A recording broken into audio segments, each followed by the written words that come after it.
What just happened? What just happened? What just happened? Thank you. Can you arrow side, please? Can you arrow side, please? I will.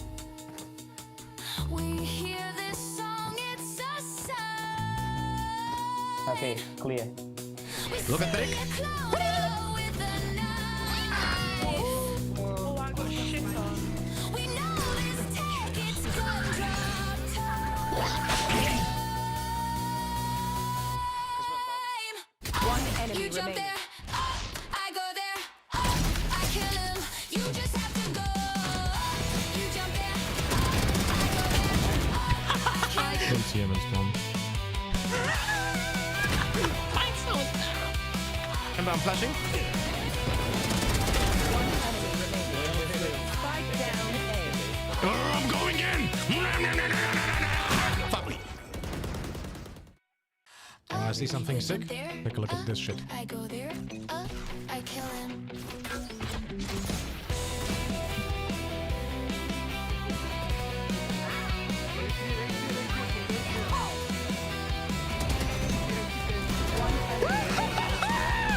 Fortnite, baby. Valorant can be the easiest game of them all. If you would just listen to all of the calls, but instead you have to be a star. One enemy remaining. Now you One enemy remaining. You jump there, I go there, I kill him. You just have to go. You jump there, Holy fuck, bro. you jump there, I go there, One enemy I remaining. kill him. It's really not that hard, just do the easy basics. Play your agent well and don't be a toxic baby. Although the flash wasn't correct. But you decided to install like the worst agent for playing. And then you had the greatest idea. You jump there, I go there, I kill him. You just have to go. You jump there, I go there, I kill him. One enemy You remaining. jump there, I go there, I kill him. What just happened? What just happened? What just happened? Thank you. Every day Can you arrow side, please? Can you arrow side, please? I will. we hear this song, it's a sound. Okay, clear. Look at Dick. Oh, I got shit on. We know this tech, it's gun drop time. One enemy You jump remaining. there, I go there, I kill him. You just have to go. You jump there, I go there, I kill him. Don't see him in spawn. And I'm flashing. One enemy remaining. Spike down A. I'm going in. Fuck me. I see something sick. Take a look at this shit. I go there, I kill him.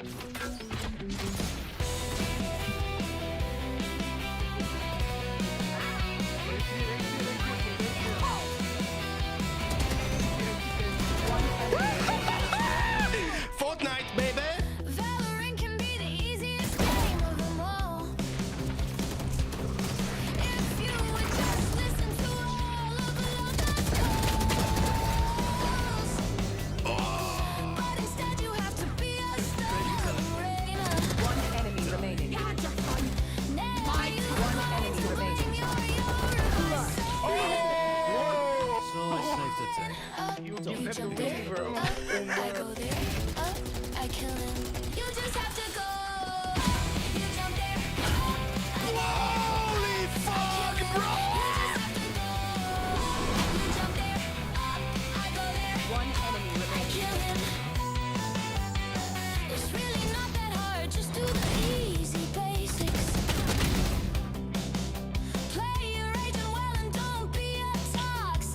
Although the flash wasn't correct.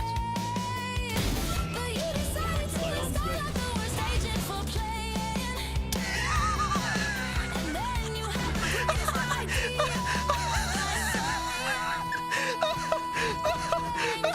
You jump there, up, I go there, up, I kill him. You just have to go. You jump there, up, I go there, up, I kill him. One enemy remaining. You jump there, up, I go there, I kill him. What just happened? What just happened? What just happened? Thank you. Every day Can you arrow side, please? Can you arrow side, please? So I will. we hear this song, it's a sign. Okay, clear. Look at Take that. with a knife. Oh, I got shit on. We know this tech, it's gun drop time. One enemy You jump remaining. there, up, I go there, up, I kill him. You just have to go. You jump there, up, I go there, up, I kill him. Don't see him in spawn. And I'm flashing. Spike down A. I'm going in. Fuck me. I see something sick. Take a look at this shit. I go there, up, I kill him.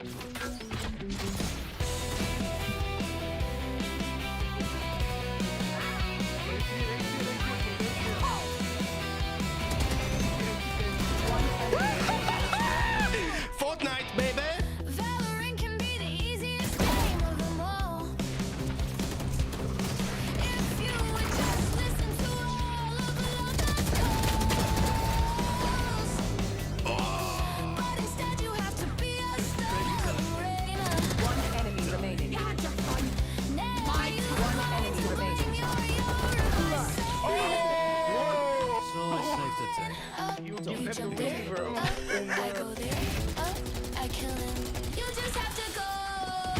You jump there, up, I go there. Holy fuck, bro. You jump there, up, I go there, One enemy I remaining. kill him. It's really not that hard, just do the easy basics. Play your agent well and don't be a toxic baby. Although the flash wasn't correct. But you decided to start like the worst agent for playing. And then you had the quickest idea.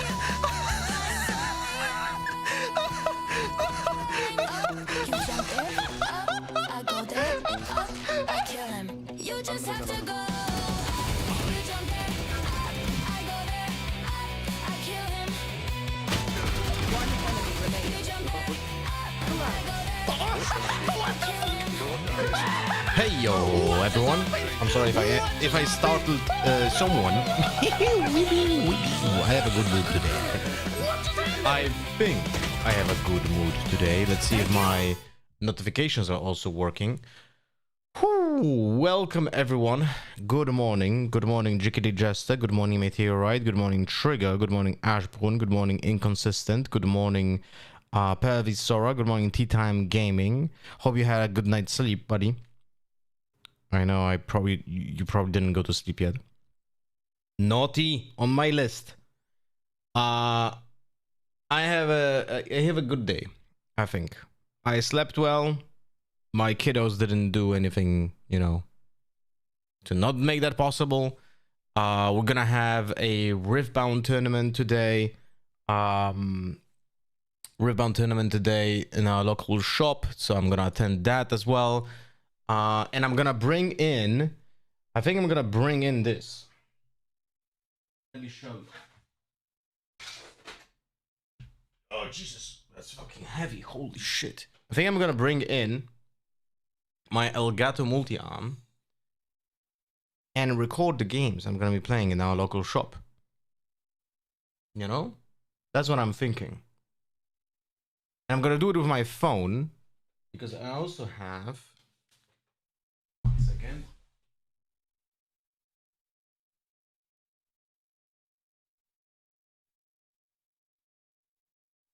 Yeah. This kind of thingy to attach a phone. So we should be cool. It is a little bit heavy.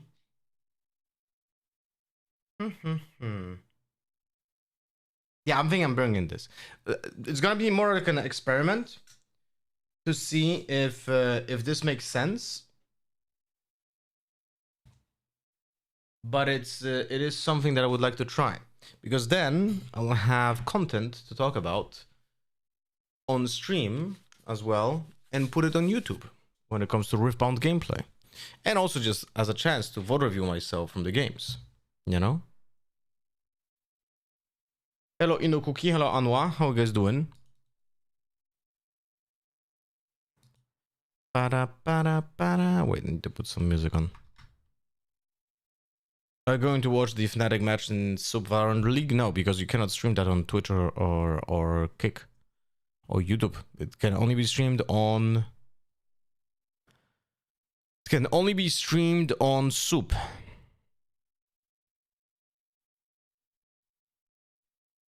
Don't even have an account there.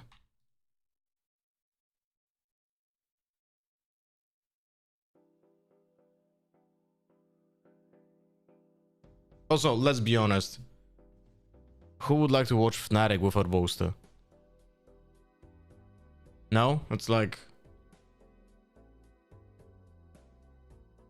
One question about Riftbound. Is it anywhere close to League of Legends of Runeterra, or is it completely different? It's actually completely different. It's I would say the main goal of the game is completely different, you know? No, it's actually not close to Magic the Gathering as well. No, I wouldn't say so. The thing is about with Riftbound is that the goal of the game is so different from any other card game that I played, because it's about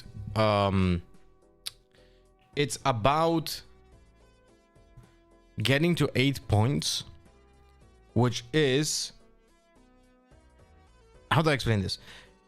It's possible to get 2 points per turn maximum, unless there are very specific interactions, but in a normal game you can only get 2 points per game, and you can only win by making a setup. So you either hold one of the lanes, like imagine the game has 2 lanes and you are holding the lane with your units, and the round starts, then one of your turns starts, and whenever you control a location, you get a point, right? Once you reach to 8, you win.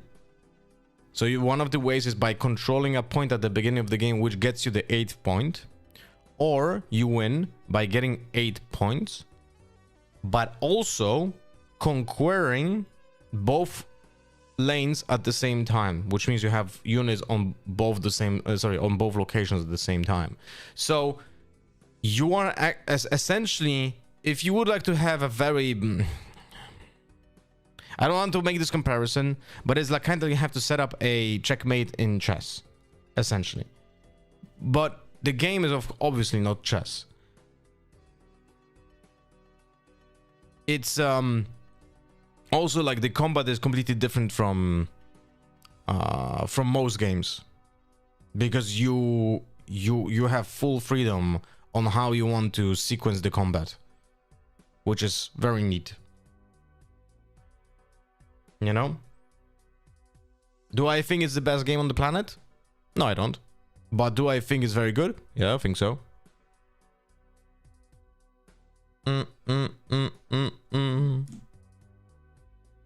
Also, we have to play half an hour today of Moo. If you want to help with because it's our sponsor, just installing the game actually gets me paid. So thank you very much for doing that. It's exclamation mark Moo there. It's more like Gwent. Nah, Gwent was also very unique. Wait, I need to unscrew my cable. installing and logging into the game is literally enough to help me get paid. So if you want to sacrifice a few minutes of your time and do that, that'll be fucking awesome.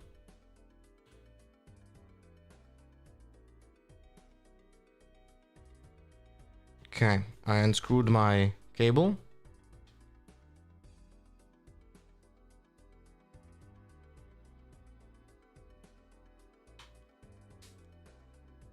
Wait, what? This is left. This is right, of course. I did it the wrong way. Obviously. Here we go. Alright guys, let's see. Will I get toxic AFK people in one game? Let's see.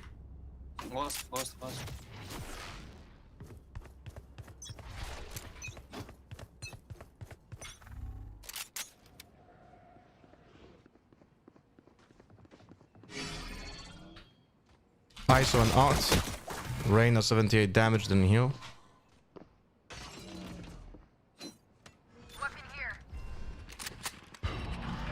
Good morning, Captain Law. One backside. Two secret. Good side. Dug out. This smoke's already giving an aneurysm. Planted. One art. One enemy remaining. Reloading.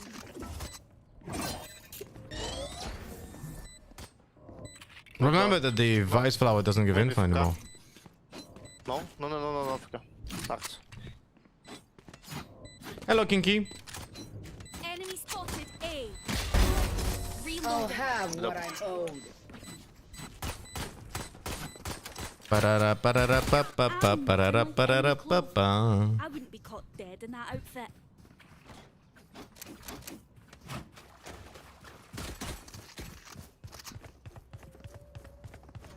Clove, could I get your ghost?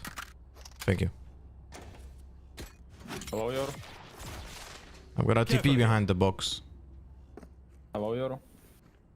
Sorry, what? Hello, Yoro. Hello. Is he saying hello?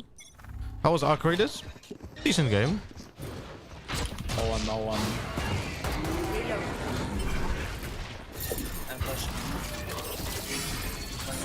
Three on A. ISO backside. Bro, the phones, man. Reloading. Enemy spotted A. Pause. CT. Spike planted. Oh my god. Did she not die because she had that heal from Clove before? I Last think so. player standing.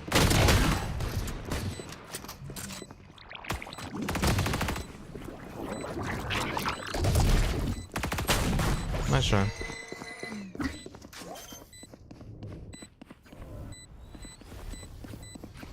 Please don't throw the phones like this on site. I can't enter. I feel no empathy for them. Those nerfs are so weird, right? I already experienced what happens when you over nerf everything in League of Legends, and they handle that well. Now they do it again in Valorant, different teams though, I guess. Yeah, definitely different people that, you know, never had that experience in League of Legends. But was that, like, I actually don't know. I actually don't know anything about League of Legends having that problem. Was that like an issue? When was it? Up to what point required to play Mu? Just install a created character, anything else? Just a few minutes and that's it. Like, I think that's enough. It should be... There should be an update to... Wait, give me a second. Spike down mid. There should be a graphical update on the goals after some time. If I'm not mistaken. It's a little bit delayed, so it's gonna show up on the screen at some point. 81 damage, ISO. I think it was typically like 15 minutes or something. But the instruction said, and let me quote it. Wait. Let me quote it, so you know as well. The same as I do. Where is it? player standing. I said it on my Discord. Here we go. Flawless. Install and log into the game. For every install and login, I'm being paid. Yeah, that's essentially what the official like document also said. And who's eligible? Only PC users, only new users, only users who use the link to download the game. Users must play on the same device where the game was originally downloaded. Switching devices is not supported. That's about it. Morning, indatakimasu. How we doing?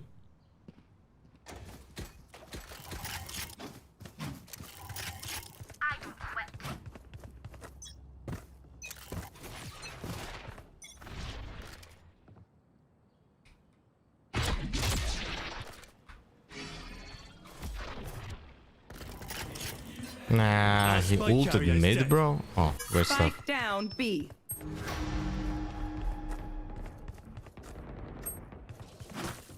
This is good shit. There was a long phase where there were only nerfs in League of Legends. People weren't happy. Yeah, because they were fucking fighting with fucking noodles. No? I'm gonna assume.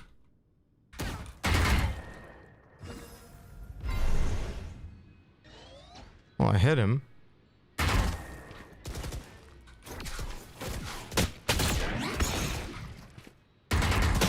Jesus Christ. 123 damage Gecko.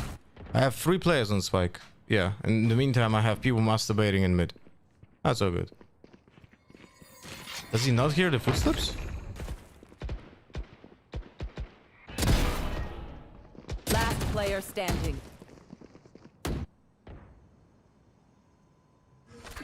That was exact meme everyone made. Noodles and toys instead of weapons. Every fight was dragged out. Tanks straight up were not able to kill each other and stuff. Yeah, makes sense. I mean, that's never gonna be literally the problem in this game. Because, you know, it's still at the base level you have a player with a fucking gun, right? That can one-tap a person. So they avoided that pitfall, right? Because of the way that the game is designed with a tactical FPS in mind first, you don't have that problem. But the problem is that the game it's gonna feel boring anyway.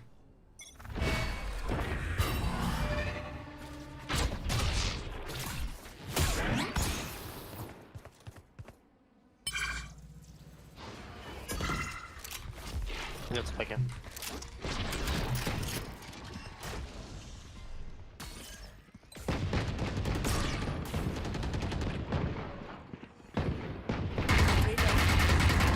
Тут. There's a trap next to you, Faden, right now.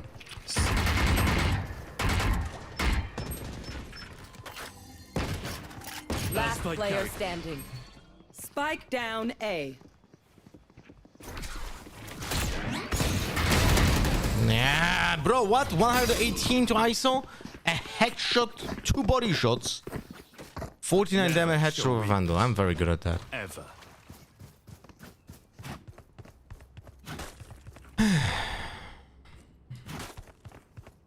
I will ult from mid doors and go B.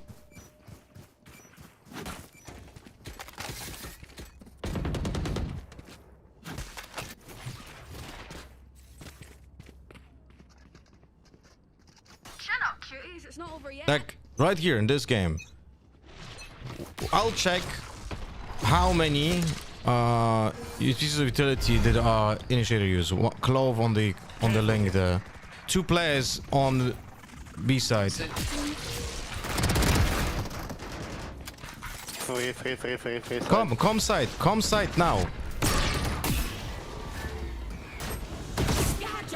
Blink. Klop. Blink. Kurwa. One in spawn. Do we not have like anything to flank? Yeah, of course, our Vice is dead already. Fuck me, man. One enemy remaining. He was flanking. Maybe link, maybe flank. No, he's going from link. Hello, Rose.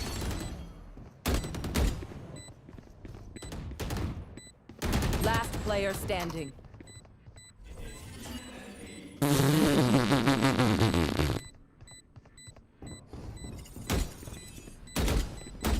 Nah, there it goes. Why would you wait? That's okay. Hey, Joe. So you're back to my favorite game today? Not for long. Not for long. Not for long, my friend. Don't stop fighting. You must keep going, even if you're It's the okay. only one. Definitely my teammates will not fucking throw the game now.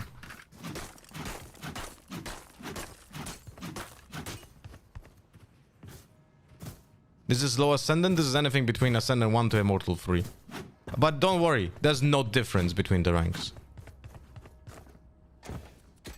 No more theory. Like, I can tell you that because I'm playing on fucking different accounts that I own all of them, and there's no difference if I'm playing with Immortal 3 teammates or with fucking Ascendant teammates. Doesn't fucking matter.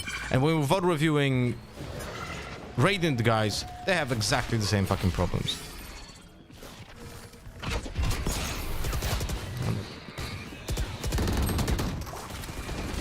Don't worry, we had only one smoke.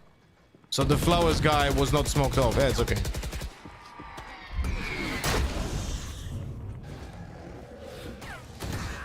Am I playing Arc Raiders today? I don't know. Last player standing.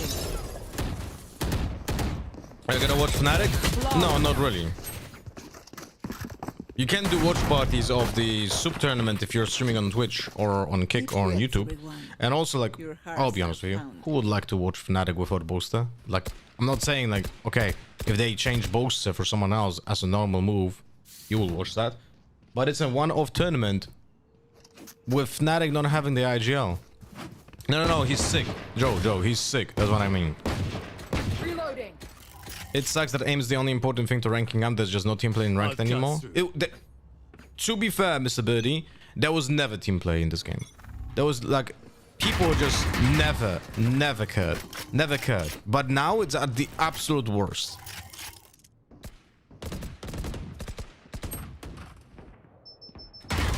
Nice shot by the Reyna. Jesus Christ.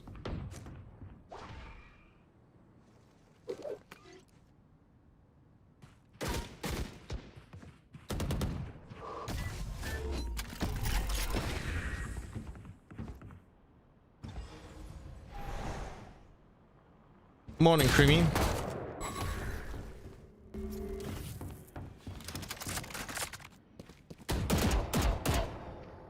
The people that consistently has rank 1 just always look Jet, Reyna, Clove and win aim duels. Last That player doesn't, like, standing. guys, Spike down mid.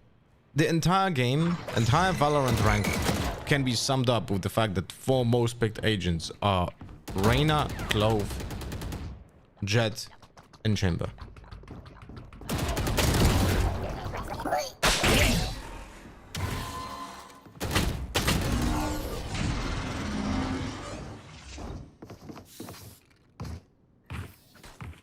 Reyna. I really wish we would have like oh, and of course like just complete off topic, but I love starting attack on Pearl. It's beautiful.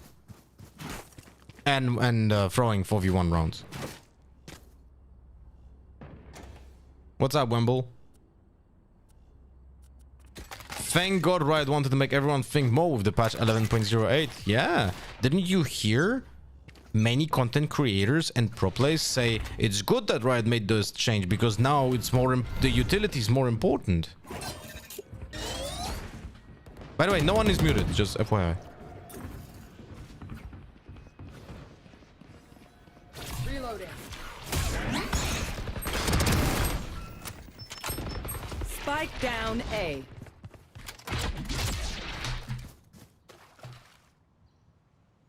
Now they have my spike, unfortunately, so that's great stuff.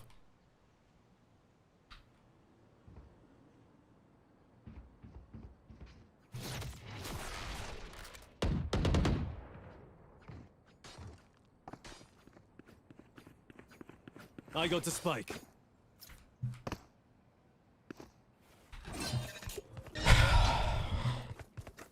It's okay, guys. The guy just fucking did. I'm sneaking there with shifting, fucking trying not to fucking give away any information. Oh, what are you doing, bro?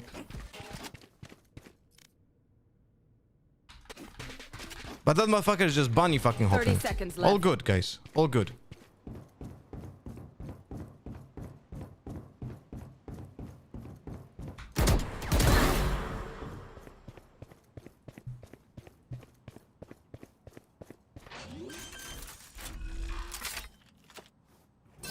Spike planted. My ult.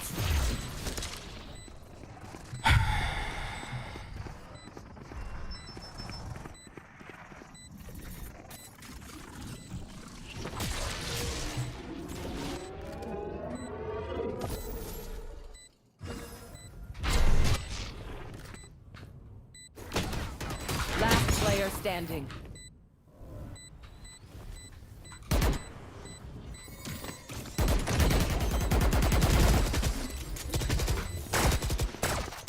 One enemy remaining.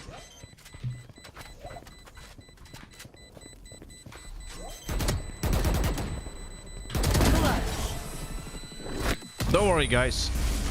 Definitely not fucking trolling on my voice. I don't care if there are 5 of them or 50 of them. Let's go. Are all the ones you listed duelists? Joe, not exactly. Not exactly, but Jet and Reyna are classified as duelists, and the only real duelist there is Jet. Then you have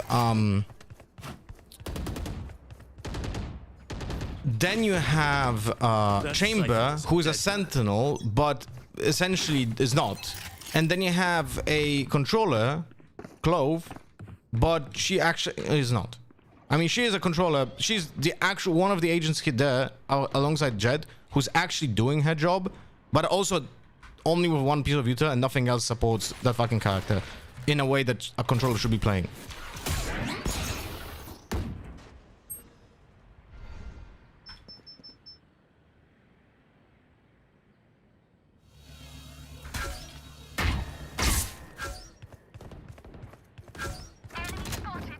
Spike cap. Spike down A.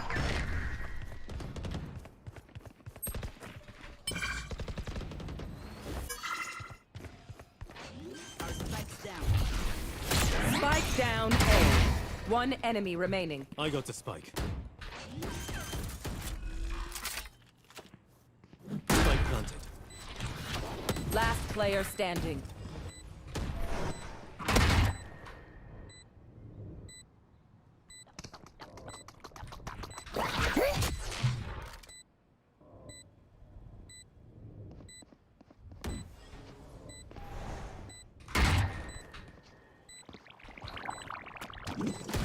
Fuck me.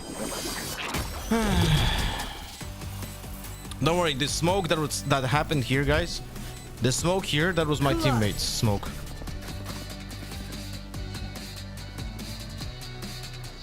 Do you think they removed Clove smoke when she died? People would pick her significantly less? I can't play dead.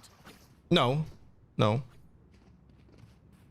no. They would not, because it's not that's not the reason why they choose her. It's just a justification of why they're choosing her.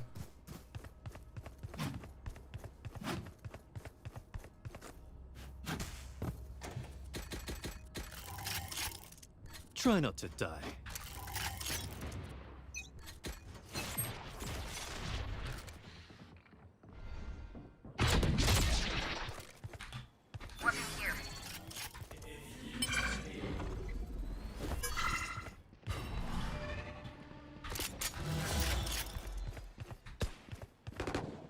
Don't worry, no one has the fucking spike, by the way. And I'm not going back. Reloading.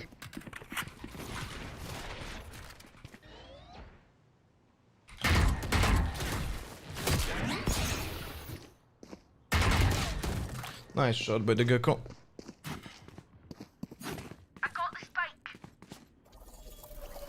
Зачем мы, блядь, все ушли? Куда нахуй все съебали? Ah, Да yes. пошел ты нахуй, блядь, ебаное дерьмо. Let's take a look. How many utilities our Clove used, actually. Was that the first smoke? Probably was yellow. Anyway. Spike plant. Enemy spotted A.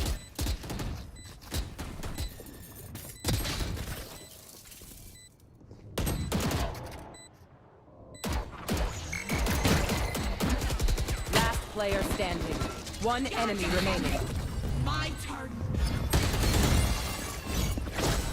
Did you guys see how the person that just didn't shoot the gecko on blind? One enemy remaining.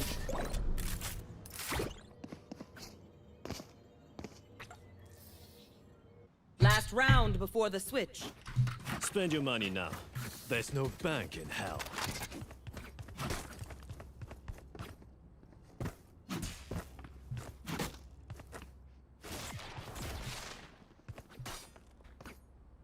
We also never had a wall being used as an anti-flank tool, by the way. For you, hermanita. The problem with the Clove is that the entire character is just completely misdesigned for the game. Same as Reyna. That's about it.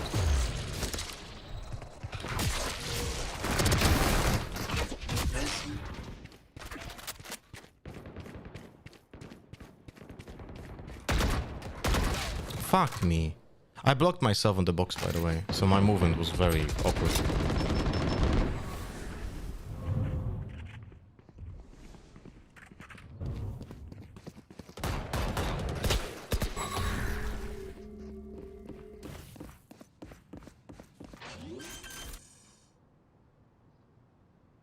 Spike planted.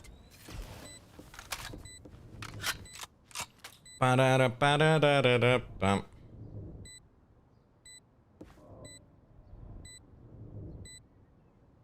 Who's Fnatic playing against even? Wow, shooting the blind, crazy stuff. One enemy remaining. Just think about this.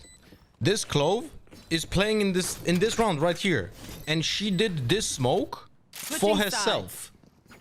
Just think about that, Their lives right? are so Just think about that.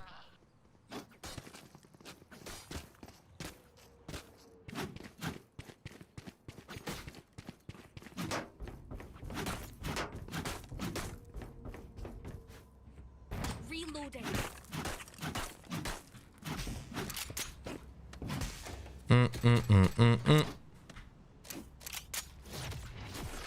Riftbound sold out locally. Even my guy has next extra stuff till reprint happens. Yeah, not surprised. Hit them when they're not looking. Game is being scalped, but it's not being scalped because people are hoarding this stuff. It's scalped because the demand is so high.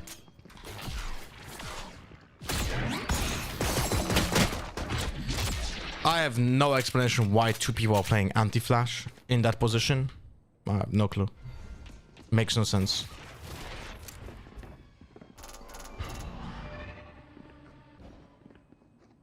Don't worry, we over-rotated already.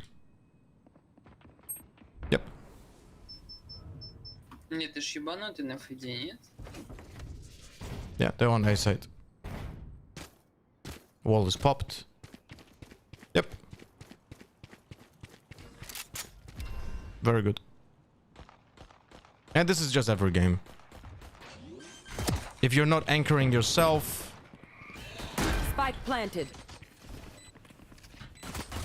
Last player standing. If you're not anchoring yourself, people are just gonna run in onto site like it's no one's business. You saw that, right? We had no one playing. I didn't even say any information. They just saw three players on the minimap and they all left A side. And there's nothing you can do about it because even if you would IGL them, they will not listen. That's what I learned in 6 years of playing this game.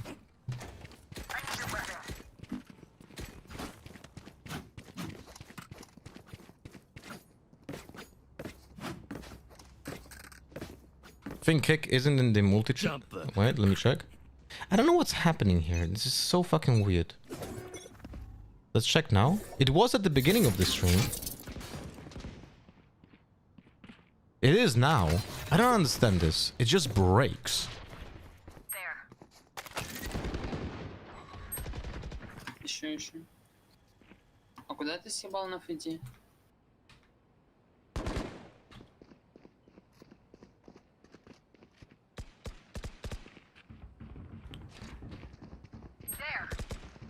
I don't know if they're going A or back. Because we can read the... Okay, they're pushing.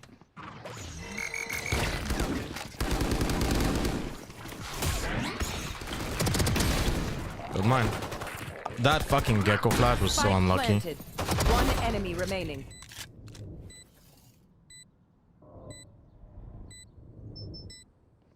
Last player standing.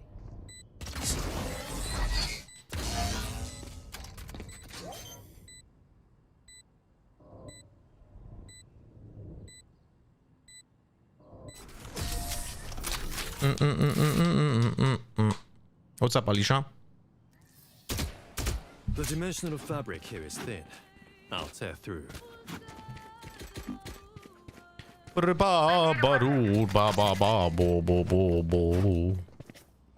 You guys remember the stinger push? Let's do it again.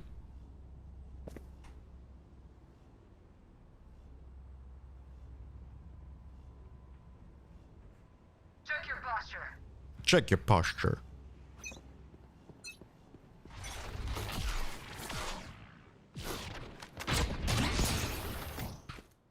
Unlucky.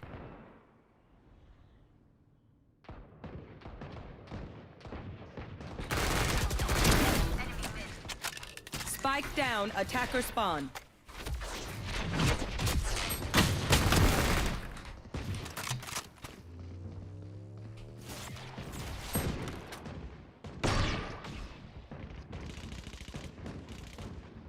One out.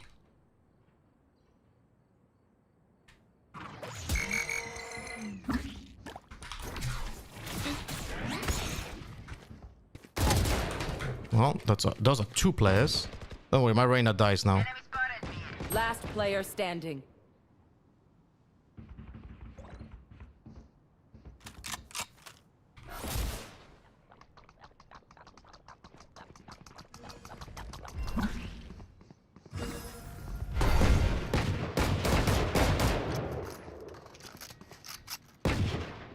One enemy remaining. 30 seconds left. Clutch. Yeah, man. One dream ends, another begins.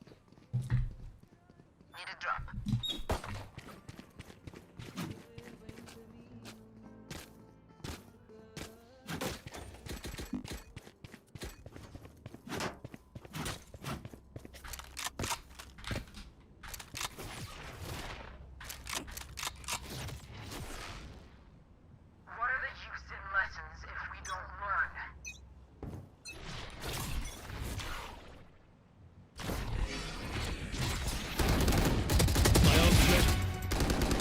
Spike down, B. God damn it, man. But hey, was nice. No? Accidentally, of course, Gecko is somehow playing anti-flash for no reason. We're still gonna lose this round, by the way. We're still gonna lose this round because I already seen this play out 5 times. You guys remember the last time I did this and got also a 3k with a stinger? We lost the round.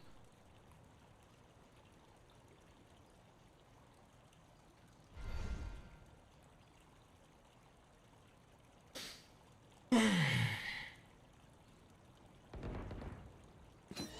spotted B.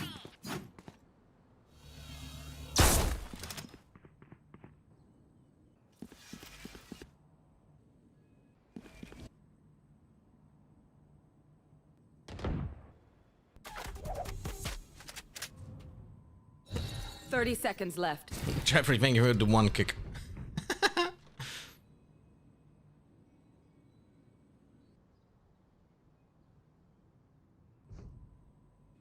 Telling you we're losing this. We'll see.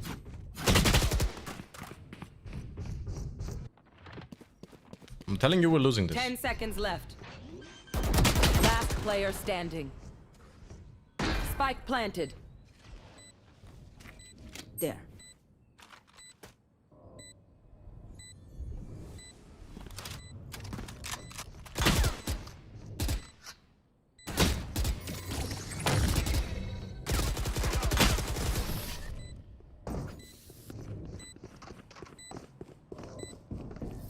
Who said they won't lose it? Watch their backs. How do you feel now? Ashbourne 0507. How do you feel now? Tell me, please. They lost a 4v1 and a 4v2. Guys. A 4v1 and a 4v2. That's sad? No, that's not sad. This is just unplayable level of fucking incompetence. That's what it is. There. It is what it is. It is what it is.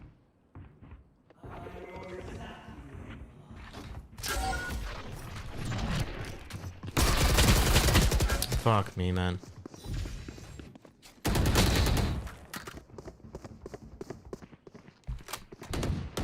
Good morning. Remember you said that you want to have the same rank as in league? When GMs and challenges can do it, right? Removing that, you can do it there from the new season.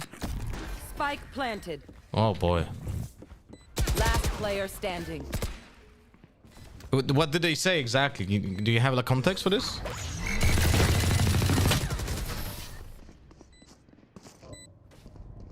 I say that the amount of throws that is happening in standard immortal lobbies are just as the same as in the lower ranks. I would argue that there's actually more throws at the higher ranks because people are egomaniacs. I think it's literally happening more often in those higher ranks because people are just pushing everything. At lower ranks, players are playing scared. They're scared of doing something because they don't trust themselves, because they don't think they're good. So they are not playing like the idiots that I have in my fucking games. You know?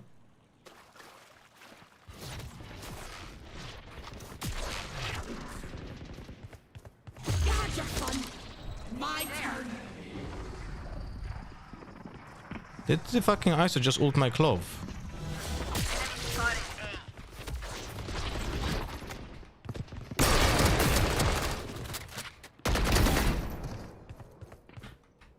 One enemy remaining.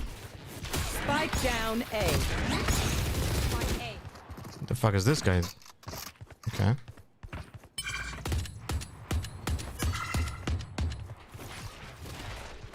Reloading. Team Ace.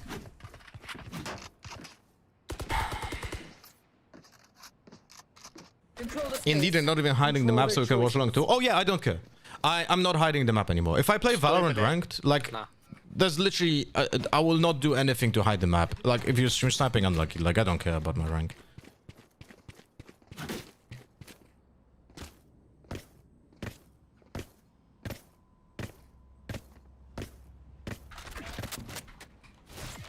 I'll cut through.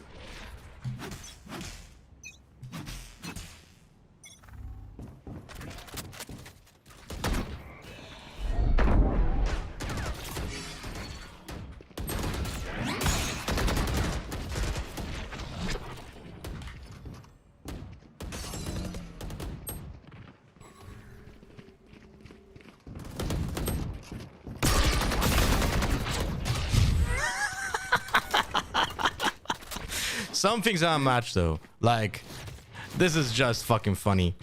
You know? This is just fucking funny.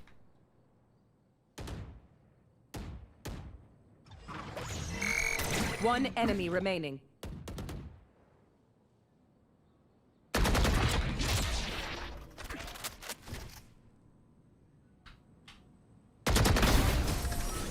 Did he ask me if I'm a Euro main? Euro main? Eto što było? Okay, so he said, are you a Euro main? What the fuck was that? That was your mom calling for dinner. Не хочешь фантом? Или... Hello, Draki. Нет. Понял. In the league dev blog, they are saying about improving queue times. Improving queue times? So the... What? That makes no sense. Wait. Okay, we'll have to think about that. Euro main? It's such a weird... What the kurva? What? Nice shot though. Holy shit. I got destroyed. 2 headshots like that. So, wait. In the league dev blog, they are saying about improving queue times.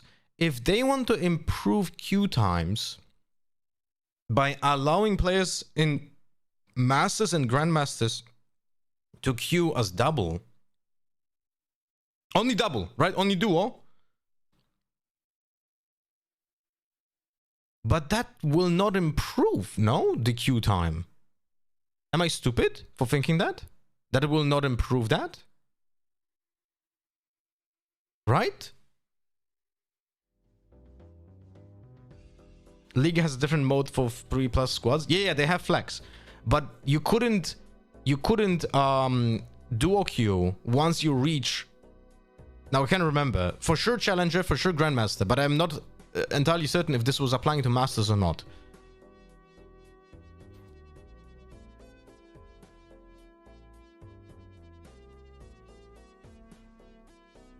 But let me think for a bit. So it's like my thinking, my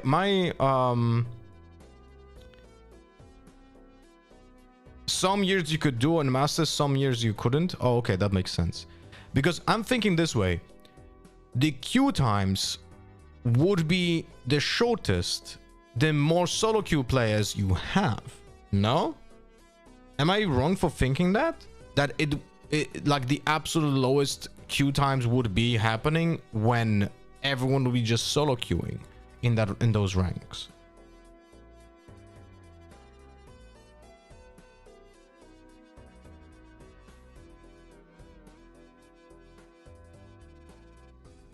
I'm just thinking, if am I correct or not? Because if you start dual queuing now in Grandmaster and Challenger, then the lobby will have to look, in theory, for fair matches in a harder way. Did they mention, by the way, the way that you can queue? Like, are you able to?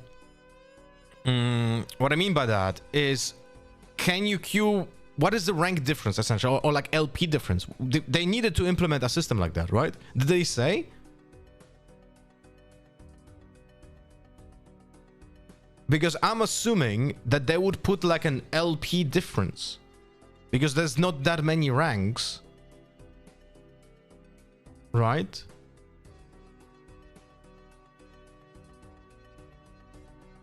Super interesting. Because I would assume if they implement this, it would actually like make the timers even worse. Because let's say you can queue as a challenger with masters, right? It was possible before to have that in one team, right?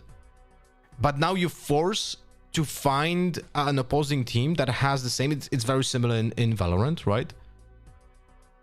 So it's like, what are you gonna do then? You're gonna force the opponent teams to have a duo that is exactly the same, or you're gonna force 5 solo queuers to play against a duo and with a complete vast difference. I think they're gonna regret that. If you like, I'm making shit up. I am not a League of Legends expert, right? I am not a League of Legends expert. I have no idea how the system works as well. So this is all based upon my experience in playing League of Legends fucking decade ago. A little bit of TFT because it was very similar LP system, and Valorant. And my initial assessment would be they're gonna regret doing this. Because the thing is, they're gonna fuck up the fairness of the matches.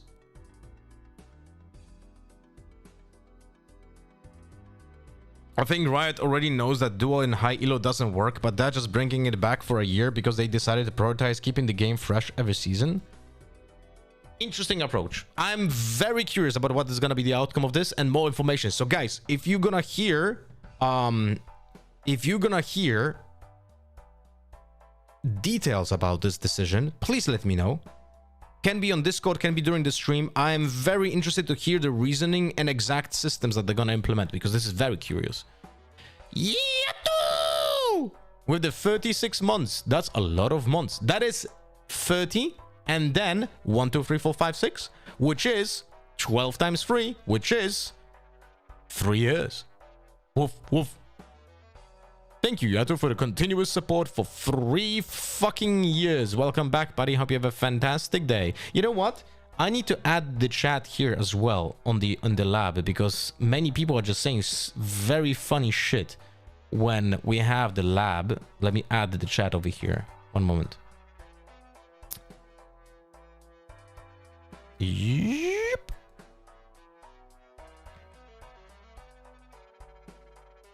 like this.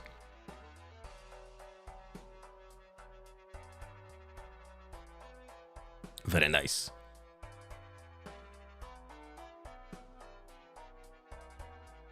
You're 100% correct. Games will be decided if you have a duo jungler or support, because if you have this duo, you can really fuck up the enemy team. You can really fuck up the enemy team. Yeah, makes sense. If you play, for example, duo bot line, right? And that would be like... I think that if you play League of Legends and you want to play duo, you're gonna have a AD carry and support, because that will massively improve. Oh, by the way, look at that composition. Massively improve the quality of the play for you, right? And then you have probably support and jungler as the other one. I don't know. But jungler and someone who can also orchestrate, like to be a playmaker, right? Enemy spotted B. 55 woman. Spike down B. We got these guys. Both on side, by the way. So they're both on side.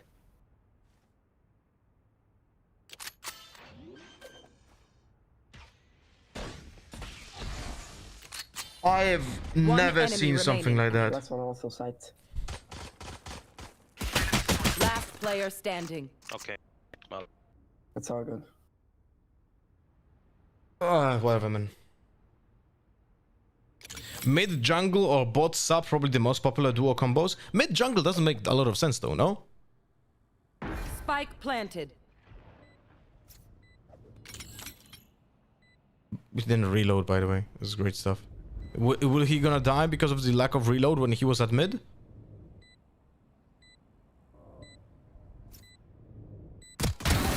Nope. Nice. Good boy.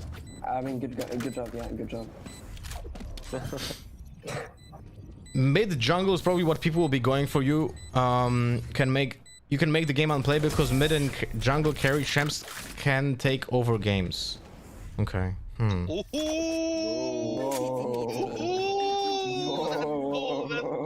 That's cold. Mid can rotate to both sides of the river, so it makes sense. Ah, bro. Nah, you got this jet. I was supporting used to duo queue with a jungler who filled bot. If couldn't get jungle, was decent. Are you gonna let him do that to you, bro? No, bro. I wouldn't let it do that. I wouldn't let pay him do that. that either, bro. I'm not gonna lie. He's gonna pay this one. But you see, he saw like 1, 2, 3, 4 bodies, bro, and he came to teabag you. Holy Yeah, man, shit, that's bro. something Because personal. he loves me, he loves me. Whoa. Oh! Alright, I'm muting the right now. Reloading.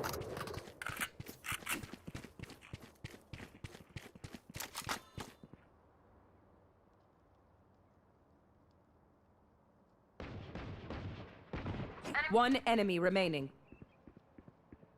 I need help. I'm 1 HP. From time to time, I had like this urge. He shot me by luck. I have this urge of maybe playing a little bit of League, So you know? I'm better, bro. You know. But I know it's probably not a good decision. Gonna hear. Good boy. I'm sorry. It won't happen. A lot of early game is middle plus jungle skirmishes around objectives like crab, drag, void, bugs. No, Okay. like, I have to accept it. Near, come near. That's a crazy thing to tell a miner, by the way. You got it. Oh shit. We got this. Yes, Reina. Very quick help. Spike down B. Yo, Dad, how did you die? Why are you so bad? They are saying stuff in English, but I don't understand anything.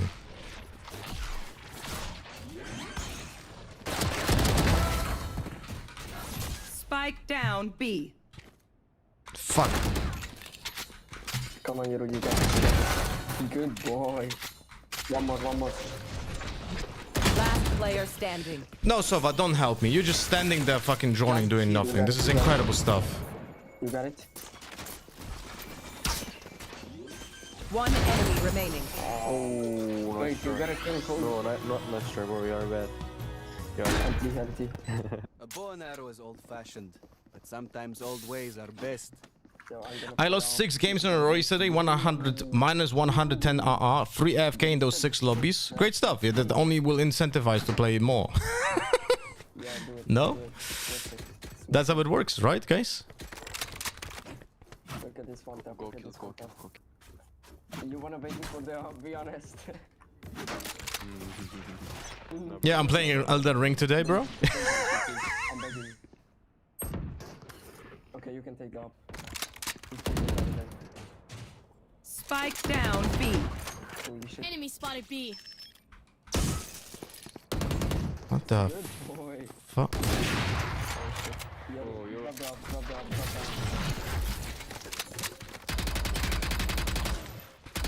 Last player For standing. fuck's sake. He's man. across here.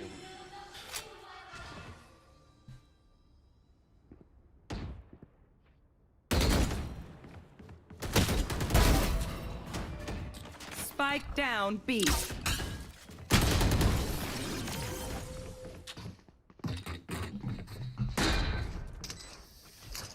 Race it to the spike site. Just don't peek. Yeah. Just imagine any Vigo Mao Perma one shot. What do you mean by that? Sorry, I don't. I know Viego is the one that is like getting ultimates from other people, no? From opponents? Playing initiator role must be torturing yourself. I think this guy just picked it for no fucking reason. Like, wait a second.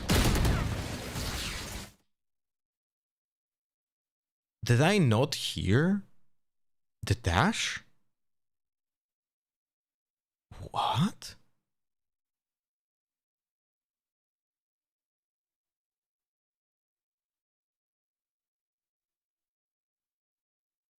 What the fuck? It's my bad. Nah, I should have got that. Honestly. Am I stupid, guys? No skill. She's mine.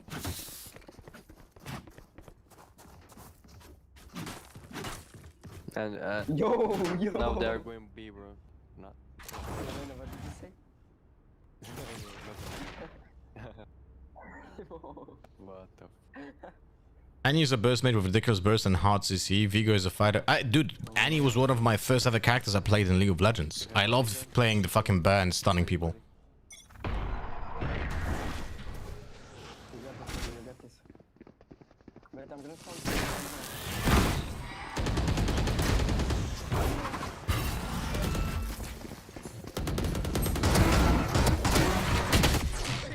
Spike That was a down good job B. by Neon.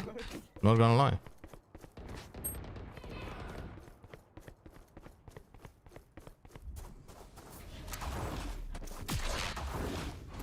Going B.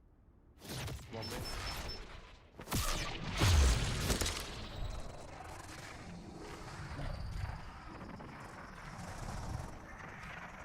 There's no one B.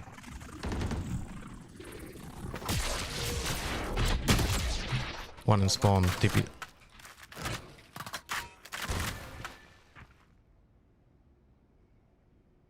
Main. I think we'll. Coming B both. They're going big. One enemy remaining. He TP'd out. He TP'd out. 30 seconds left.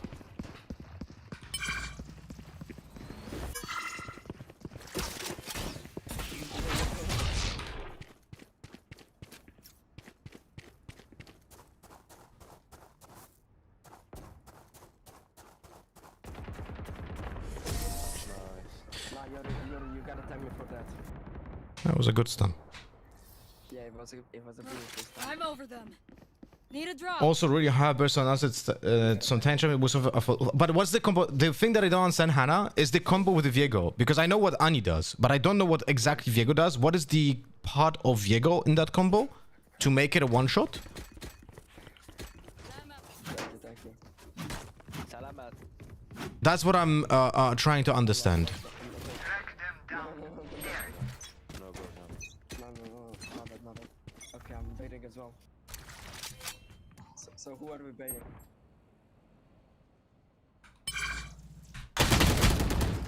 I'm playing off you. So the Sage is only lurking. Okay, good to know.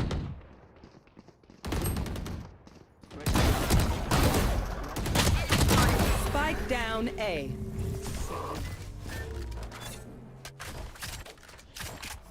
Sage was lurking from B. We have to spend. Last player standing.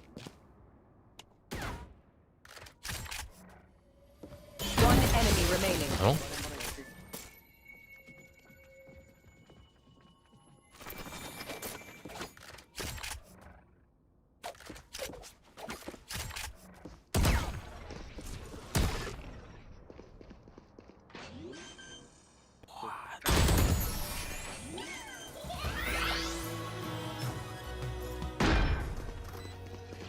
Move in after I strike.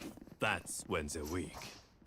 Annie has point and click stun and Vigo has a skill shot stun. Any stun, then Vigo can guarantee his stun and execute with his combo.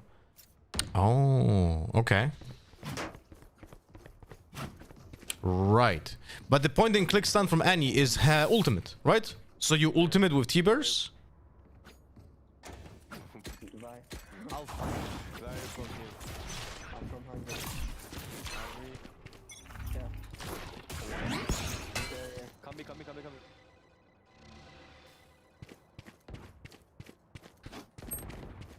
Bro, right now you're dog shit. One is still mid. Wait. Bro, one more. One side. What's an agent to main in the low elos like Golden Plat? Type an exclamation mark best agent. I made a video specifically for this kind of question. Holy shit. Spike spotted B. Right? Is it best agents? It is, no? We got this. Those were all one taps. TLDR, it's Phoenix. But if you want my argumentation, then watch the video. Something. Vega has missing health damage on his ult as bonus damage. To effectively execute his Q also has max health damage, so his burst on starts with Annie. Okay. Has stun comes with a passive every 4th ability to stun. Okay, so it's exactly the same as it was before. Okay.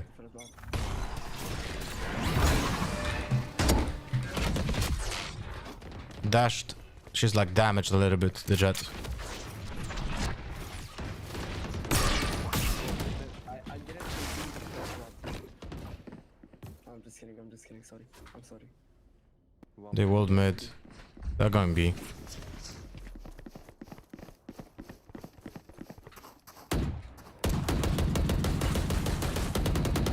Reloading.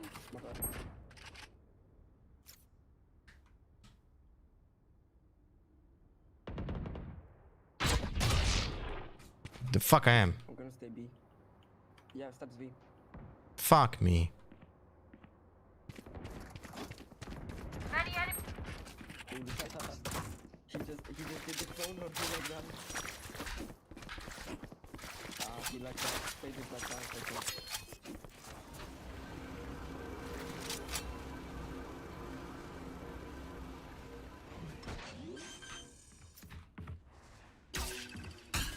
Spike planted. Last player standing.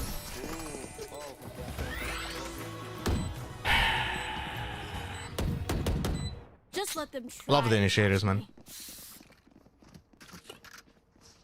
Love the initiators, man. I should have assumed he doesn't check anything. Even 4 rounds in defense without a sentinel and 4 duelists.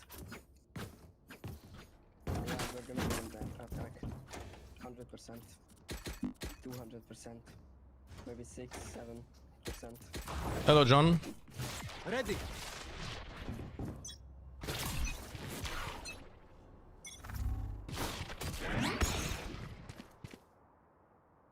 It's nothing here. There's nothing B. Nice, good boy. Good boy. Spike down mid. One B main.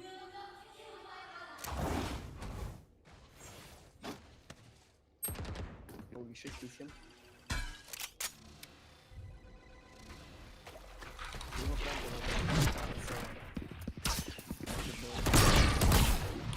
Flashing.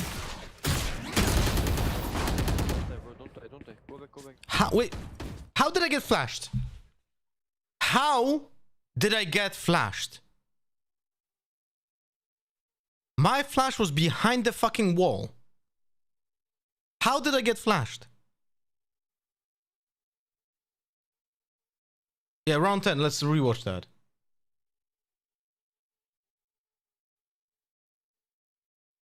Maybe bounce off the chamber? Probably bounce off the chamber, but that is so fucking unlucky. Holy shit. You don't know what to watch. 30 seconds left.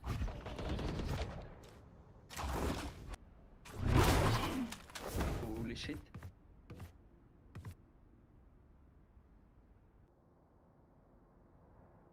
One enemy remaining. Okay, GG, guys. Spike GG. down mid. 10 seconds left. My bad. Do you actually have a lineup for that? Give me a second, but you have a lineup. If you're not a good shot today, If you're not a good shot today, don't worry. There are other ways to be useful. Okay, bye. I need a drop. Nah, Sova has a lineup for that. You don't need a lineup. You just shoot it over the wall here. There's literally no lineup needed. You just aim up through the wall and you just Yeah. goes from here to here. It's like throwing a grenade. I'll show them. Mystic kayo. No one buys my game. Yeah, okay. This one. I don't wanna play. Let me do this stun again. There. They're not gonna know.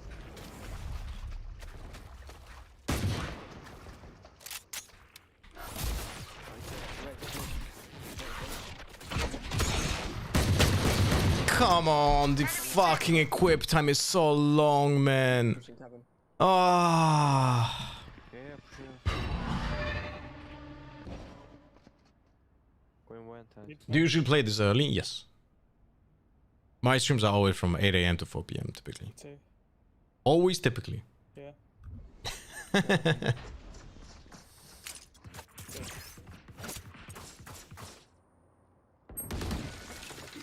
Someone's in defender spawn. Nice. Spike down A. One rope. Heaven. Drop down. Drop down. Nice. They don't know you're here still. –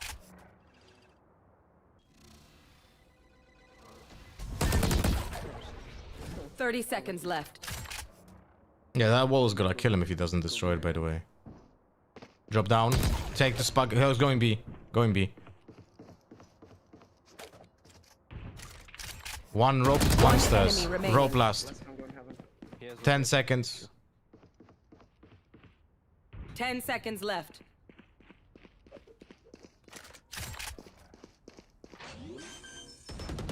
boat is ready.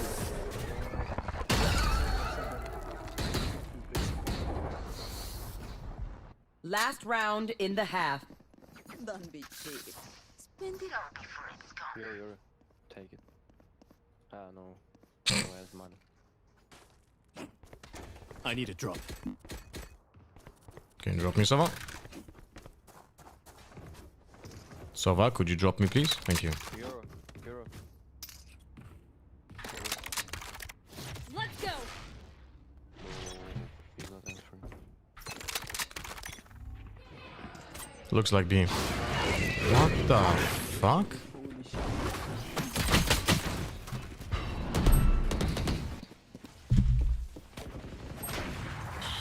Guys, why am I playing with people like this? They're all low. They're all low. Guy yaps Yoru multiple times before the round starts, saying nothing, just yaps. Then uses ult, right clicks the ult at the beginning of the round in front of a wall, and then just fucking runs away. And I'm playing alone because my jet is doing nothing. It's actually doing detrimental stuff to the game. How is this like? Switching sides. How is this a thing that those people do? I don't fucking get it. Come in. Let's go. I got things to do. No? Holy Holy shit, that sound like cancer.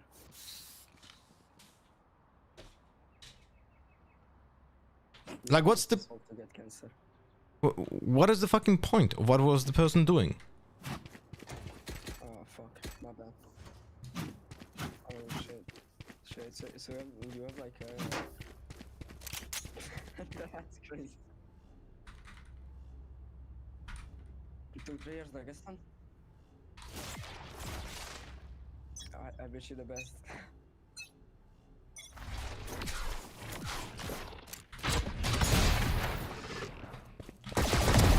Enemy A. Our spike carrier is dead. No worries. Spike down A. Got the first blood. We died 2 on ramps. Owen is 1 HP, he definitely won't get healed.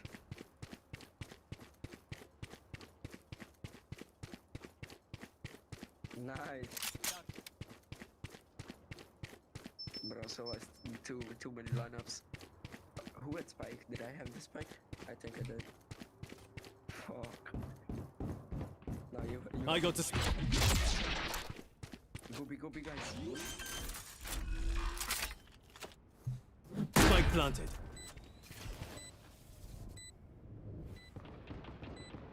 Enemy in Oh defender my spawn. god, so you're so fucking... One enemy remaining.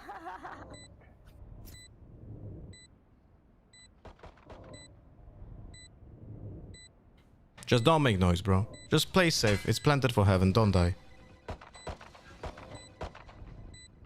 It's unlosable if Sova doesn't die.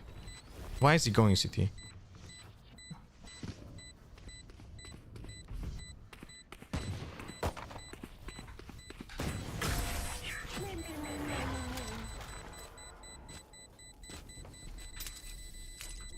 I'm the last thing they'll see before they die. Lucky them. Yeah, no, wait, who's this? Janus. Thank you so much for reaching level 15 with Muda. I don't... Ask me. Okay, now I know. Now I know why I don't fucking see the notifications, because I'm an idiot. That's why. I think I had the filter fucking off. Oh my god, I'm a fucking idiot. That's why I didn't see this. Yeah. So Inukuki, Hollow Dev, and Janus, thank you so much for installing Mu Dark Epoch. This is really fucking appreciated. You guys are helping me financially right now. That I will definitely remember when I'm gonna be a champion of Riftbound.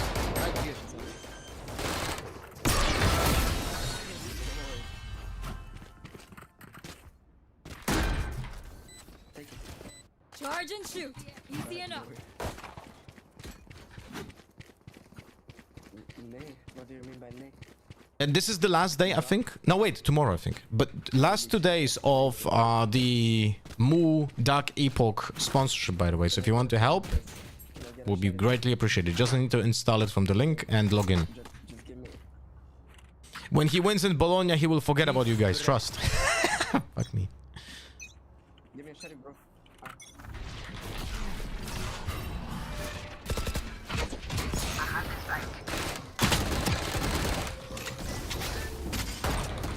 They walled heaven.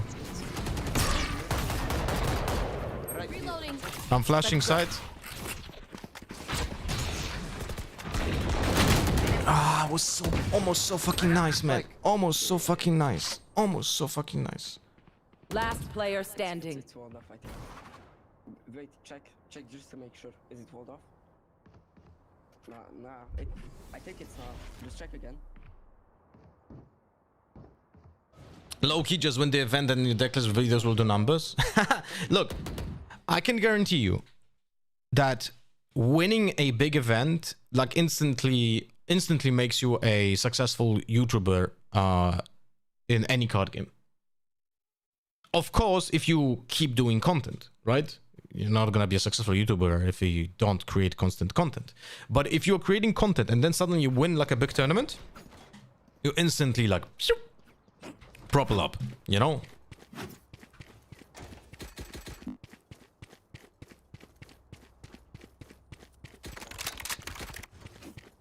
Watch. Can you destroy the wall on mid if she walls?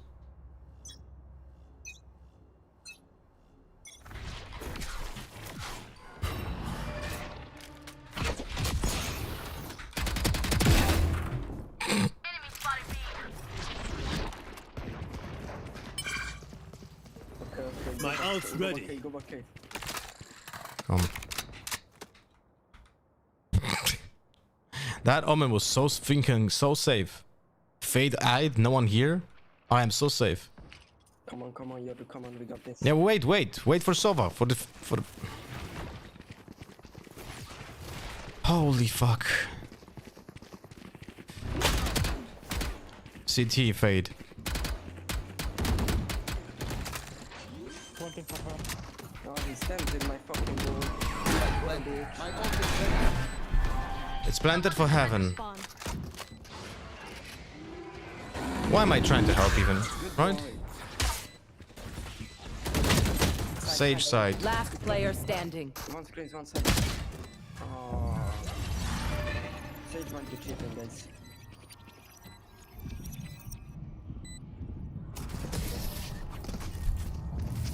It's planted for heaven. They're not even on the side. Stay alive. I Oh, want Sova is their lives, racist? not Yeah, this is yours. good stuff then. No. Good stuff. Good stuff. Okay, guys. Let's rush mid. Rush mid. Good stuff. Good stuff. Break the wall. How did we forget Good fucking stuff, guys. Bomb fat. We don't forget fat. Reyna was racist as well. I reported her already, like 5 rounds ago. Neon kinda too. Incredible stuff.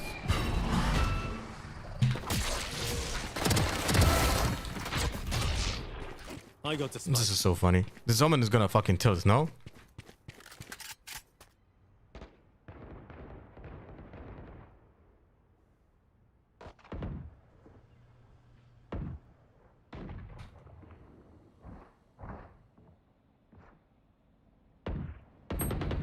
Bro, what is he doing there?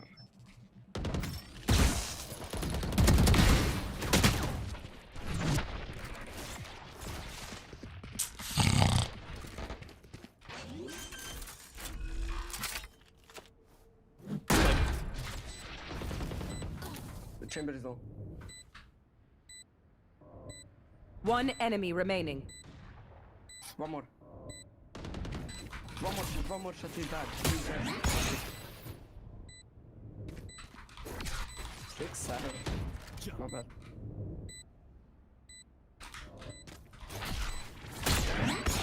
Thrifty. Good job. How much So did you let's shoot? report it in Neon as well. I go fast. And just mute. Good stuff, guys. Good stuff. how did we forget Don't worry, guys. It's London, right? No, it's not London. It's Frankfurt.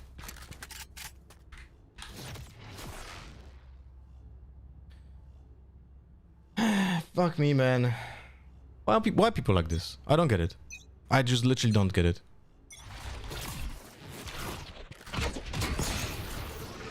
enemy spotted A? Spike down. No, A. come on. He misses.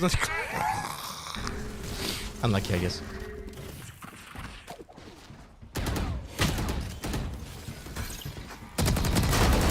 What am I watching? Enemy A. I have the spike. When you win EU Rebound and my shoutout, can you include looking for a hot blonde buff daddy? Will do, my friend. One enemy remaining. He was a B player, now he's rope.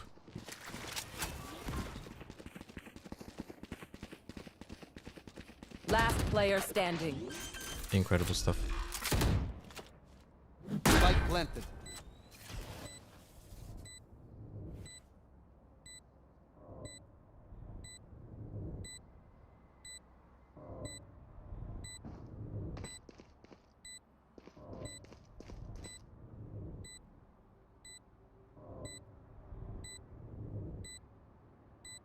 What am I watching?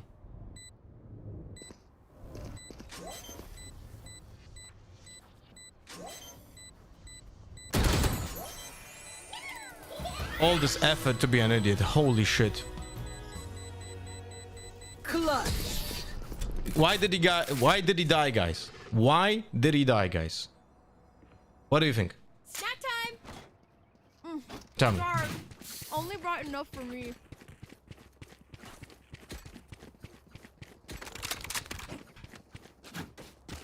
Too close to the wall. Correct. He could also just use the arrow. From that position that he did, he could have used the arrow anywhere on here and literally just win the fucking round.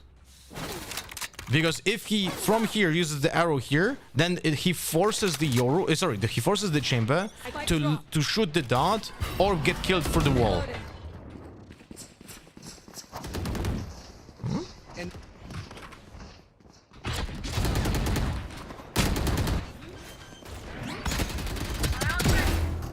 Did you give up?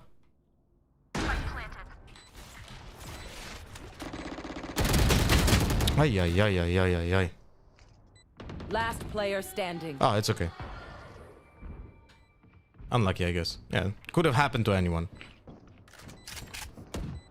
One enemy remaining. It's not planted for him, by the way. We're not winning this. Half HP.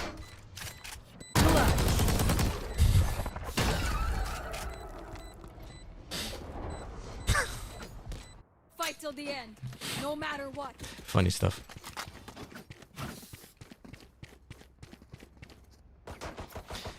Gopper's on kick. This is why I'm avoiding it. Bro, Brazen, come on. Did you guys have a fight? Are you separating? Gopper and Brazen?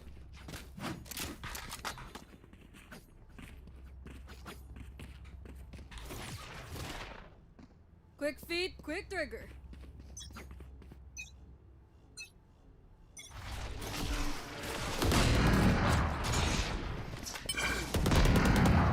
My ult's ready.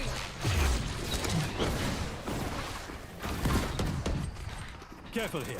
Bucky. The Sage has a Bucky behind pillar.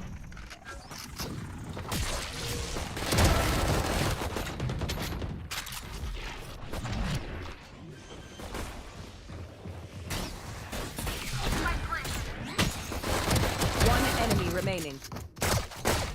No, no, no! Reloading. Look your enemy in the eye. It helps with... Never right click, guys. Very good example.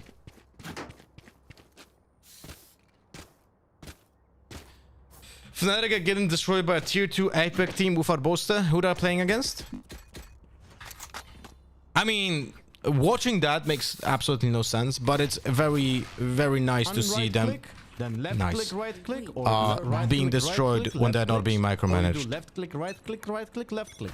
But never do right click, right click, right click. You know why, right?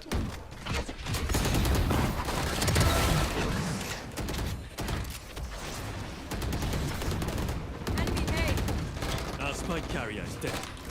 Spike down A. Last player standing. Bro, that headshot by the fucking chamber through the wall absolutely fucked me over. Big time.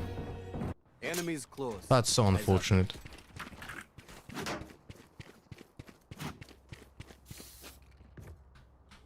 Unlucky.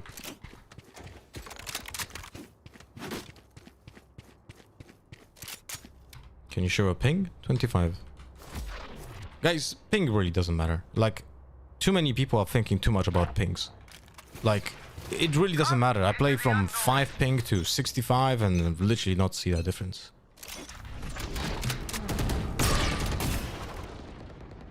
Enemy spotted B. Our spike carrier is dead. Spike down B. Come on. I needed this kill. Badly. Badly needed this kill. I got spike. Were you able to talk with Boaster? Yeah, I sent a message.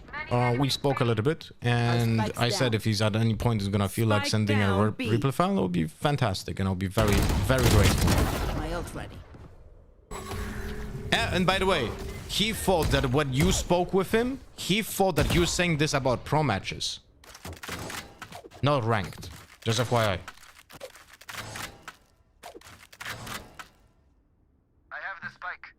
Do monitors refresh rate make a difference though? If there's anything that makes a makes a difference in your gameplay, it is refresh rate. If your machine can deliver 144 or 240 FPS, so you can have 144 hertz or 240 hertz, that is the biggest upgrade you can do for yourself. Literally. There's nothing else that feels better.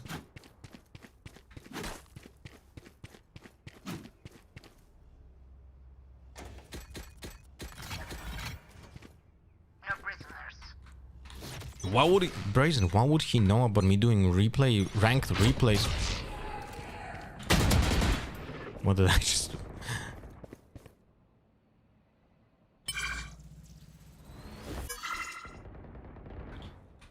That's funny, man. But Brazen, why would he know about me doing ranked replays of pro players, man? You think he's keeping up to date with my news about my 1,000 1,000 view videos? Ah, okay. Well, that's great stuff.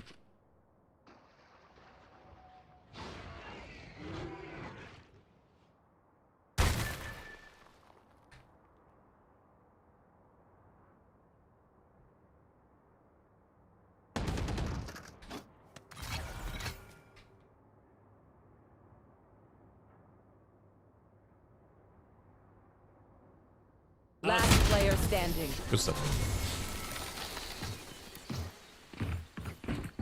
Can you guys do a little thing at the end of the interview? Point. Interview? What do you mean?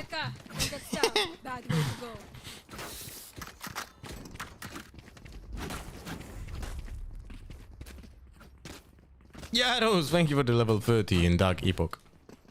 By the way, there are no goals after just installing and logging into the game. That's literally everything you have to do. So if you play more, it's just because you have fun, I guess. For you, hermanita. Love the YouTube content. You're one of my favorite Valorant content creators. Thanks. I really appreciate what you're saying, my friend. I really do. Alright, let's do it this way.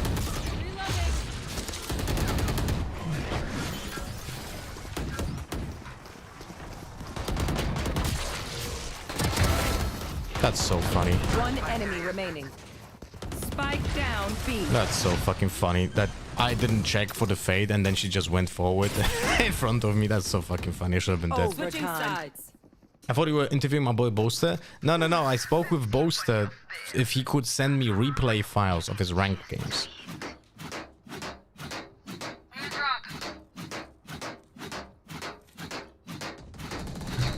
I imagine all pro players have a chat between them and they all laughed at Chronicles of a Peak at Pearl. I mean, that was funny. Not gonna lie, that was pretty fucking funny.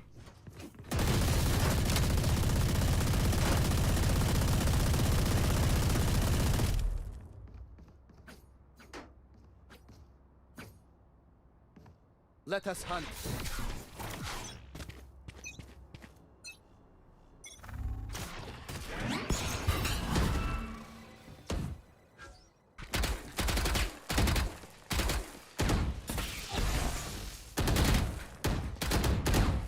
I'm not repeating this.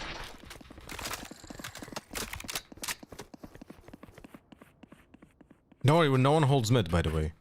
Just FYI, absolutely no one is holding mid.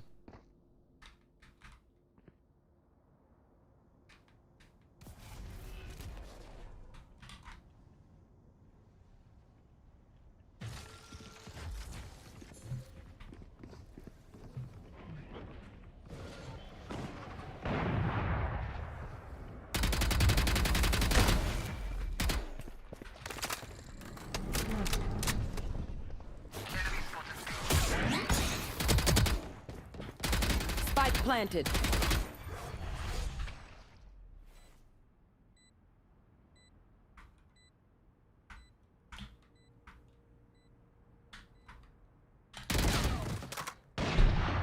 Incredible stuff, man. Incredible fucking stuff.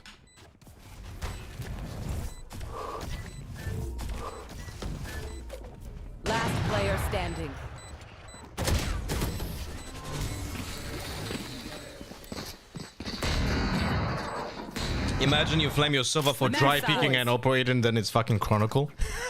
Listen up. Kill them. I mean, when you say it out loud, it is pretty fucking hilarious. I might have accidentally rage baited Boaster into thinking Lura dissed him, so Lura had to fix that off stream. You didn't give that fucking context. What do you mean? Try not to die. Rage baited. What? Oh my god.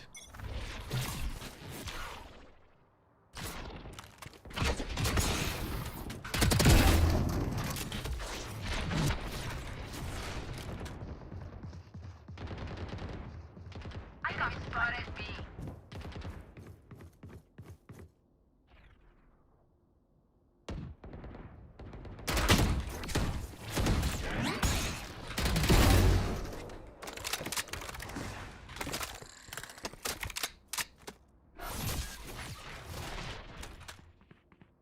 One enemy remaining.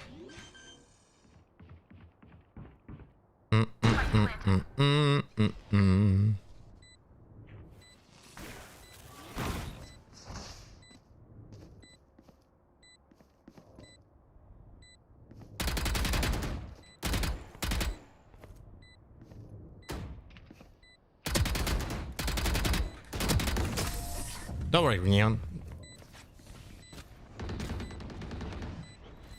He looked offended. Switching sides. Well, if you said it wrongly, then of course. What the fuck, Brazen? You better go now and check what exactly did you say. If he thinks I'm toxic because you said something, I'm gonna be mad at you, Brazen. Show me the quote. What is this? Fuck me. 4 people want to draw in the first. Overtime. Okay, we know the drill. Stick to your roles and we'll crush it. Try not to add people to the list of people who dislike Lora. My CPU is running out of memory. Bro, thank God I'm doing a reset with Riftbound, man. It seems like in Riftbound, actually no one dislikes me so far, which is fantastic.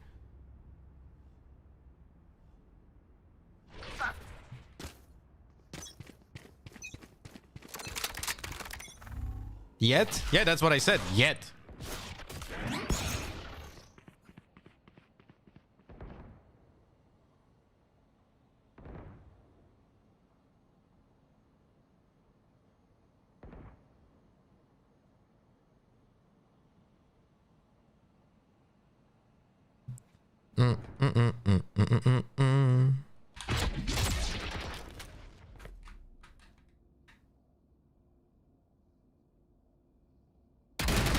O ty kurwo.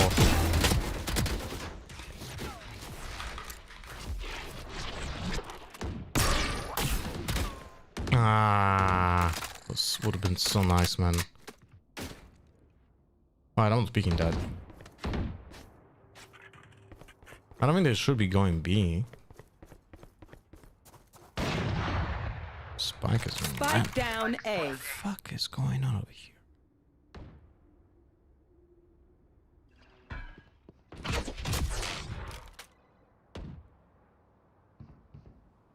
30 seconds left. One enemy remaining. Spike down A. Hello, Sola? What happened?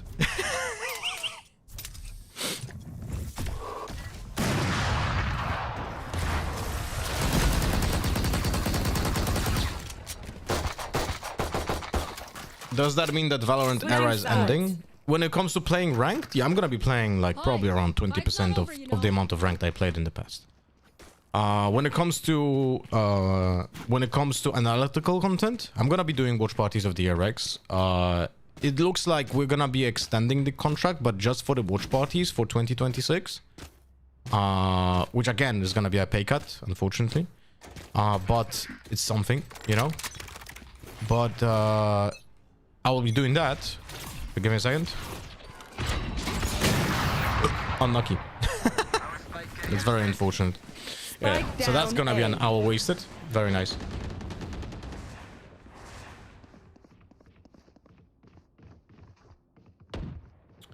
What do you mean no more content creation? For DRX? Look, I had many propositions when it comes to content creation for DRX, But whenever I wanted to do something with the pros, it was very hard to schedule it or like find middle ground and so on. Switching sides. So most of the ideas that I was pitching were not going through for various reasons. Sometimes execution would have been hard. Sometimes it was just inconvenient. Sometimes it was just no way of scheduling it. Sometimes it was just be something that the team didn't want to do because they didn't want to do, you know, to this like make public. Why are people two people drawing now? To make like some stuff public, you know? So content creation for the ARX in the past year and a half was essentially like not really happening. You know? Issues with translation. No, analytical content is not always like, you know, with pro teams are very secretive about that stuff. So they're not exactly everything they want to talk about, you know? So that was a thing. But I will still be doing watch parties for them in the next year. They were happy with that. Give me a second.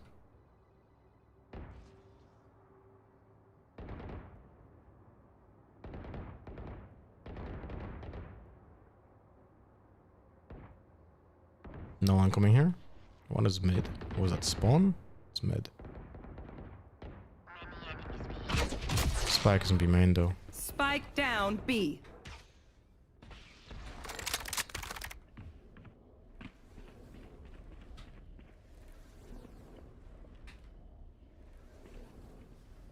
Shit. Oh.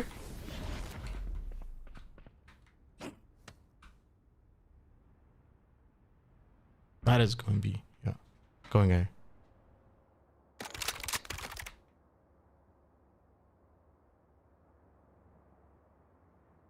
Quiet now. It might be going back to B.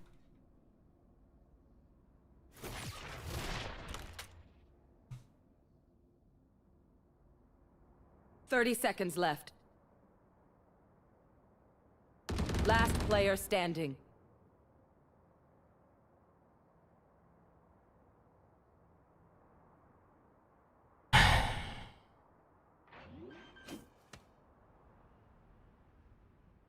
Spike planted.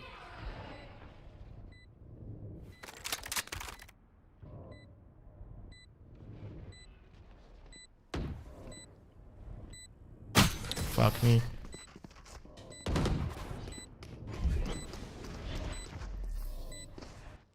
Matching sides. Thor is doing pros review now, and I asked him if he would ever want to review Boast, and he said that it would not be useful because most of Boast's value come from comms. Yeah, that the way that you worded it, by the way, is pretty disrespectful. No wonder he was pissed.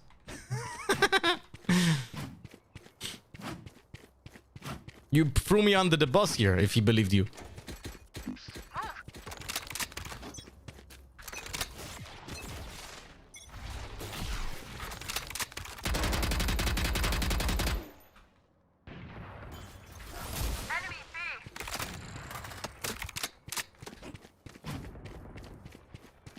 If you wanted, by the way, if you wanted to word it that nicer, you would say Lutter was reluctant to do your replays because he thinks most of your value comes with the communications that cannot be recorded in a replay file. You know?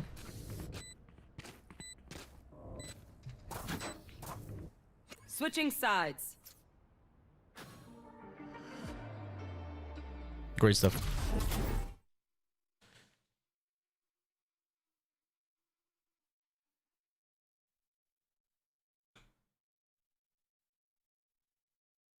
And also, like, not saying the word ranked there implies definitely that it was about pro matches. You know?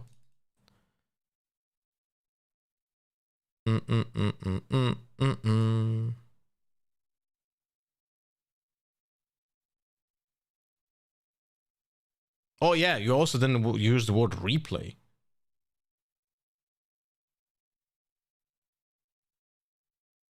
True that. True that. Forgot about that.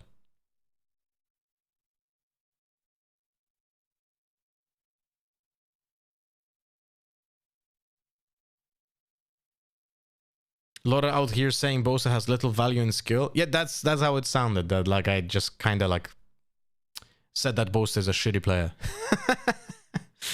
But look, this is kind of funny because Brazen, I'm not mad at you, by the way, just so you know. But it kind of shows like how people, even if someone has good intentions, can fuck up something. But now think when someone actually has bad intentions, what they can do. And Boaster believes that, right?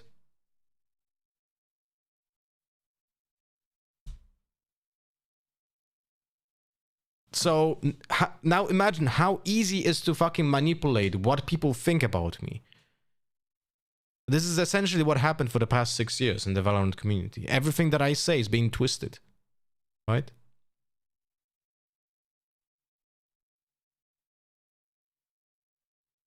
Sitting at home, ill thinking, what did I do to make Loader think I have like in-game skill? Does Boaster even IGL that much in rank? I think so. And it's hard to talk with someone and explain your point when the stream is happening. Well, it's not hard if you word it perfectly, right? But this is why when you communicate in chat with a streamer, you have to be very clear with what you mean, and you have to do that in one sentence, right? In one sentence, you have to write everything you mean, read it to yourself and see, am I missing something? Is there some crucial context missing? If you're trying to convey someone else's opinion, right? Because then you can omit a fact and the other person reading that is gonna be like, what the fuck? Right? I tried to explain it further, but I was shushed pretty fast. Yep. Yep.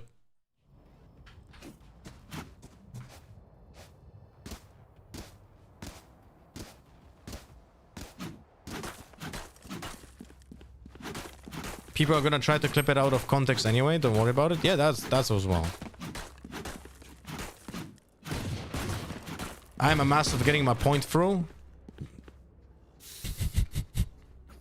I'm thinking a penis joke is gonna happen in any moment.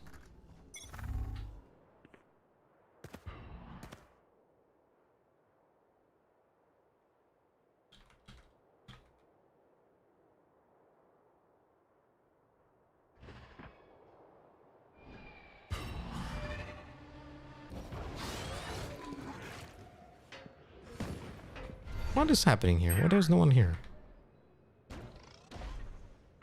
What the fuck?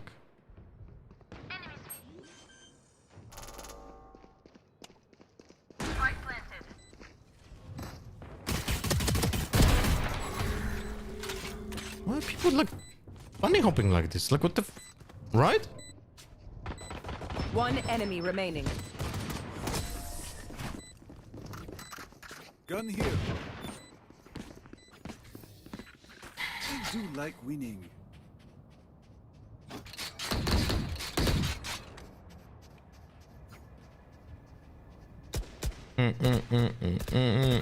I would say it would be very hard for him to turn off IGLing even when he goes into ranked. Yeah, Bosa, I think so. His character is like very positive. Like he's like, you know, happy-go-lucky guy. And I feel like, again, my assumption, right? I'm making shit up. But it feels like Bosa is that kind of person that always believes in the best.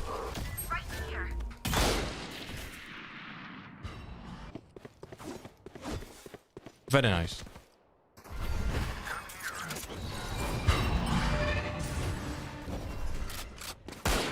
By the way, absolutely, like no one is muted, guys. Absolutely no one is muted. No one is just using any comms, but it's good. It's all good.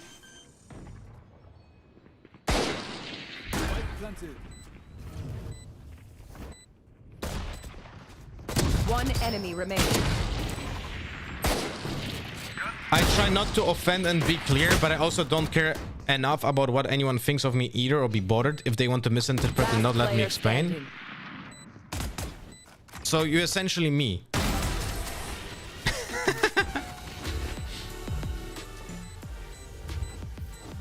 Bosa needs to tell us how he the hell does he manage to stay positive in this pistol, because he's not playing ranked. What do you mean? To defend it.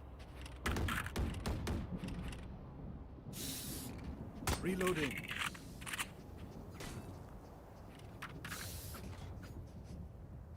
Like none of the pro players play ranked. They play like one game here and there, but they don't really fucking play the game. They should be playing more ranked, but also like you can blame them for not doing it. You know what I mean? This bike. Enemy spotted B.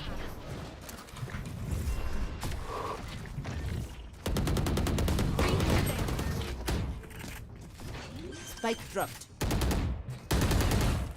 I got the spike. Someone's in defense spawn. Oh, come on. Planted. Gun here. You had your fun. Mine spotted B. Last player standing.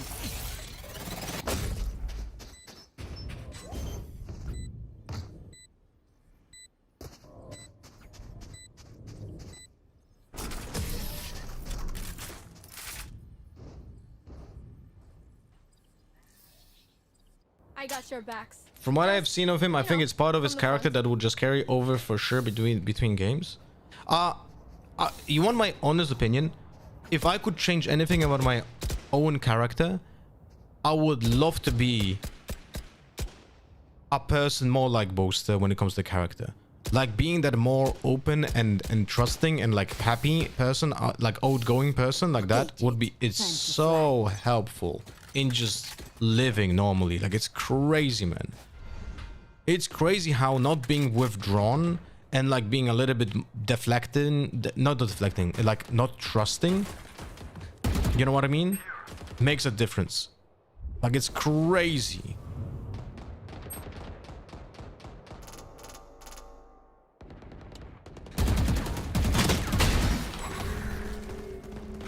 Ay. Oh, don't mind. Careful there. What servers do you usually play on? On the European servers. Hope I helped. Last player standing. Thank God we have an initiator who checks corners. And thank God our chamber knows where to put his fucking trap. It's all good.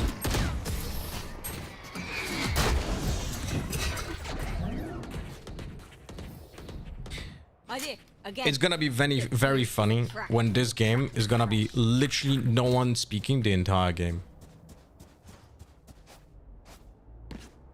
Do you have Stockholm disabled? No. This is Stockholm. Previous game was Stockholm. I feel like I feel majority of the player base in Europe actually plays on Stockholm.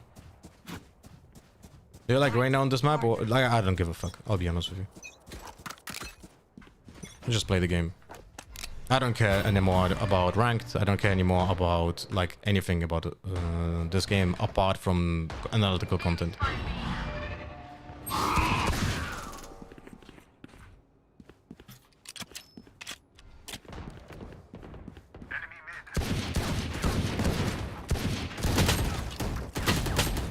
Spike down A.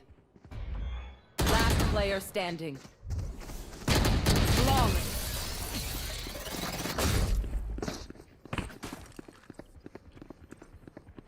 Weapon choice. Tell the truth, you're just a chill dude, really? I'm not chill. Like, I'm getting real mad when people misrepresent me or like lie to my face. So that's why, like, one other thing I will tell you about if you behave the way I behave in real life, essentially you only have true friends. Because you have a love-hate relationship with literally everyone. With literally everyone. Like, people either hate you or love you. And there's nothing in between. And to some degree, that's good. Like, I know that the people that I interact with like me. You know? And if they don't, they're not in my circle of acquaintances or anything. You know? Spike down mid.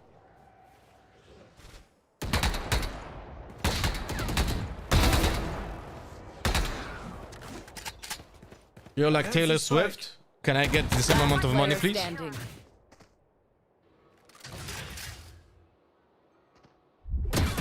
Speaking of content, the Euro guide was great usually when I do Euro map guides. I am right now very disenchanted with Valorant and I don't want to sacrifice more time in when I can sacrifice the same time into creating Riftbound YouTube content. So for now, I don't plan on doing any specific guides for Valorant.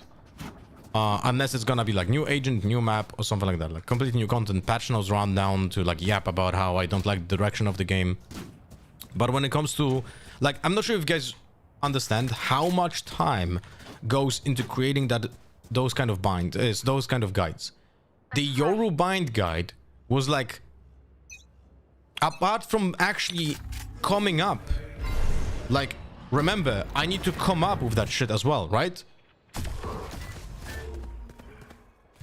Wait a second. I need to... Oh, wow. Someone speaks. Fuck me, I fucked up the jump. Nah. That's such a mistake. Like the... it's okay. Someone spoke, by the way, in the game. Of course in Russian, because why would you speak in English? Anyway. To explain to you. A guide like this Yoru bind guide, if we completely disregard the fact that I had to make those lineups, practice them, understand the context, and fix them, and make them more efficient, to then think this is good enough for people to actually learn from, right? If we completely disregard this time, so we don't count the hundreds of hours that come into actual gameplay, then the editing of that video took me like 4 hours. Just editing. Right? And it's not like a super edited video. Then you have to record that. Recording was like 4 hours as well. But before that, you have to actually make a script to know what you want to do. That took me like around 2 to 3 hours. So it took me like 11 work hours, which is over a day, to make that video that you can check how many views did it get now. I feel like the bind video got like what? 5,000 views?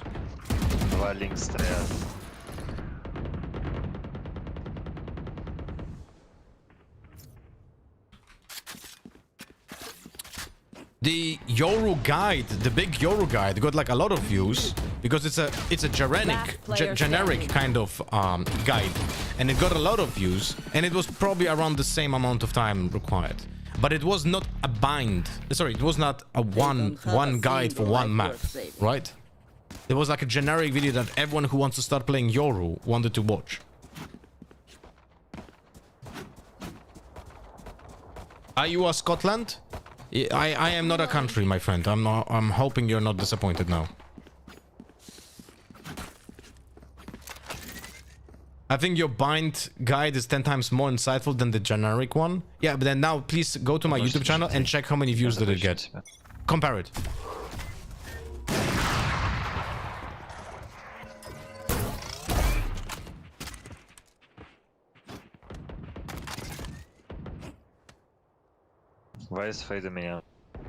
You might not know this, but you were my first... I'm gonna stop reading here.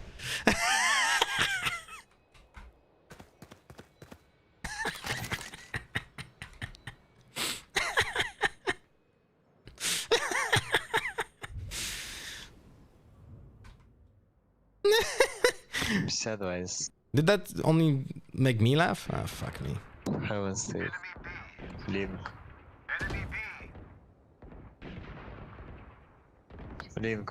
Last player standing.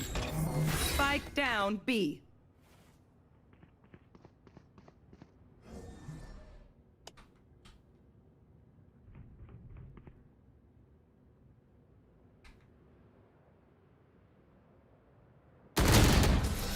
Wow, proper crossfire and play on contact by my opponents, incredible stuff. You might not know this, but you were my first streamer, and I had an expectation that most of the streamers are like that. Brazen, how the fuck was I the first streamer that you've watched? Was it like super accidental, like you just typed into... you were first time on Twitch, and you clicked on me because of some reason? Can you give me more context for that? I'm just very curious about that. I was very disappointed when I was in a different channels where streamers lacked your kind of chat interaction and they had less chatters. Well, I'll tell you this. Fuck me, I didn't buy armor. I would literally... I would literally not be able to stream.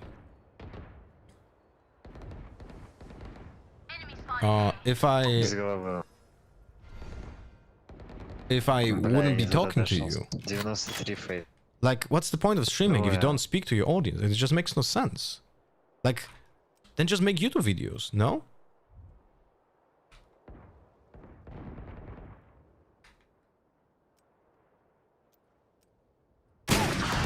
Don't worry, it's all good. We have an initiator here who's just not using his YouTube. All good.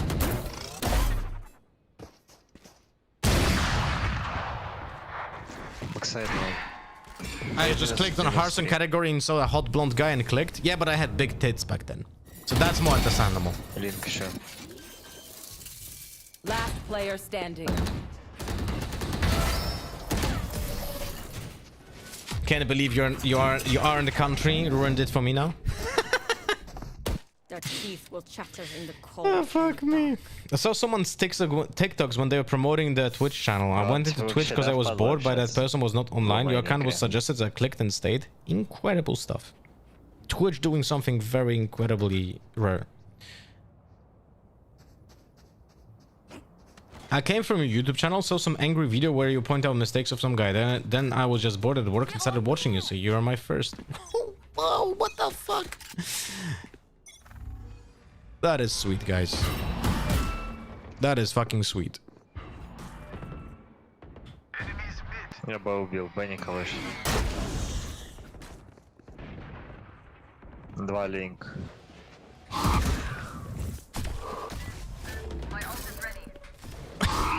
Ну да, играть там, когда соло осталось. Я мид возьму. How many times did I hit it? What the fuck? How did she die with 2 bullets to the body there?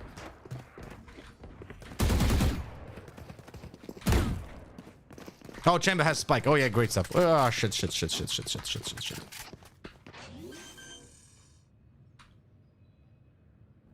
planted.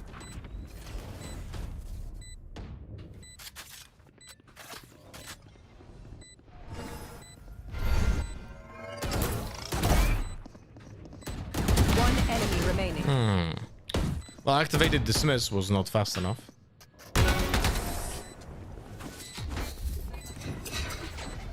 I'm a little sad the tits are gone. Don't worry, Joe. I'm going back to the gym at some point. Buy the best guns you can. I have extra money if anyone needs. I can buy for you. My treat.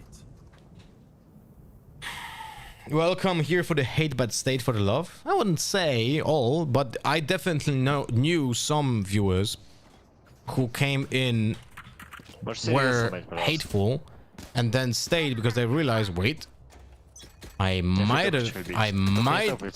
be wrong.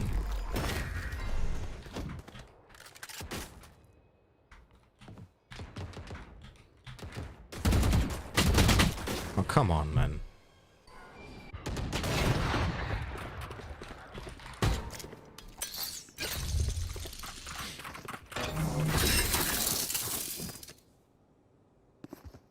Spikes dropped. Lotta being the first for so many women and men who have to take care of his guy is a problem. It's true that. I think on my end it was a friend telling me there's a Polish dude streaming Hearthstone. Yeah, he fucked you over big time, man. Imagine not swapping to Headhunter. And now swapping to a knife after shooting a fucking ultimate. Great stuff.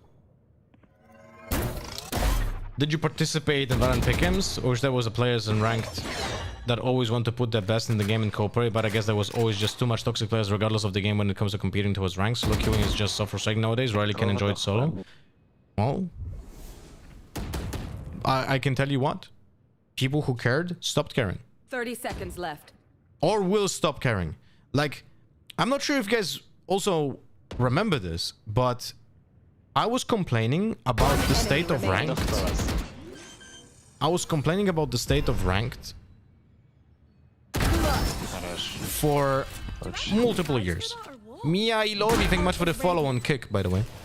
I was complaining about the state of ranked for like 4 or 5 years, and I was predicting that the game is gonna go on a downhill spiral if it's gonna continue that way. I was complaining about it a lot, right? A lot. And again, I was being crucified for having this opinion because you care too much. Why do you care? It's only a game. Did you guys see what coincidentally started happening on fucking social media after I posted my video? So many people literally started talking about the state of ranked that I never saw complain about anything.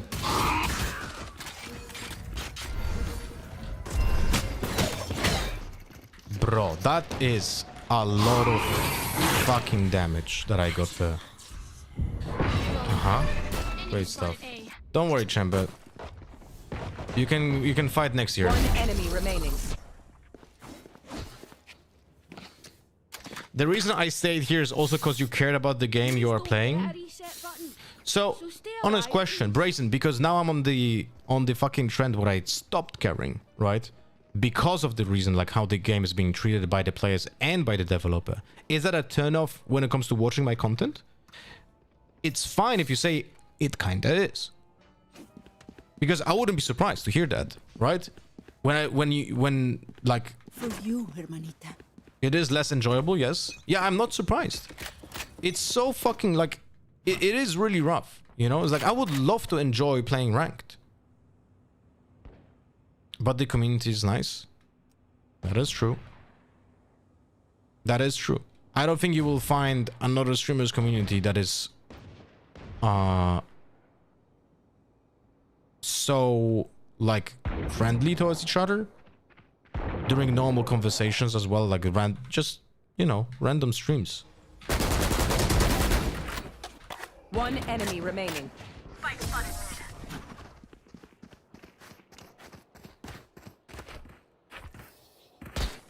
Like, what I try...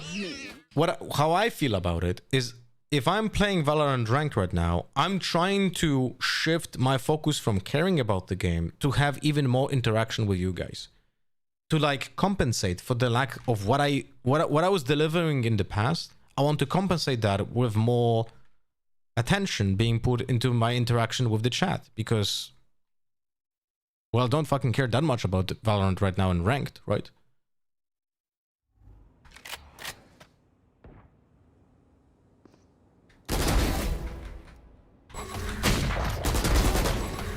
Nice Bucky shot.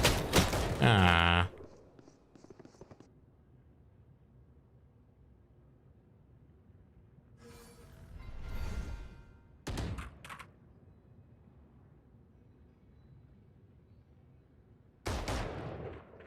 Although the comment is only a game, could be applied to any sport too, like and people are damn passionate in that arena, like. Wait, what? Sorry, TDM Gaming, I think I missed the context.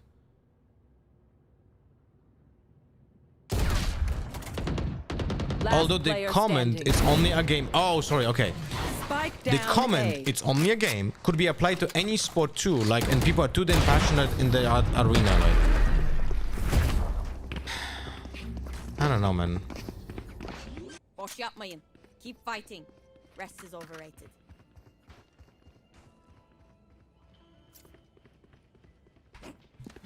Also, watching you is like getting coached in Valorant for free. That was always... You know what's funny is that aspect I try to transfer into every single game I play. Since I started streaming, that was the goal. Every time. That was the goal.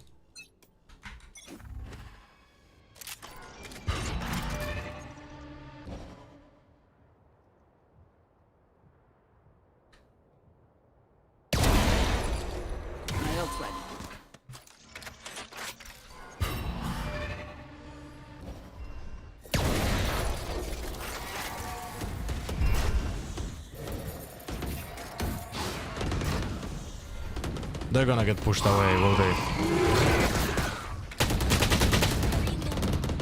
One enemy remaining.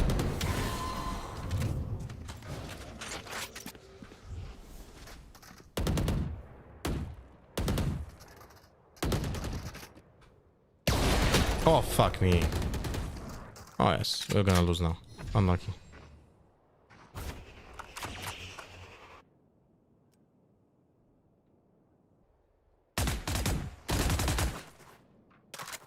Did he just swap to a fucking scout?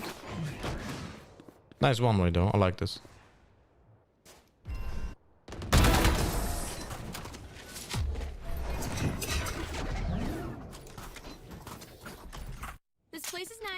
but not nice enough to die in. Definitely not getting that back now. Yeah. Anyone feeling generous? I didn't say they were too passionate, but just that the same argument could be used if you're going to say it about game sports. Yes, correct. Correct, I would say so.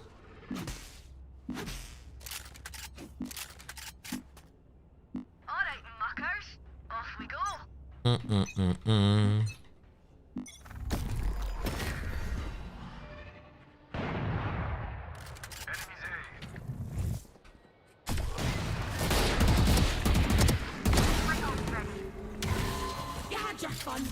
Come on, she ulted? What the fuck?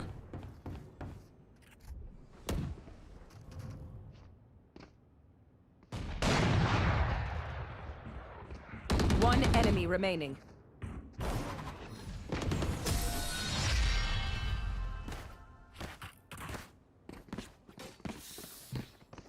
I hate to say it, but probably best to Like, play as a team.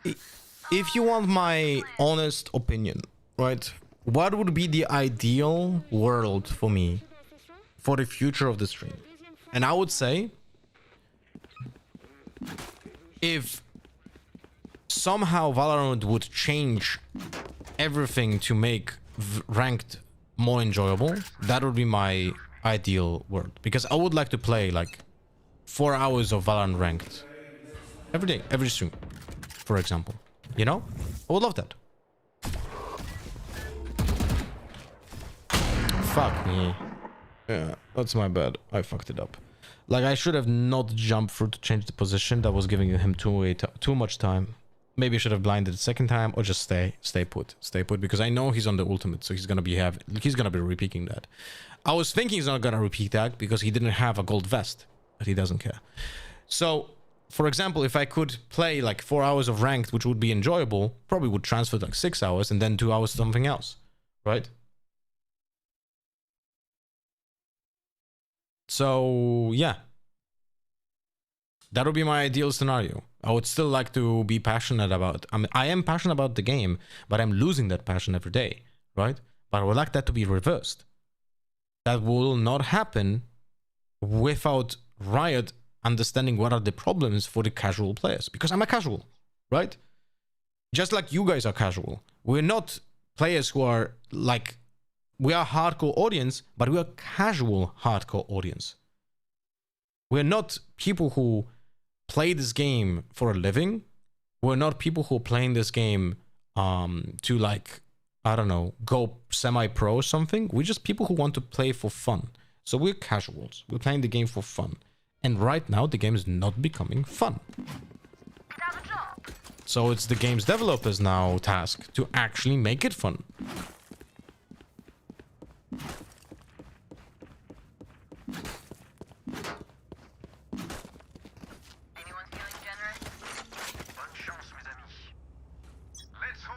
Oh shit, the whale is gonna ult.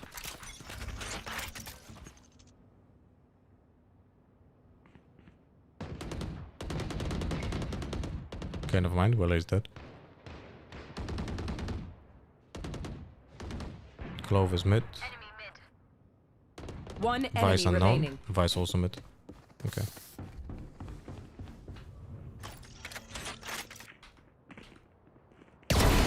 The upside of me not really caring that much about ranked anymore is that you guys will be able to watch the map every time. Even if I get stream stuff, it doesn't matter, man.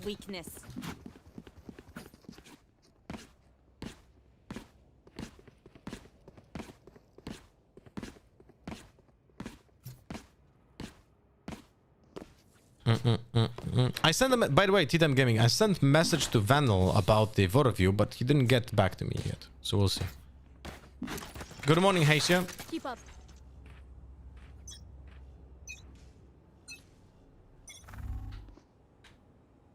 He crossed. I know.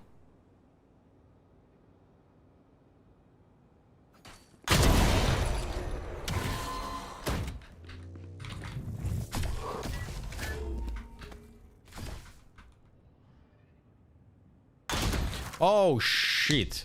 I thought he didn't cross. So that was okay. So what happened here? I'm gonna explain it to you. The steps that I heard, that was Clove. The Waylay didn't do steps. So the waylay was already closed. When I dismissed, she crossed because there was someone close here, and she crossed towards the other side, and that's why I was being caught off guard here. I misread the steps. Their spirit is cracking. Now shatter it.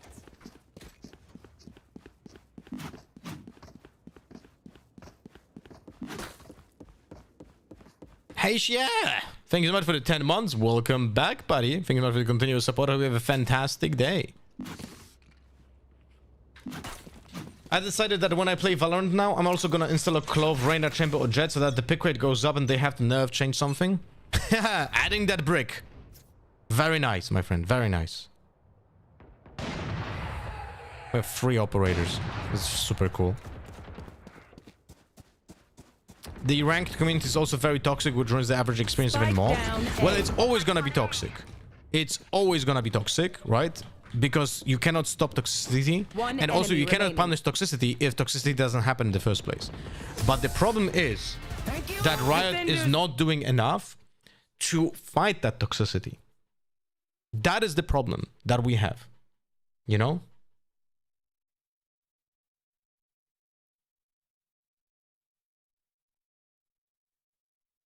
It's all good, like, if he doesn't want to claim and cover the price, like how he uses it to entirely up to him.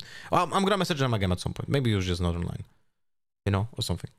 If someone would send you a replay when you will notice that they cheat, how fast would you report that?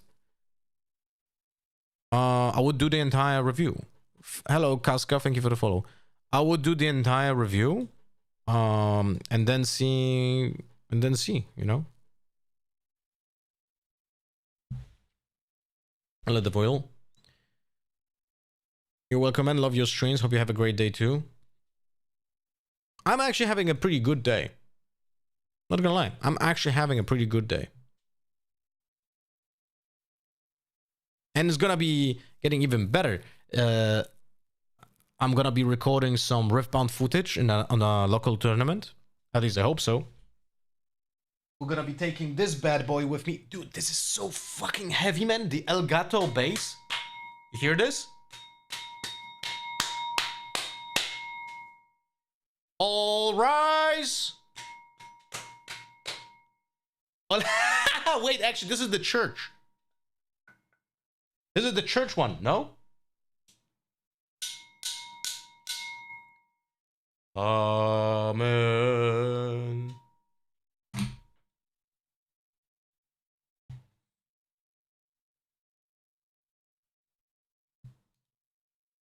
Ah, yes.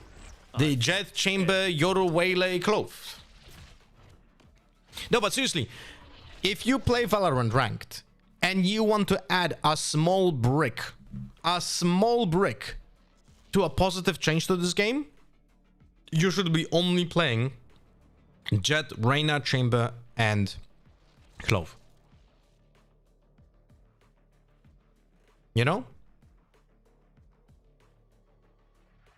How would you see it though, as the replay is Riot's end and so wouldn't capture any of the cheat stuff? At best, surely you could say suspect cheating. Well, TDM Gaming, I would say that very obvious cheating would be still visible on a replay file. Because suspicious things would be happening way too often. Unless someone is really clever about hiding them, right? Even if someone, like, you can use the argument that replay system doesn't have exact correlation when it comes to the cross in game and on the replay file, you can still like see some inconsistencies and so on, which could trigger an investigation, right?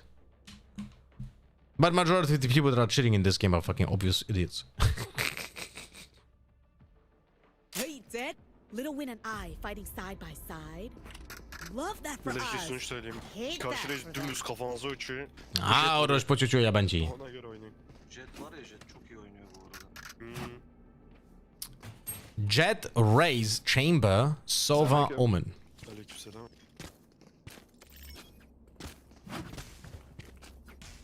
Oh, whoa, Astra? Yeah, but the Astra it will not be helpful. That's what I can tell you. Okay. I don't have to go with them. Bunları bekleyebilirsiniz kısacası. Smoke şöyle mi atayım bak şunun üstüne? Yoksa arkaya mı? Şöyle mi? Tam flash pick yapacak çarları yok. Böyle at. Bir de heaven at işte. Ellere girmeyelim bir. Zararsınız ya. Sağa gel geçmiş olabilir.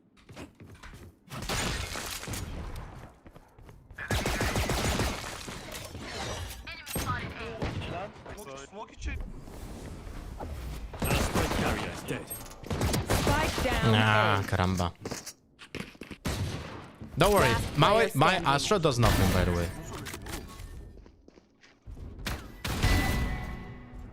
If only their Astra would follow me. Omun mu 90? Onun 90 46 J.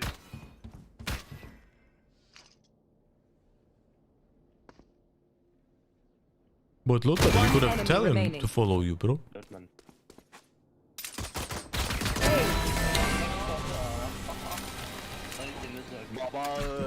Now clip it out of context and be like, that Astra's doing nothing. 5 kills, wins the round. Eyvallah. Mermim ama son mermi gitti ha bak. Burası B, burası B, burası B. Ben Windows'da yatacağım full arkaya I mean, good job, bro. Good job. buraya attım trap. Lotta, just stop talking, you know nothing. Yep. I mean, the first kill was just because the opponent was complete. Like, the first kill was lurk skill, right? And knowing when to attack. The rest of the skills were people just overpeaking.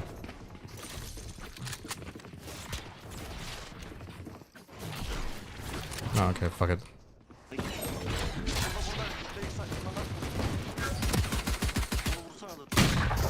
Good stuff. 160, guys.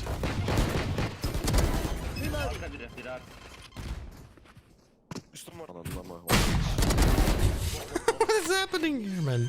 They play shotguns on fucking eco round on Abyss. What is happening, man?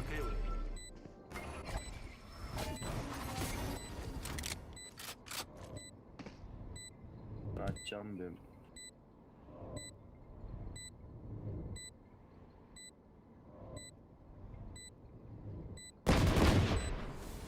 One enemy remaining. Last player standing. Well, at least they have some contact play, so that's good. That's good. Ona çekme atacağım ya. Orospu çocuğu yabancı. Speaking of insane, where's Gopher? Not on the kick chat, that's for sure. First 3 kills they walk into her. You're right, Kaska. Like, no, not the first 3. The first one was because she lurked and the opponent was completely unaware. That was a nice kill. But the other 2 kills is like essentially like people just overpeak because they're already winning. It's 4v1. We won the round, right? That's how. That's. Oh fuck me. Ya şaka gibi ya.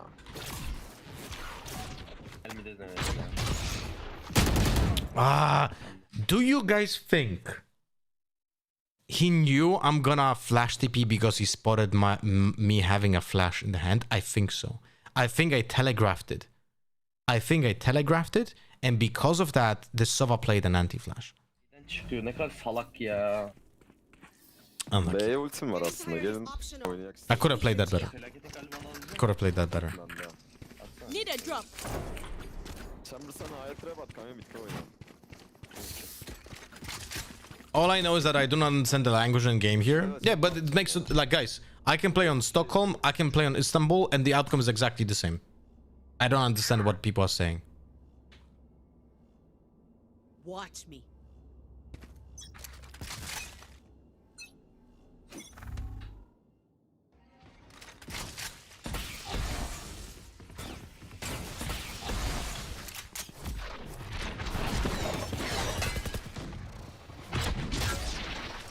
Fuck me.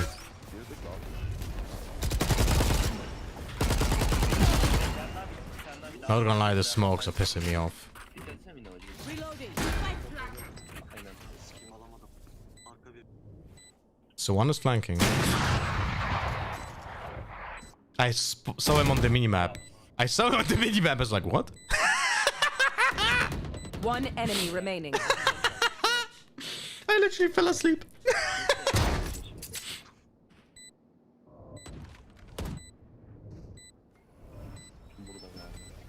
So annoying that they don't speak English when they clearly are in the party, English in team chat, and when the whatever they want in the party chat. Well, to be fair, I'm playing on Istanbul. Team Ace.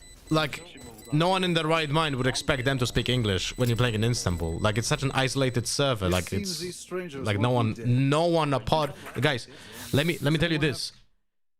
When it comes to the Istanbul population of the server, it's millions of Turkish people and one Polish guy from time to time.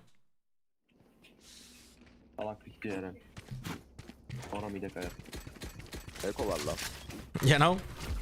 Kesin push gelecek bir yerden de. En kötü OP yaparım aşağı amına. Shift başla shift. They destroy those. Üste baksanıza up tarafta. Careful here. İpten açılmıştır. Ya. Enemy spotted A. Girme. Oğlum. Very nice. Very nice, kanka. If it's Istanbul, I get it, but I play Frankfurt, there are French, Turks, Russians, and whatever, and they do the same. Oh no, I agree. Last player standing. I 100% agree with you. It's an overall problem but this happens in every single European game, by the way. I'm sorry, this happens in every game when you're a European. It doesn't matter which server you're playing, people will not use English for the fucking, like, just out of spite. The only servers in Valorant where you can reliably have English communications is essentially in London, and to maybe like 40% of the times it's gonna be Frankfurt. But it's still gonna happen that people will use non-English majority of the times. And then you have Paris, Madrid.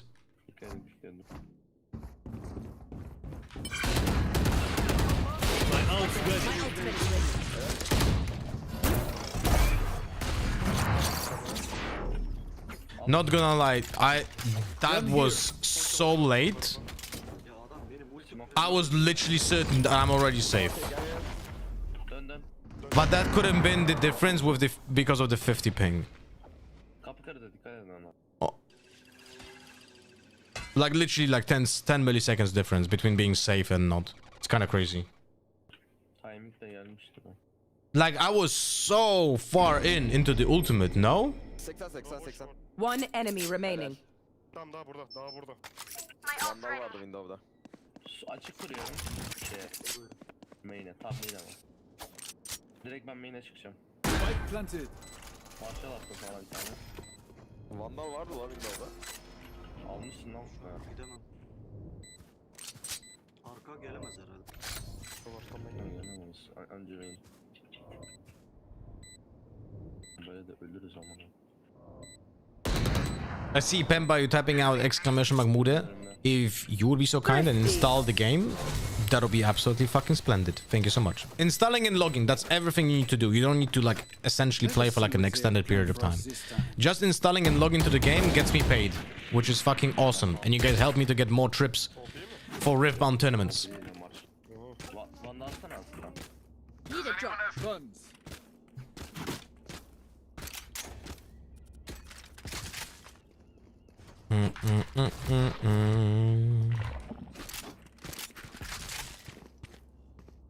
What happens now when the clone is body blocking, but it's on a different player? Actually, don't know. Here, I didn't see the interaction. Reloading. Reloading.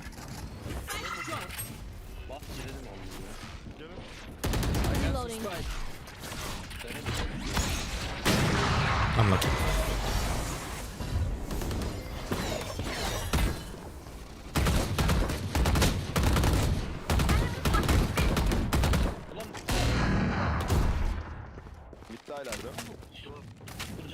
What is going on? Spike down A.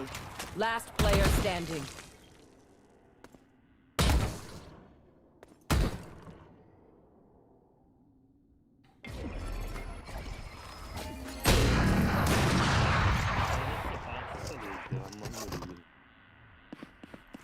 Olabilecek misin roundda ya? Please do not mistake my smile.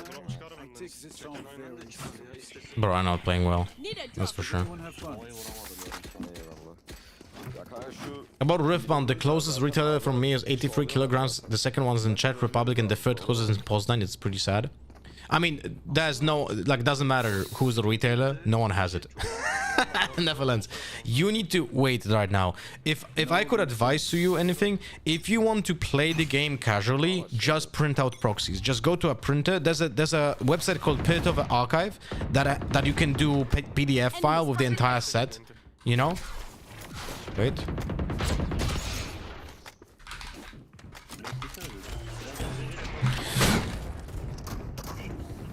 o ne kanka? Dedim yoru hiç yapalım da. What the fuck?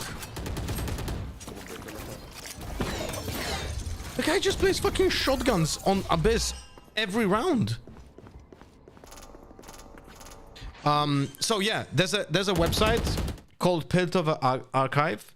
You're getting on this game. I am getting on this game. But don't worry, we have 0 fucking traps used by the chamber, bro. That's all good. Sen nasıl öldün aman? Abi Stinger 40 vurdum. Evet. Alayım mı? So Kamen neydi öldüm ya? we'll play it. Ulti dojladım neydi öldüm? No, I will play it. I'm gonna give him that. Because I don't do shit. They're just carrying me. Neymiş? Seni atarım bir tane. Go to the website Piltover Archive. So, Piltover Archive, and you can print out a full PDF with all cards 3 times. It's gonna be like 100 pages or something, and you can print out in color and just cut it out and just play. And it is good. It is a good way right now on dealing with the demand and the access to it. No one is getting mad about that. We play local tournaments with that, with proxies. You know? Skirmishes, like official, like the higher events, they're gonna require you to have cards. Başka var mı? I'm gonna flash and TP.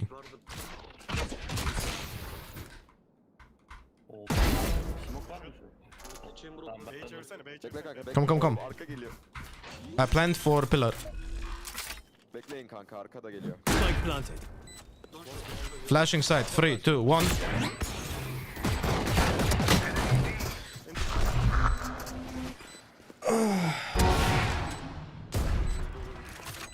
Watch out for smoke. Yeah, you have to go. Last player standing. 66. Ay short iyi. Aman 66.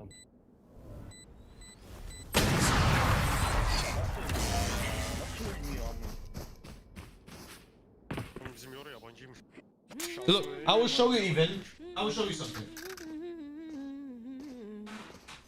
Or toplayalım ya Veyle'ye, Astra'ya. I have this. Alalım. Wait, I'm 1 away from the ultimate. Look, you see this? Flash for my main, bro, please. Yes, 1 second.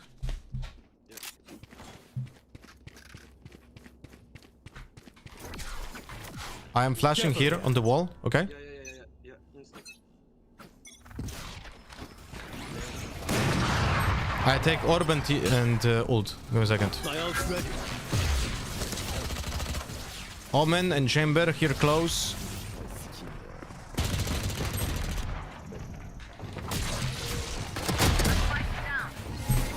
One Spike HP down chamber. A.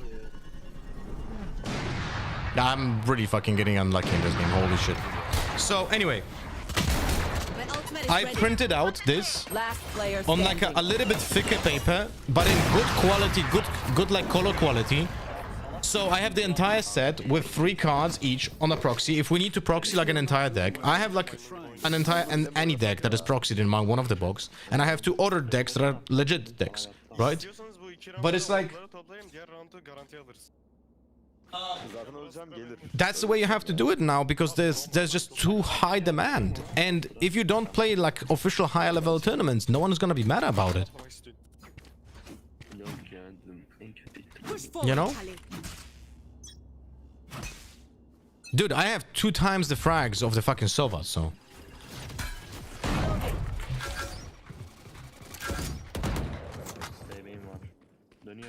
have the spike. My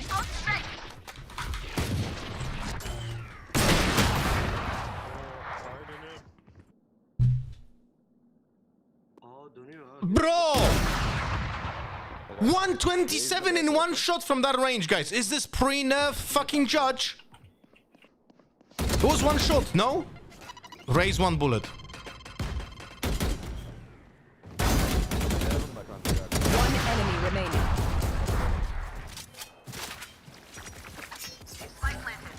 That's insane, though.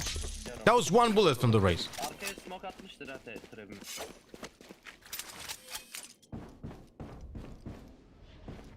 Bence arkaya smoke attı. Aynen. City alın lan. Bak atmamış. Seviliyor galiba. OP alır ya ben B'ye OP gidiyorum. seviliyor büyük ihtimal. Aynen. Gun here. Gun here. Koşuyorum buna. Bombayı bırakmayın. Bırak bırak. OP alayım mı? One moment, guys. Vandal sevlemiş. Yok yok OP alma. Last round in the half. We lose Üç tane everything oynayacağız, after hızlı this. oynayacağız biraz. Spend it. 1-11'in amına koyayım şu Sova'nın şeye baksana. O gariban gariban. I can draw for you. Ben Yürü. OP bir miktar aranıp geliyorum. beyler. Ben şunun I got kafasına money. bir tane vurayım. Anyone need something? Ne de para var. De git de git.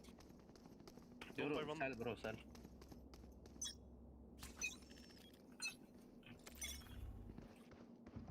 What?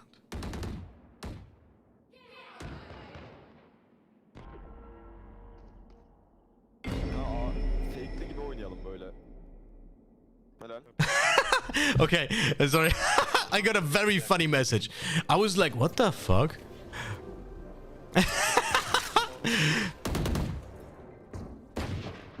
Vuracağım birine. Wait, I will go in. I'll flash out. Flash 3, 2, 1. Burada operatör kalktı yeni geldi. One enemy remaining. Hi, clone. Watch out. What are you called? Ah, kurwa! Fuck this guy, man. I'm dodging again. Switching sides. we have plenty of time, though. I mean, I'll be honest with you. I whiffed like a fucking bitch. But it was... I don't know, man. This fucking race has great satchels. Dur ya. This fucking race has great satchels. Like, you can literally see someone who's playing race most likely like 99% of the games. Geçeyim kanka. Guys, I got a message about copyright infringement from a company. And I was like, what? But then they said, sorry, bro, that was not meant for you. I'm so sorry. Like, oh, okay. Oh, fuck me, man. Anlamadım. Var bro. Ananı sikeyim düştüm ya. Ya bacını sikeyim. Wait, what? Şaka mı bu çocuk? What just happened here?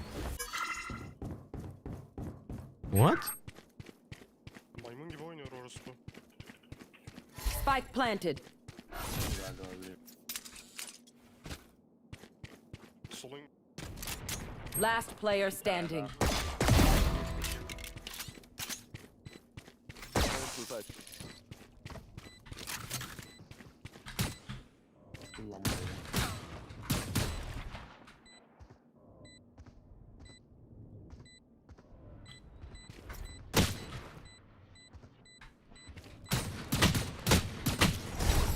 Bro.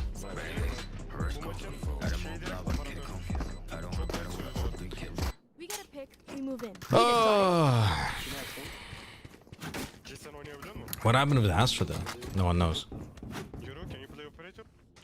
I mean, I don't have a good game, but yes, I can. will play. Tamam ben denerim ya. Ben de alabilirim. Operator, what is that? We don't have the cash anyway for that. For now, at least. Ben bir middeyim. Diyeceğim ben. Bekliyorum.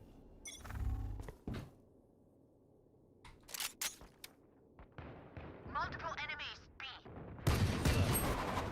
Reloading. Vurdum bir tane daha. Bulldog düştü. Unlucky. Spike planted. Helal lan. Okay, I'm going from mid because our chamber already crossed. 2 players heaven. 2 players heaven.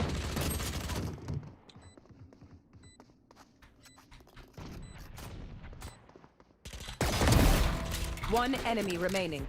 Wait for me. Wait for me. Okay. Last player 55 standing. damage. He has a judge.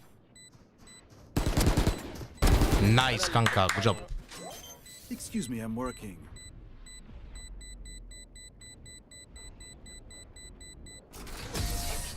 Bonjour, Godsend. How we doing? I like that you come to the green chat to say hi. I do appreciate everyone. So okay, but I will also bring my own. No offense.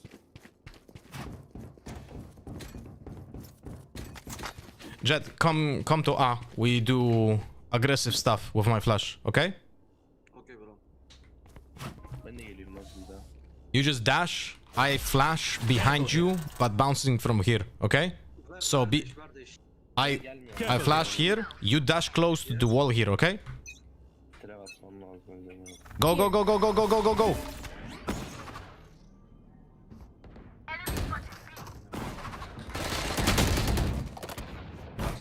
And this is where my IGLing ends.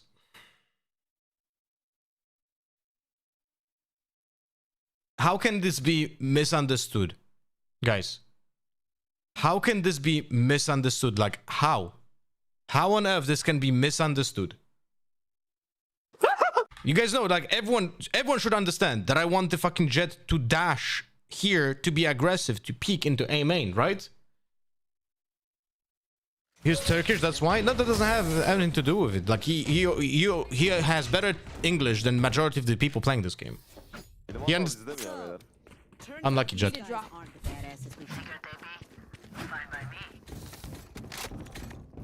Chamber drop çıkar mı bro? Atayım OP de atarım bu arada. Gerçi altlar Allah. Gene ya. Bro, I play backside, please, okay? Sorry, what? I play backside. Yeah, sure. This is your glory.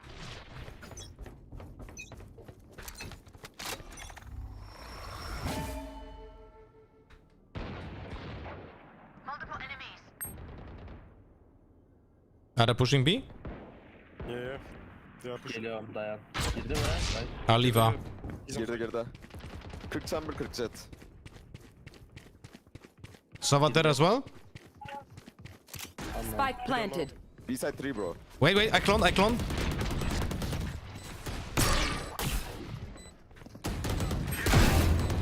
My ult's ready. Flashing backside. One 3, enemy 2, 1. remaining. No info.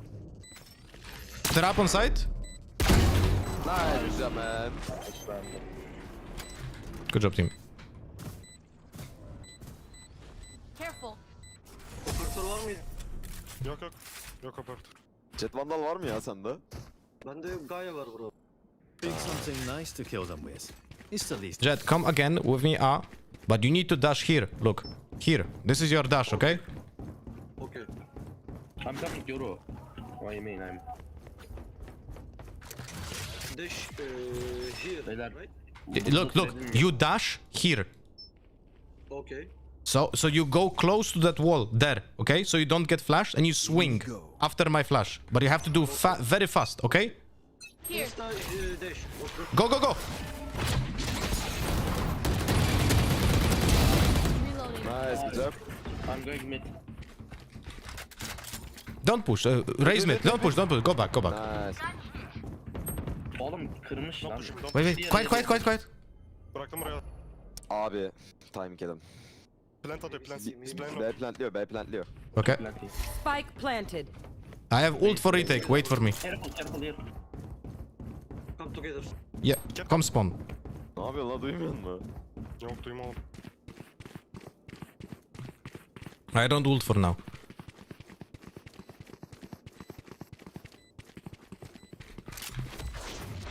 Last player standing. Timing yedim ya. Hey, we had a nice fucking attack, no? But you're better off with me kicking your butt than those assholes. Did you get any business emails by any chance? Not to that. What do you think? No. I don't think so. I need to check, but I don't think so.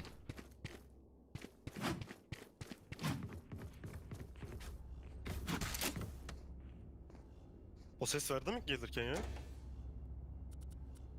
Kanka hiç hatırlamıyorum. Gelirken Chamber mı? Yukarıdaydım ya. Şuradan vurdu beni. Ben çok yukarıda. Ha, ses verdi bayağı koştu şuradan. Free mid. Jet. Four players mid. Kapı kırdı, kapı kırdı.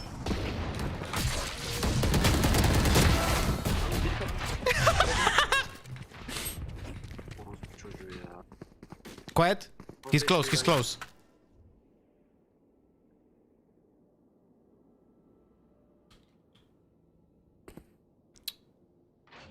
Planting. Spike planted. Trap. I destroy.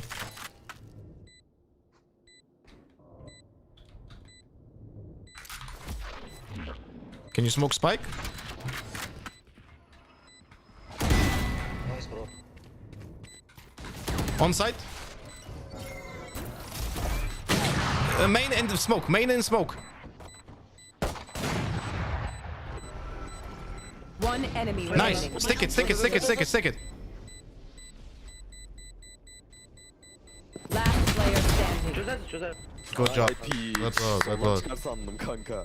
Ben de soldan çıkarsa çarşı var, altıma sıçtım ama. Dink attım ya ne bileyim. That moment is gone.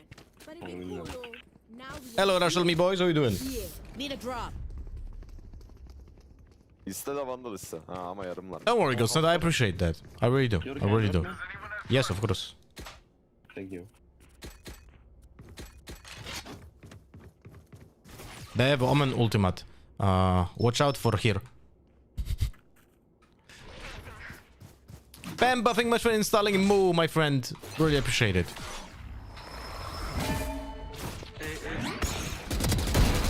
I have the spike. I have the spike. Spike Come, come, come. down B. I'm coming. Oh, he ulted. Oh no, no, he didn't. Almadı lan. Really? Yeah, Maybe we have the spike. One on me, one on. One enemy remaining. Heaven, heaven, heaven. Omen heaven. Yeah, it's okay. It's okay. We have spike. Atladı mı? Chilling. Yeah. Flawless. Nice. Helal lan. Elinize sağlık. Bak şu Raze'e maç vermedim ya, acayip mutluyum. Left the Twitch and kick stream on PC, but using kick app, don't know what the folks were on about. Seems decent to me. I think the people that were complaining about the kick app, the mobile app, Size de mi denk are geldi? using the Android one. Benim takımdaydı bu ikisi. I never had issues with the kick app on iPhone as well. Yemin et. Looked pretty nice to me. Ben klodum valla. Jet, come again. We go aggressive. Ah. Bizim entrelere fazla ekrim var bu maçta amına. Go, go, go, go, go, go, go. No, unlucky man. Astra smoke like that. Oh, I flashed myself for some fucking reason. I don't know how was it possible that I even flashed myself there. I honest to God, I don't know. I don't understand how was it possible that I flashed myself there. Tam nerede işaretle ona göre atayım. Spike planted. Atmamış galiba salak. I am on iOS and it runs really well. Burada. Like, look, I know this will sound kind of elitist, but I had Android phones in the past, and I legit never looked back once I got my first iPhone. Like, it's just so much more Abi yakın yakın yakın. Last player standing. This guy is insane, man. This fucking One race. enemy remaining. Heaven'da. Atlamış olabilir dayı. Bottom? Never mind. Vay piç ya. This fucking race, man. Desene sarsma atardım kanka oraya. You going okay now? You all feeling good? We got this. Lan ben bu yoruyla agresif yapmak istemiyorum ya lütfen. What do I want to say? Oh yeah, the app. I feel like the problem with Android is that it's getting bloated. It's like people use the argument that it's so good for customization, but I think for like 99.9% of the users, customization should not even be a fucking option. You know what I mean?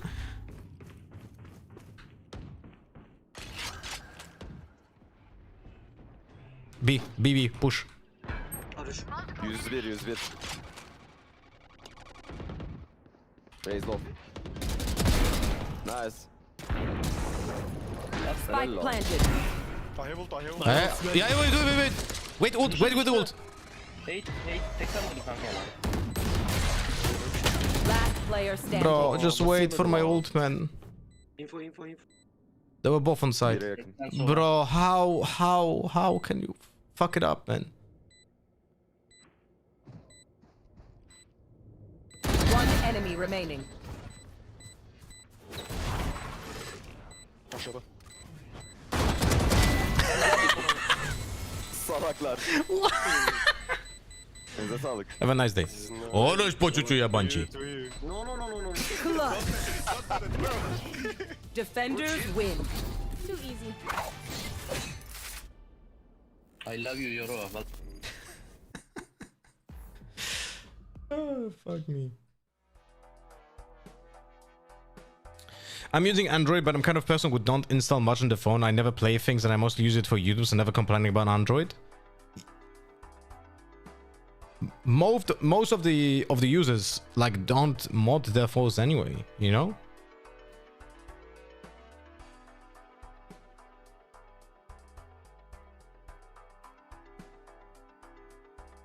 Bro, I got diffed. I got diffed by this race so much, it's not even fucking funny, man. Look at this shit. Jesus Christ.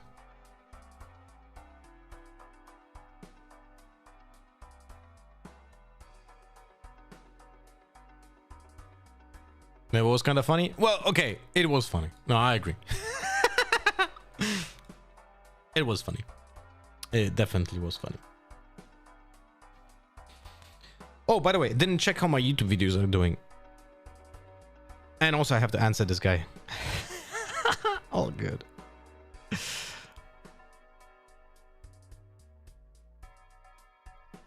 I'm sorry to send you wrong message. I was working for managing the media rights and your stream was found by the filter.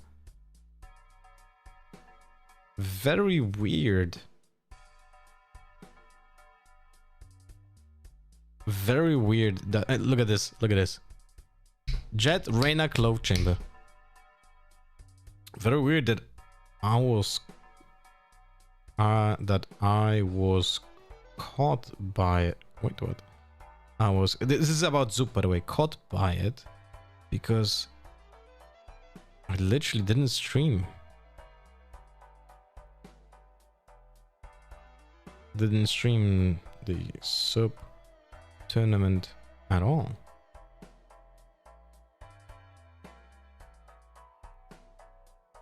Funny though.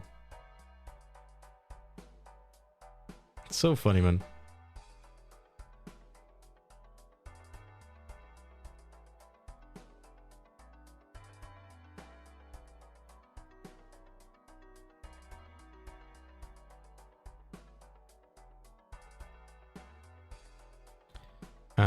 We need to do. Okay.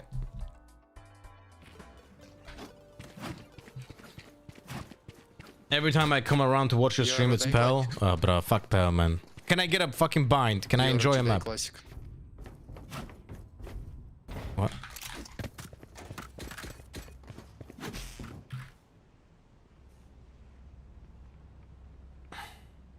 It was meant for Sliggy, but you guys are just the same. Wait, what? What?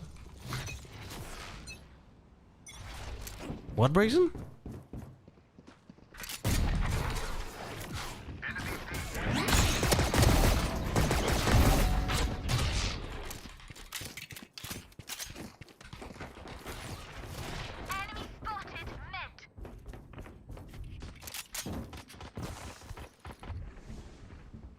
Two people long, one mid. Belong, yeah.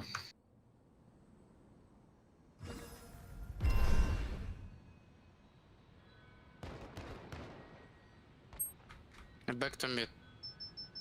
One guy was market. One enemy remaining. One more fight. Last double doors.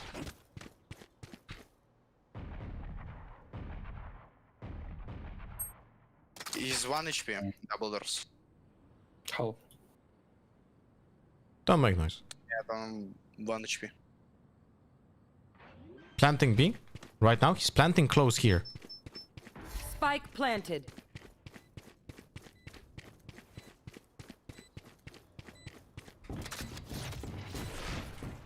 Enemy spotted me. 1 HP, by the way. 1 HP, guys. 1 HP. 1 HP got A. Had to fucking hit him twice. With a ghost, by the way. How much damage did you do to him? She didn't hit anything. You are talking to me? Yeah, to the face. I gave him 55. That is not 1 HP, brother. But I didn't say that he's 5 HP. Someone said that she's 1 HP. It was my friend.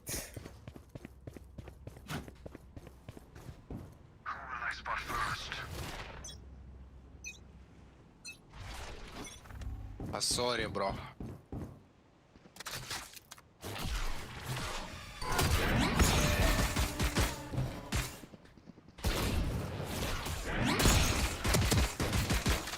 A lot of people here.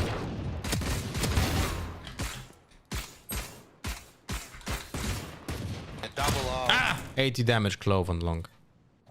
What the fuck? Double doors, 1 out. Con. Maybe city. Pushing long. 1 enemy remaining. Spike down B. Good job. Hello, bringing on Kuzi. I'm good. What about yourself? Ты типа так полутроллишь, Рейна? What did you say, Brazen? What did I miss? А чё, нахуя?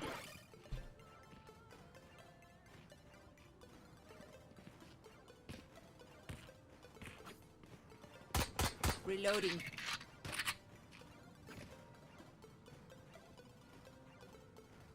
I don't think I missed anything special. Come back to Hearthstone? Why would I do that to myself?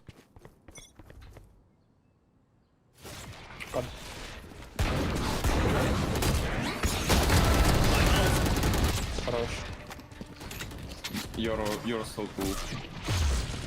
On site. On site as well. Pushing here. And on in the smoke. 1 enemy remaining. Flashing. I'm 1. Long. Я вахаю на Йору, такая легенда. Surely they can do better.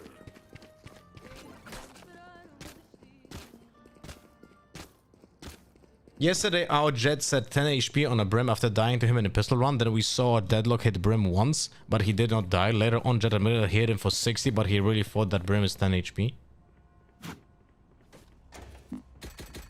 Idiots. Idiots. Idiots everywhere, right?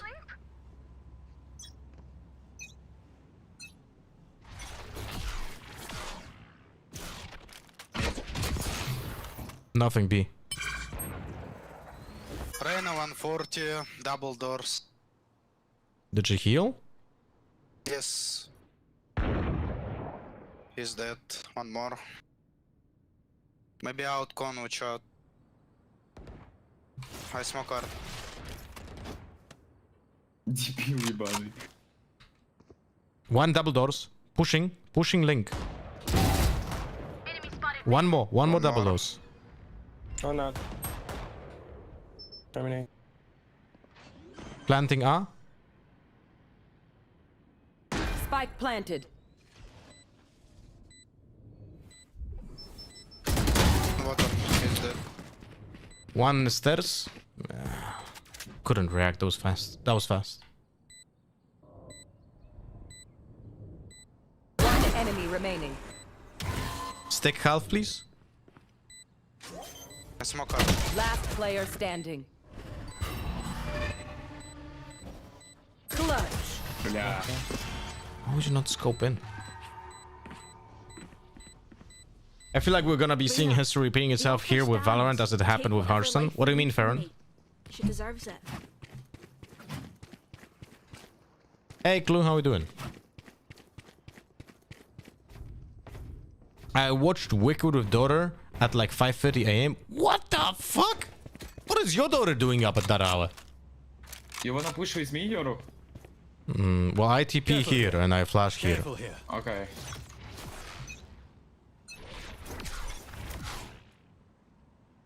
Flashing. No one here. 2 top mid in window. Yeah, I'm taking R. Double doors out. Stay, champion. Go B, go B, go B, go B. One art. A lot.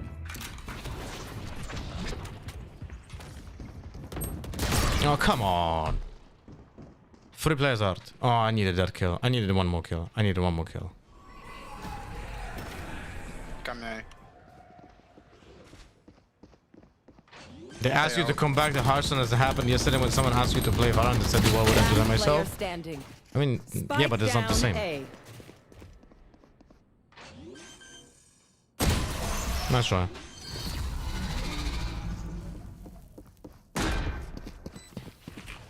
Trust me, they will make mistakes. When they... Did that jet miss knives on target planting? Yeah. That's okay.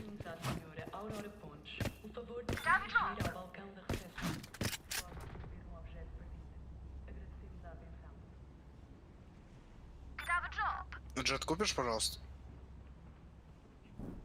Спасибо.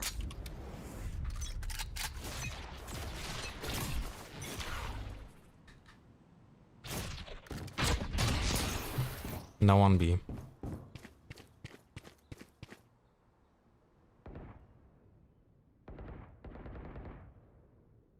Hey, man. People. Great stuff.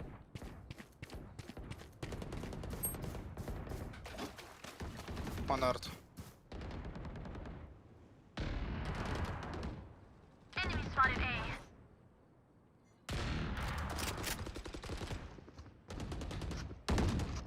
One enemy remaining. That's Spike. Down A. Goodbye. Nice. Bam, bam, bam, bam. Oh, Gaia. Hello, Gaia. Are you a streamer? Nah, not really. Galactics, thank you so much for installing do you Move. have, just custom voice settings or what? I have good microphone. I got it. Haha.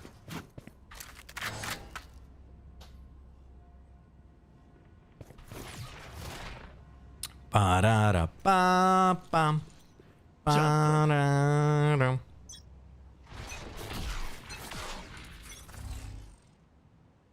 Flashing. No one B. Double doors. A lot are... Bro. Coming clinic. Deadlock was B main. Spike down A. The one time I don't check it, by the way. The one time I don't check it. One enemy remaining. They will not come B? Yeah, it really feels like that. Last player What standing. am I watching? You're gonna hear the shield.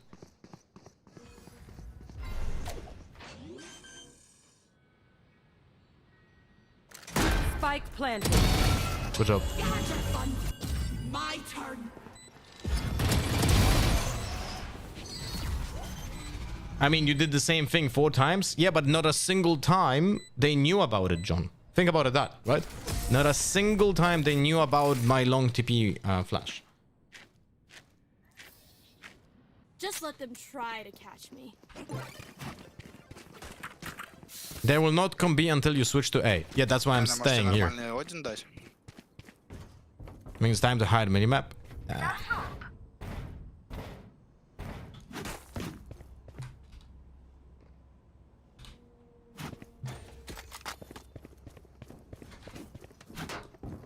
Bonne chance, mes amis.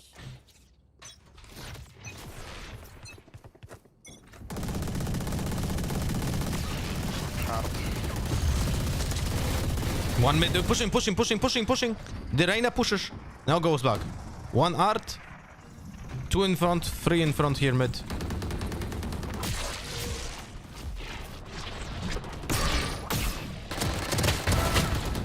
Remember, guys, Spike Stinger down doesn't mid. work long range, right? One enemy remaining. No info about last.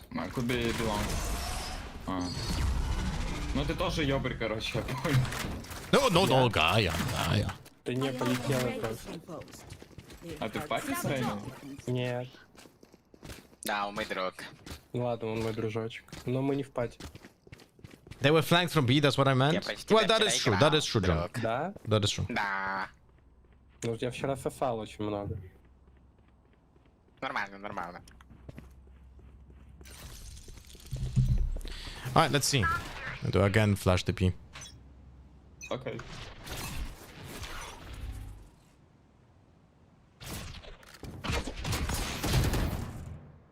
Unlucky, I guess. So unlucky. Coming up. Out double.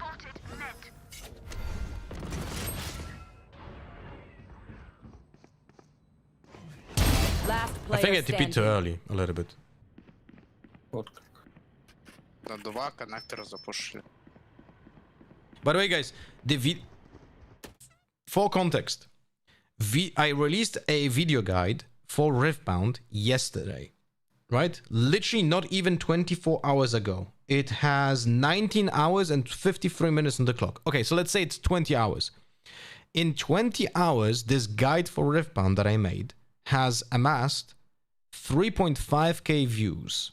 And I know this doesn't sound like a lot for like the big YouTubers, like literally not a lot, but this is a brand new channel. This is the third ever video I made on this channel, right? Third ever video. Think about that.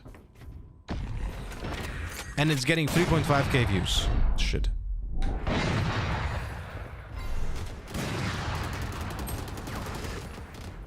No, don't smoke. Fuck.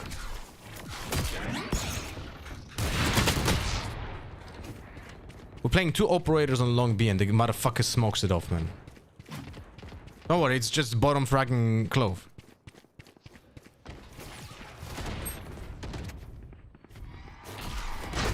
Flashing. Oh, come on, man. Clove, don't smoke long B if we're playing with operators then, man. I don't care if there are 5 of them or 50 of them. I'm asking, bro. Let's go. 2 times. You can smoke long or no? Yeah, and no one said yes, so don't.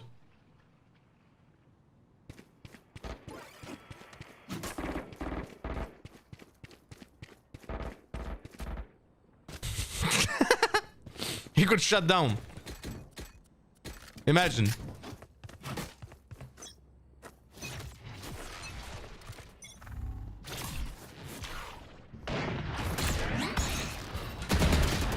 Double doors window. I'm just gonna overpeek everything. Enemies.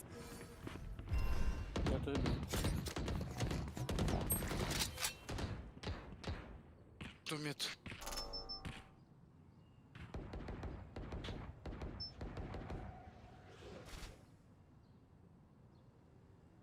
Three mid as well. Psyche, thank you so much for the follow, my buddy.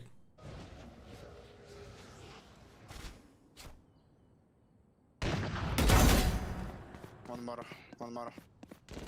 Last player standing. Watch me. Last round before the switch.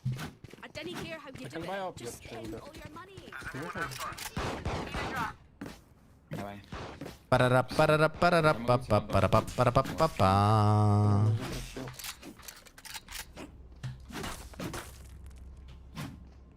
Can you buy me shorty, need a please? drop. Шорты. Thank you. Ладно, шорты.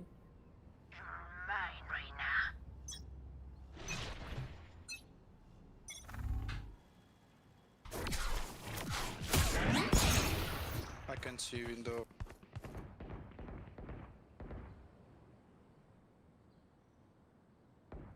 Нет. Хорош. Imagine going B when it's not smoked off and there's an operator. Сайт. Spike planted. Интересно. Low HP fade side. Last player Come standing. on, man. Let's try, guys. Oh, fuck me. Не идет, ребята. Switching sides. I should have not crouched. That was definitely my mistake. Crouching there was a death sentence.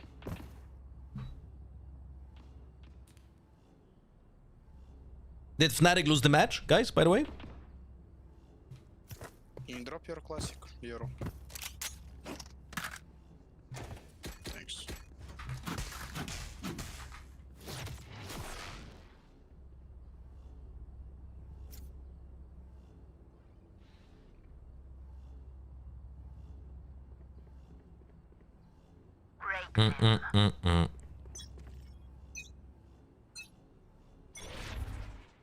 What?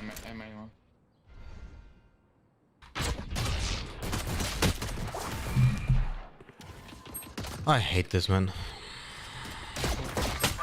Literally lost my timing because my TP got body blocked by the champion. Did you see this? It's not his fault, by the way.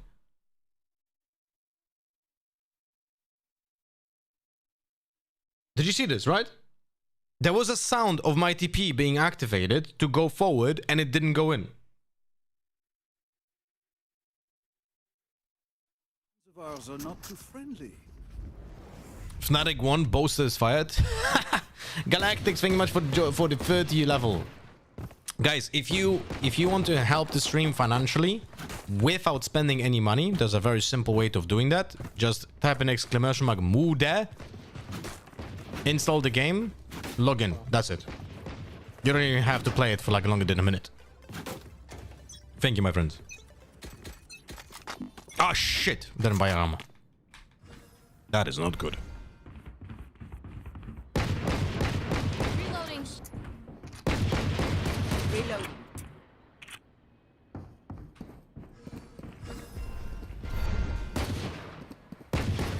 Reloading. Reload.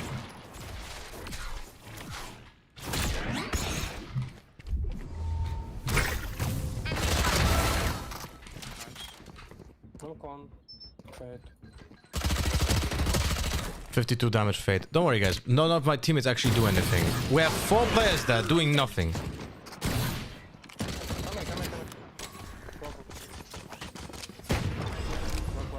Fade is 52 damage.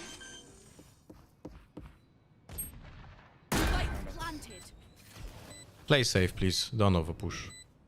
One enemy remaining.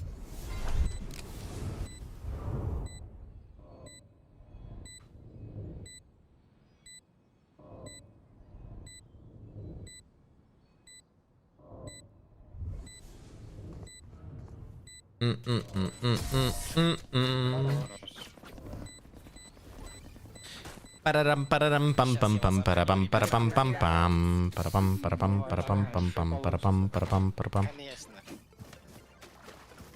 Can you give me the stinger and you buy yourself a vandal? Thank you. Come A. Come all A. Okay.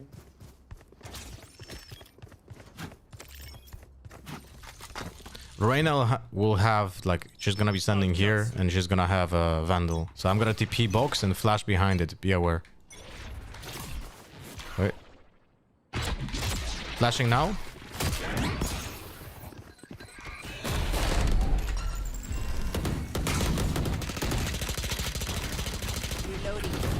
Flashing backside. My ult ready.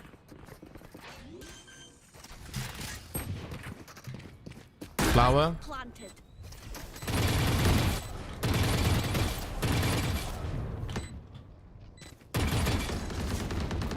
One enemy remaining.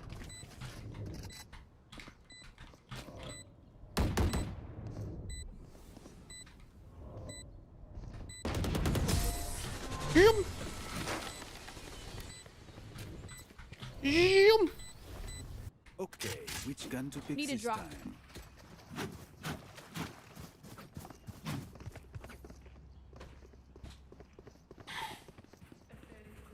Ba-dum.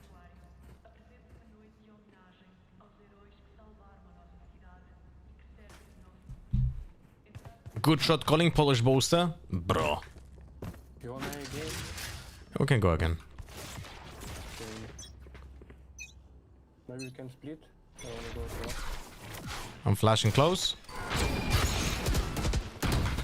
Oh, kurwa! There are 3 players here. Why are we not pushing? Hello? Two guys pushing him.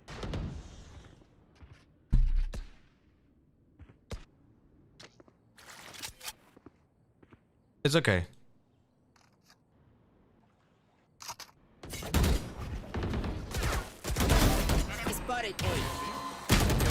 Be clear. So, I had 2 people behind me. Not a single one of them helps. It is what it is. Unlucky. That's okay. Polster. Polster, like polyester. That's my name. Polyester. Ёбнутый нахуй. Я в ахуе, блядь. Это Вот как мне еще так зарегал? повезло, блядь. В смысле повезло, ребят? Вы знали, что у джетки, короче, как механика из CS2, Полиэстер. в смухе есть шанс попасть там. Да. Вот у меня, короче, то же самое. Я просто тайминги знаю и как бы попал в тайминг. То есть у меня Иван было строго себе- так же говорил, блядь. Я не знаю, кто такие Иваны. Полиэстер. Алексей жестко.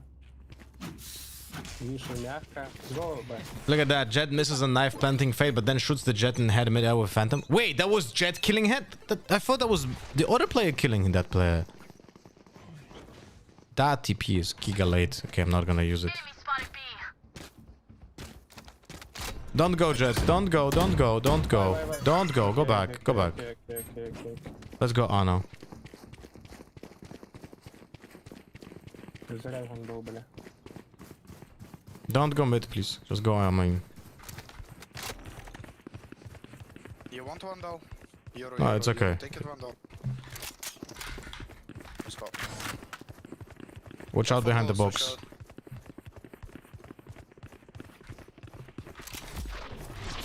I got the spike. Flashing from the right. My ult's ready. That guy is mad as fuck. I smoke secret, I smoke Spike secret. planted.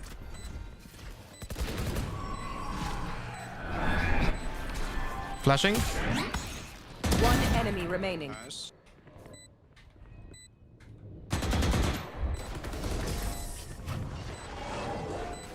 Well played, good guys. Good guys. Find the weakest link and kick him in the shin.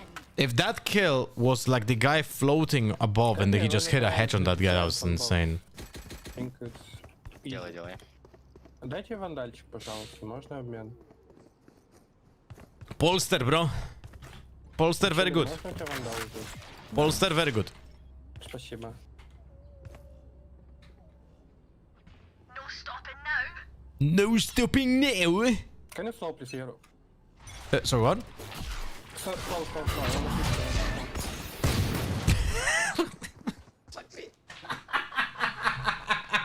That was so bad. That was so bad. I should uninstall the game. Not gonna lie. That. If I would see a different Yoru do this type of shit, I would literally call him an idiot, because what I did was criminal. My excuse is that I got very distracted by what the fucking guy was saying. I still don't know what he said, but holy shit, that was awful what I did. Thrifty.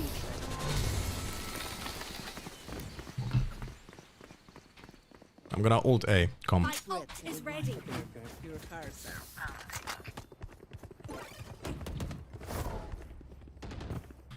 Request someone. Chamber request. Just follow me, please. Like, no fear. Just push 5A. Request. No. Does anyone have funds? Reina, come. I need your blinds. Let's go. Reina, can you come, please? We need your blinds. Hello? Reina! Kurva! Reina!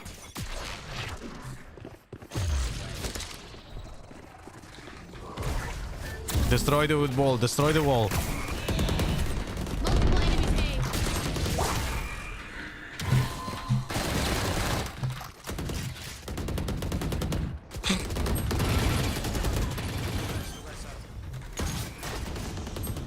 A. Reloading. Both there. Don't fight. Don't fight. Enemy spotted A. Last player standing. One enemy remaining.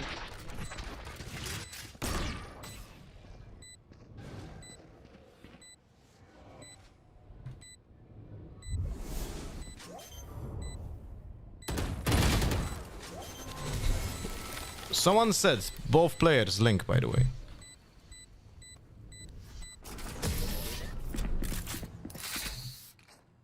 Try B, please. We can. We just lost that round because of that call, by the way. Hey, you forgot to spike. Zero, can you come with us, please? Mm-hmm. You have a flash, but he didn't know if I'm there, so I didn't want to announce my position.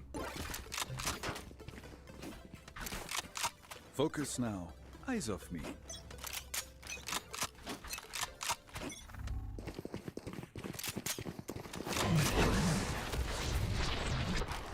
Enemy spotted B. Left side.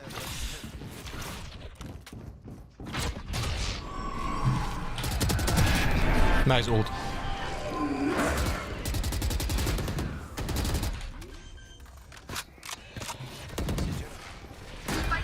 Flashing. 3, 2, 1. One enemy remaining. CT last.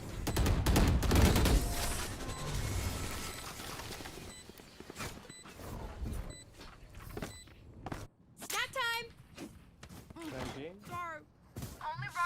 Great comms polyester. My great suit. You know what's funny? I want to say that my greatest suit is like my comms, right? But suit in Polish actually means nipple. And I also got myself.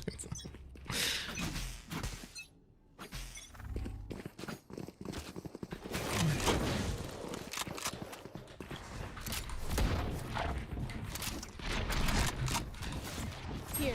Flashing through. Great stuff. Really good. Come.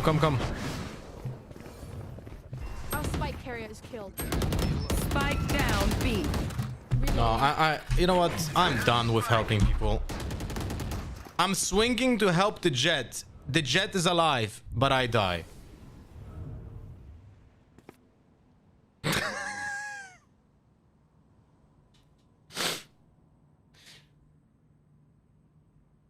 Я чилинг повторюсь. Я planted. One enemy remaining.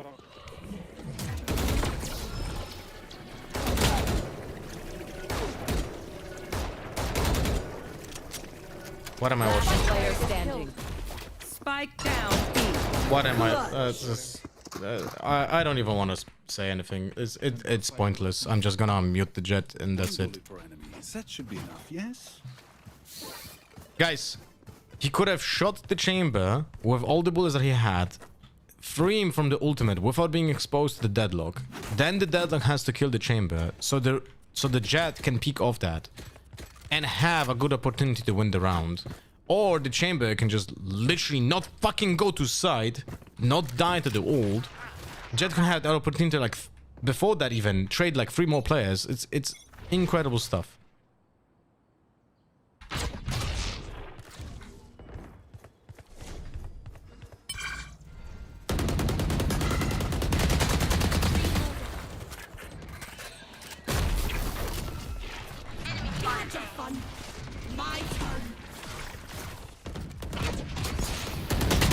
How is he not blinded? How is he not blinded? Okay, guys, actually, I need to see this. Round 22. Remind me, please, to watch the replay to round 22 deadlock. How is she not fucking full flashed? Chain guy, thank you much for the follow. What the fuck?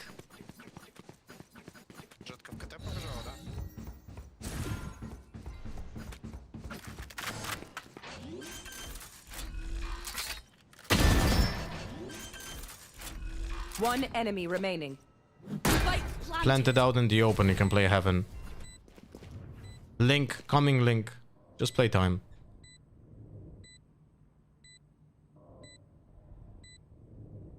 Literally, you can let her go to site. Literally, you can let her go to site and not do anything. She needs to go to spike first, otherwise she's never winning this round. She has to be on site now. Yeah. It's like, you don't have to do... Like, many people don't understand that in games that are tactical FPS games, doing nothing is sometimes doing everything. You know? Can you drop me in chamber? I can drop you phantom if you want. You want phantom? That would be nice. Thank you. Well, I need a drop. Take it.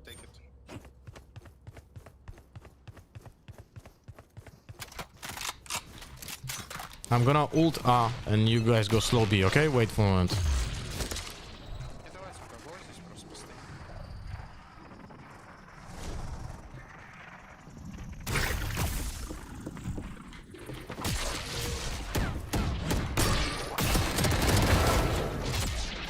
Go B, go B, go B now.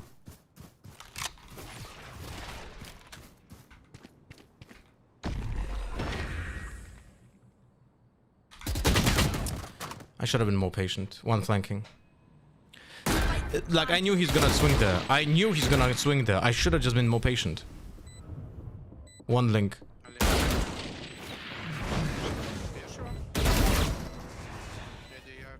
Reina link. One more link. One enemy remaining. Good job. Attackers win. My eye love this team. Bro's aim is so clean, even the recoil is scared of him. For sure, Leo. Wait, how do I read that? Galileo? Galileo? How do I read that name, my friend?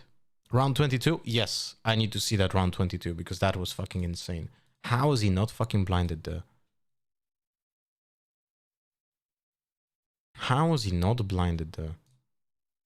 We'll play some Arc today? I don't know. We'll see. The fuck happened there, Kraimos? did your cat assault your keyboard or something? Round 22. Let's see the deadlock.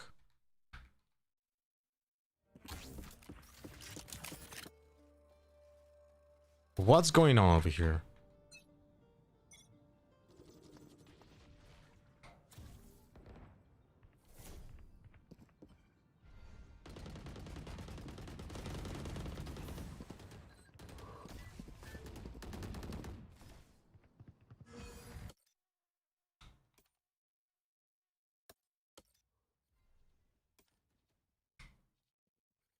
What is happening here?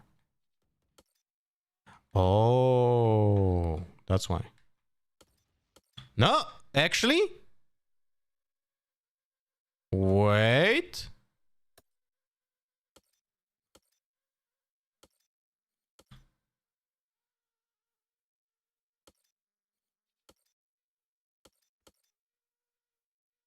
What?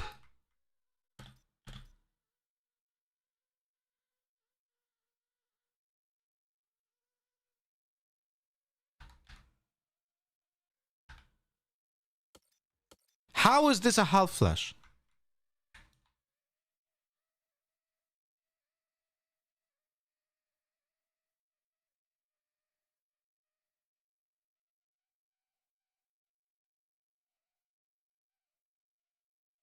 How is this a half flash? It's not on her screen. Doesn't matter if it's on her screen. It's in front of her. Flashes are working when it's not on her screen. Like, this should never be a half flash. Like, what the fuck? If, by the way, just, I'm not saying this is real life, but in real life, you would literally see this with your peripheral vision.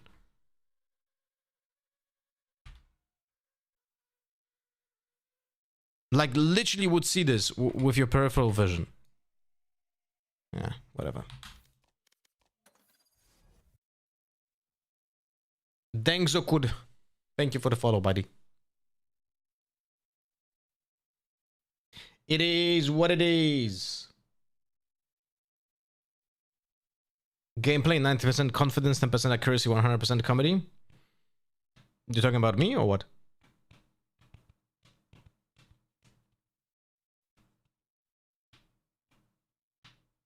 If you enjoy it, good for you. If you don't enjoy it, there's the door. Actually, the door is there. And by the way, just so you know, there was a patch which changed the way that Euro flashes are being calculated, if they have Envision or not. This is the result of that nerf, by the way. This is directly the result of the nerf. But there's also a chance that this is the result of the bugs that are happening with the Euro flashes that I reported to the devs for like, I don't know, multiple times now. Right? Bam, bam, bam, bam, bam. Bam, bam, bam, bam, bam. Yay! We have bind for the first time today.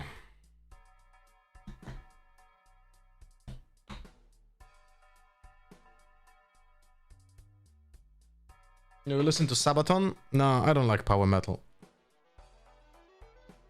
The only power metal I ever listened to in my entire life was the first album of Pantera.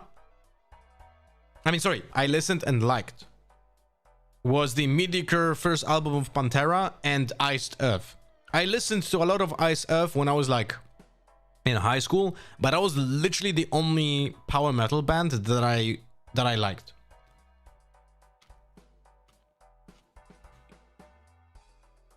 And when I think about it now, I think I liked Iced Earth because the guitarist was incredibly gifted in playing the rhythmic parts.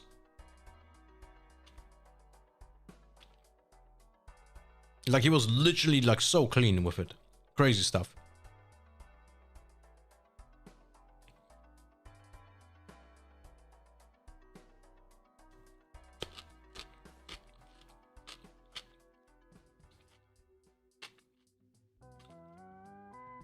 First metal band I listened to was Avenged Sevenfold. You mean on your own, or you were exposed to by someone? Or you like, you know, like what? Because let me think about it.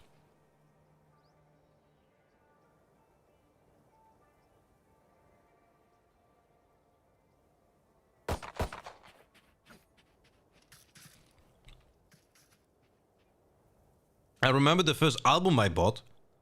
The first ever metal album I bought was Sepultura's Bestial Devastation. Hello, guys. Hello.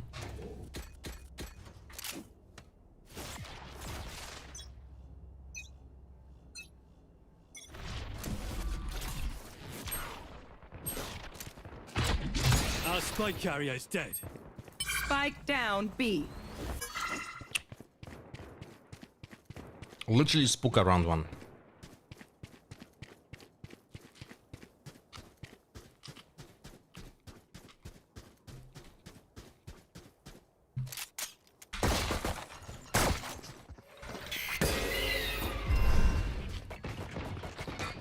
Target spotted B.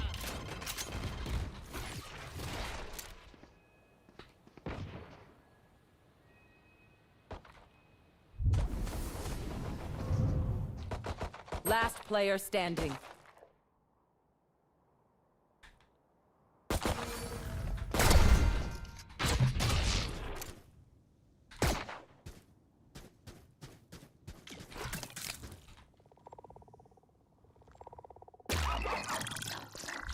I got the spike.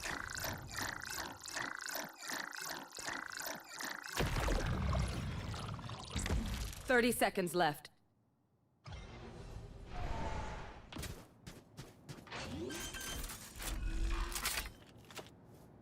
Spike planted.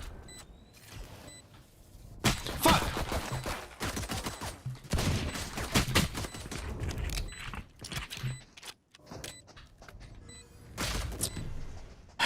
God damn it, man. I was thinking they're gonna go long, but maybe I miscalculated.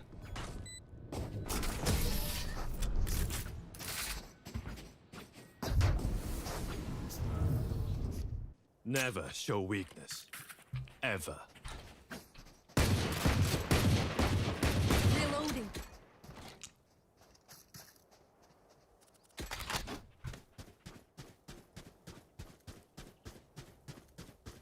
I could use a drop. What's in the sandwich today?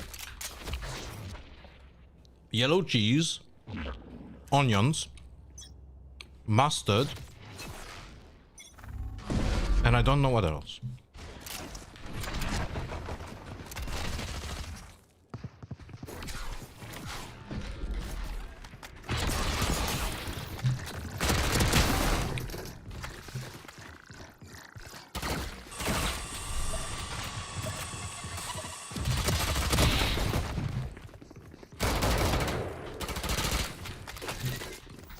Reloading.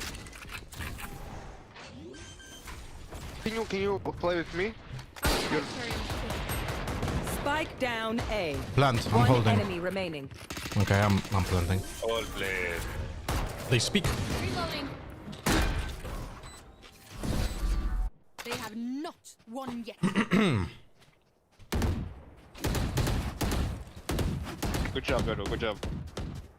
Thank you. Would you ever do a Breaking Bad Walter's White cosplay if it was Halloween? And then since you are Polish, you have different kind of celebration. I also had different degrees during May. Can drop your garden. Why what, Walter White? What? You mean like what? Oh, Shave my head to zero and just wear glasses and have a goatee? Or you mean the one with the boxer pants?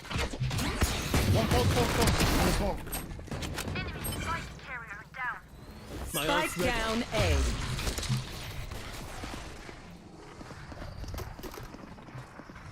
Showers race. I have the spike.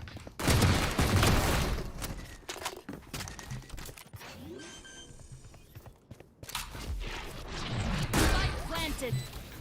Heaven. One enemy remaining.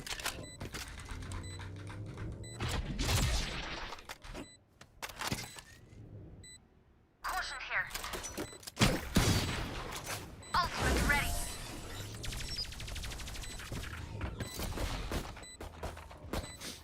Yo, my stinger doesn't do that because you don't practice it, man. Creatures move fast. They'll keep up. Need a drop. Spike. We forgot the spike.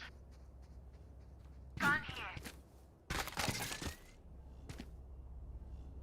Did we see someone there, or was the like carpets that look like enemy? What do you mean? I'm sorry, I don't understand. Find the weak point and break it. What is your rank now? Right now on this account is Ascendant 3.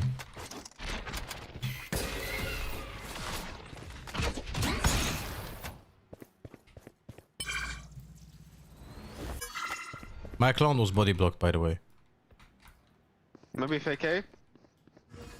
No, I'm shooting like B. There's two. There's A, Sky on A. Oh, there's three on A. Look at the smokes. I cannot be bothered, I man. go B.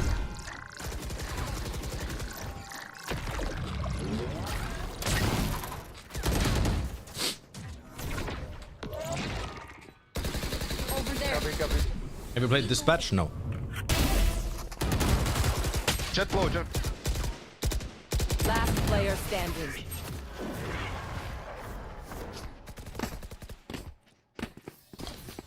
You know, I could just outlive them. Nah, bullets are quicker.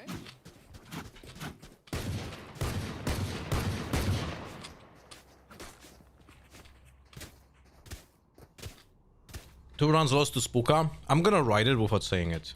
Please don't go to hookah with Spike. Oh shite, I lost my Fuck. padlock. Ever. Lobby, we go forward long. The gun striked. We go forward long and deadlock late hook all dog.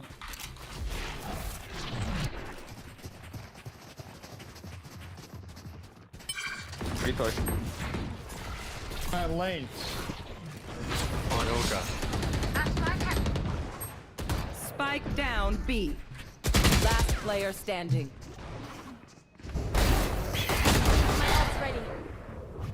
Like, just play default.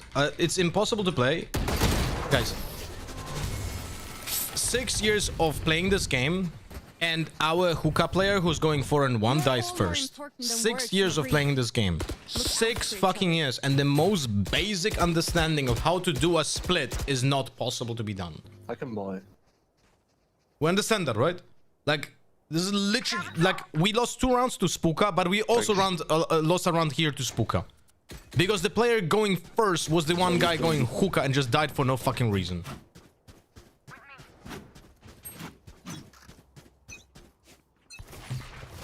I got the spike.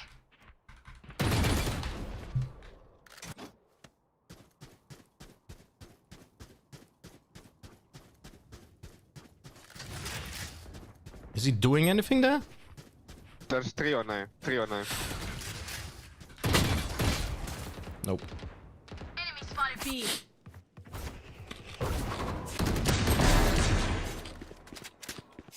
I can kill you. 3.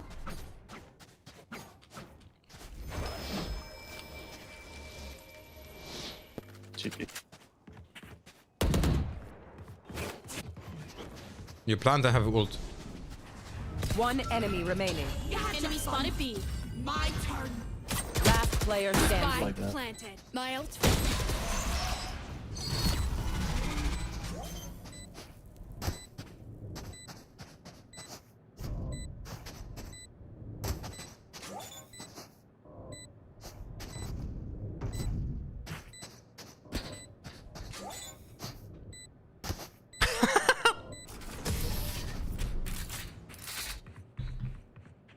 Guys, what's going on?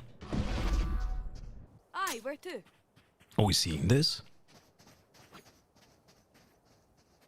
Are we literally seeing this? What the fuck?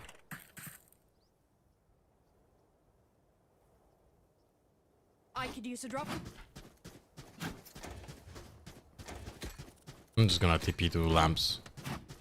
I need to get lucky. Wealthy Tramp Man, thank you much for the follow, my friend.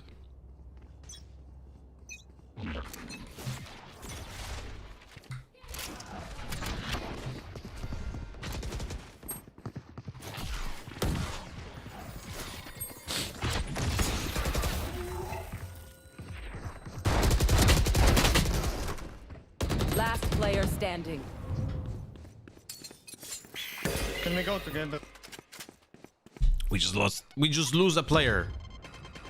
Every single beginning of the round. Legit first second.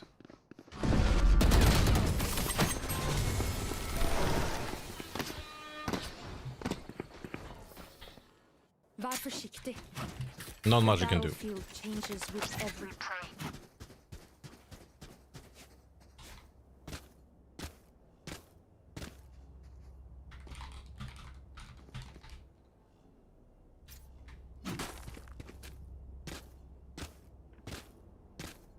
I could use a drop.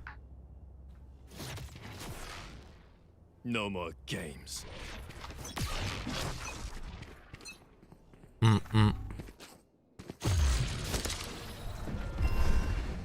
One TP'd.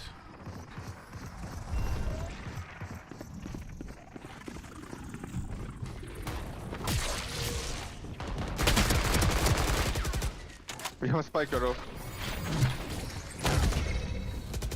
Spike carrier is killed. Any help? Spike down A. Oh, I don't know his stats. Bro, heaven. No one is talking, guys. My ult is ready. Last player standing. You go with Come on, go, spike show on me, please. I go back to site. None of you are saying that no one is in showers. I see you I holding. don't know if anyone is showers, bro. I don't know. How do you think I should know? How?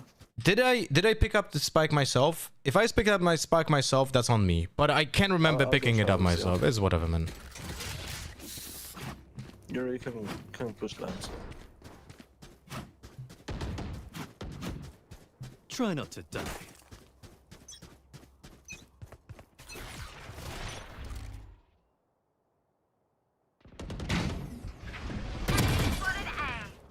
Monty Pete.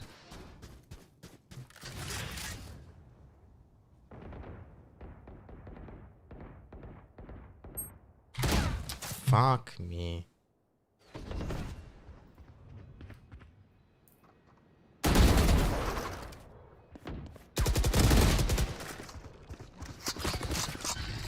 Which FPS games is your best? What do you mean by that? Spike down A. Last player standing. What do you mean by that? There's no need for the enemy to suffer. Kill them fast.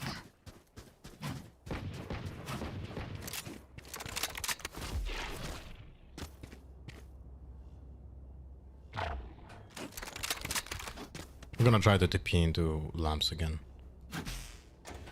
Want to go with a stinker or a judge? The most one you enjoyed like competitive PS. I think the one that I enjoyed playing the most. Fuck me, I fucked it up. Enemy spotted A. Oh, right. Yeah, I fucked it up big time now. Reloading. I body blocked my own clone, so I fucked it up big time. Reloading. My bad. I forgot that the bugs exist, so I went into my muscle memory without changing the way I play. I think the FPS game that I enjoyed the most playing, like forever, was CS 1.6.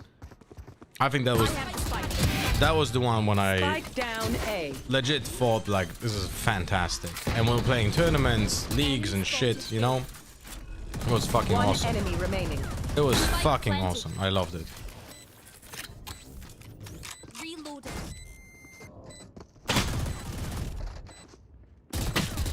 Thrifty. The other one that I enjoyed the most would be Valorant after that. Take a cap after that. But it's not the same kind of enjoyment because I never played like tournaments and so on, right? And then the third one would probably be Quake 2.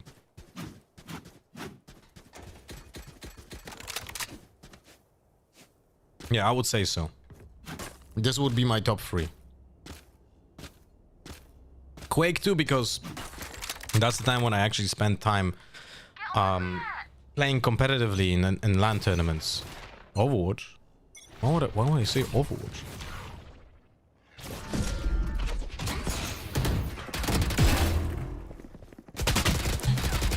Bro. So is that a fake TP by the what's his name? Vettel? I think so, no? My turn. I think it's a fake TP. No Fortnite? Fortnite would be on the 4th place. Enemy spotted B.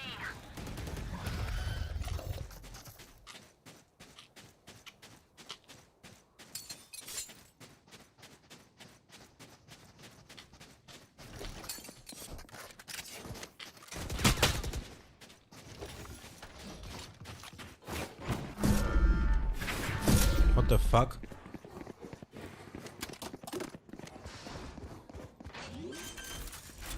Reloading. Spike planted. Call of Duty Online was a lot of fun. You know what's funny? Sorry for speaking with full mouth. You say Call of Duty, and we probably talk about completely two different games. Last player standing.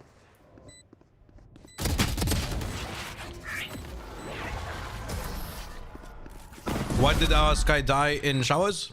Because she was too close to the corner. When you say Call of Duty, I remember the first ever Call of Duty released. The one on PC, that was World War II, and we were playing it on LAN.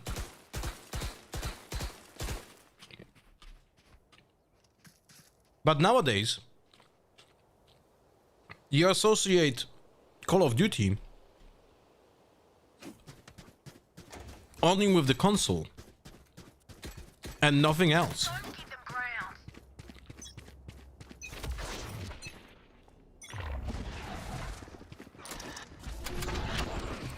Oh shit.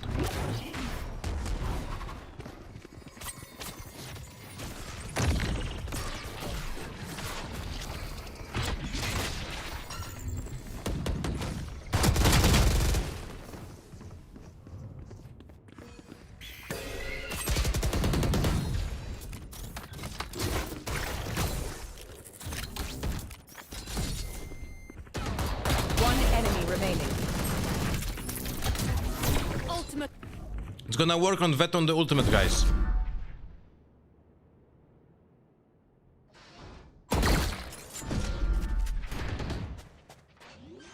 Last player standing.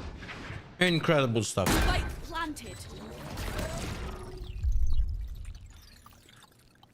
Look at the smoke. Look at the smoke. It's literally helping the opponent. He can be already on down on stands.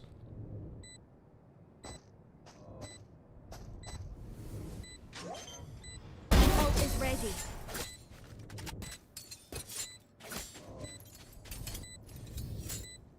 Switching sides. There was also Medal of Honor. Yes, the first Medal of Honor and Call of Duty were direct competition. Both PC games with exact same thematics. And to be fair, I legit can't remember the single thing that would make them differentiate from each other. Can't remember anything.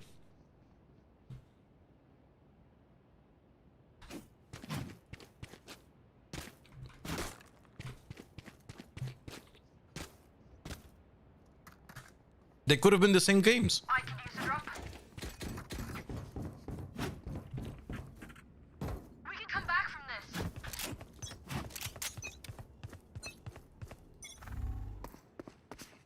Oh, okay.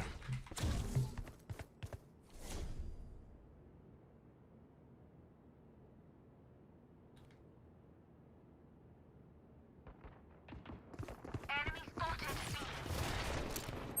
Enemy spotted B. Spike down B. One enemy remaining. Bro, you had a ghost. What? This is the battle pass?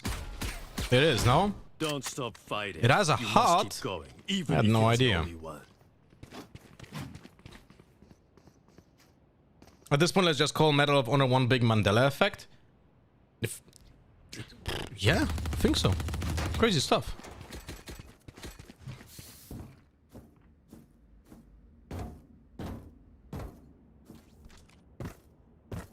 I got you, okay?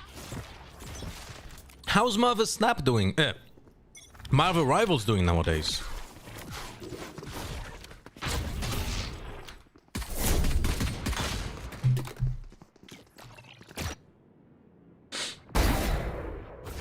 Imagine my TP going for that. Imagine my TP going for that, so I have better position to kill him. Reloading.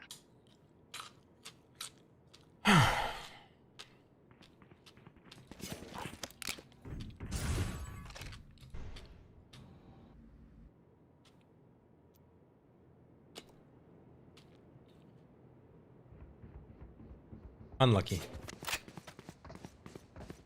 One enemy remaining. What was that thing that looked like a test dividers in middle school? That was a wall from Deadlock, the character. It's essentially a wall that doesn't allow you to go through, but you can see through it. In general, that character that has that shit is not a good character overall.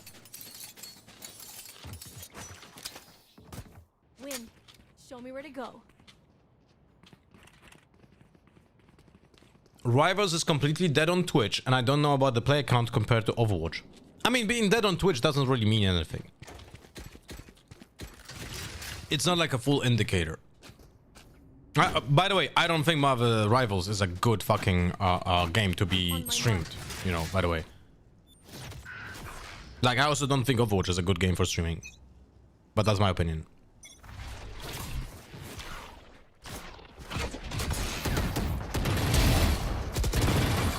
One enemy remaining. Spike down B. Oh, that was nice, no?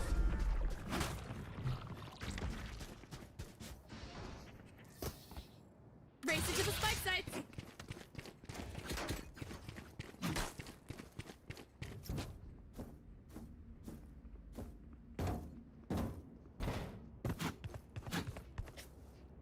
People say the game is dying, but I believe it still has 80k concurrent players on Steam.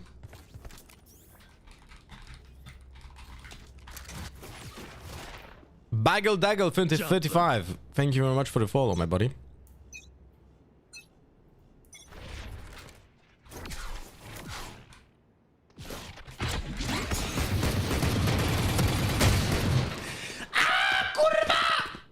Oh, the indecision between which guy to shoot and then the crouch. Ugh.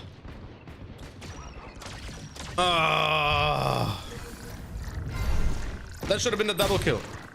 Literally should have been a double kill.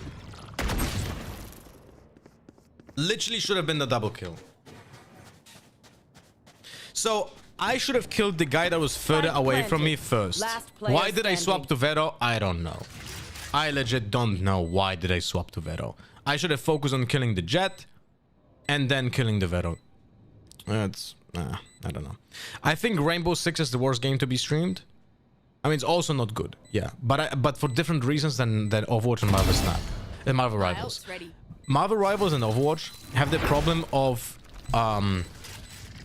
the game being so like dynamic and like sensory overload.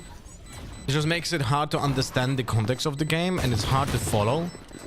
Like, so is like you will not understand what is going on in the match when you watch just one POV of one player from in Overwatch.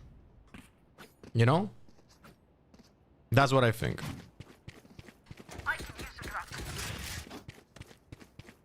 Essentially, watching Overwatch is just like, oh, I just like to watch a guy who is like playing a DPS. Like, why would you want to enjoy a guy who's playing like a tank? You know what I mean? Imagine someone streaming Reinhardt gameplay. What the fuck, right?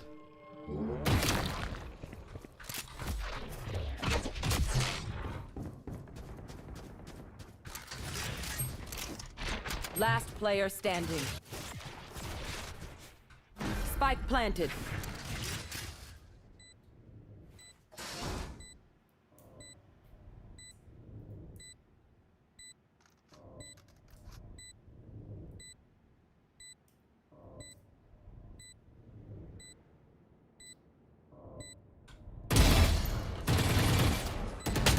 Fuck me.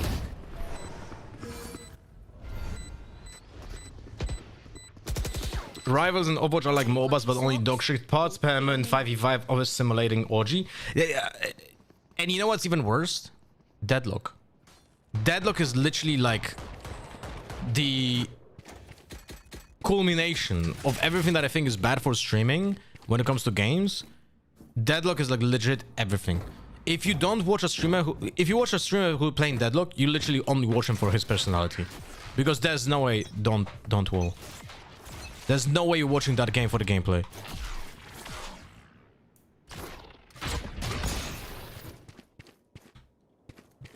There's just no way.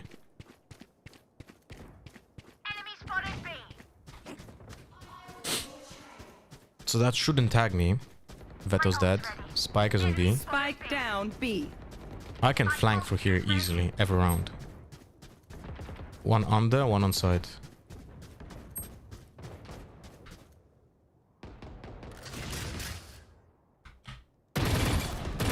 Fuck. I body blocked myself.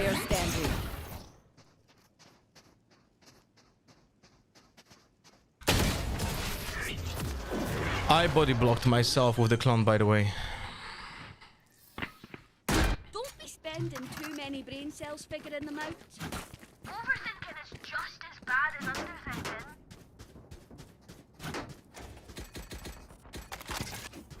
Guys, I'm trolling because I whiffed on the guy. Is Deadlock that bad? As a character? Horrible. Absolutely horrible to play. Not the worst character in the game. That cake is being taken by Harbor. But Deadlock is just terrible to play.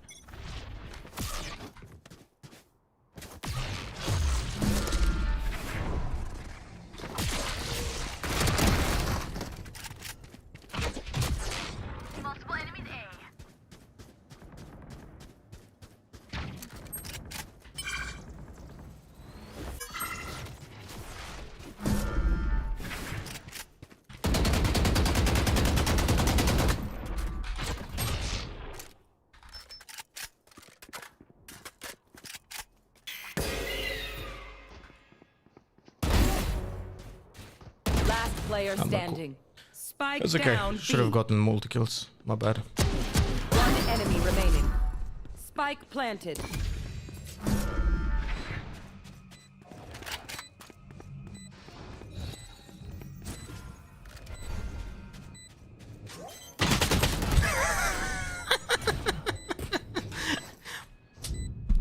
Too bad it didn't smoke the spike. It's very unfortunate. Match point. Combat is a means to an end.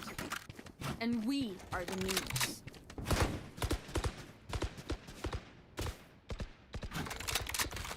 Now with 5v5, Overwatch tanks gameplay is actually more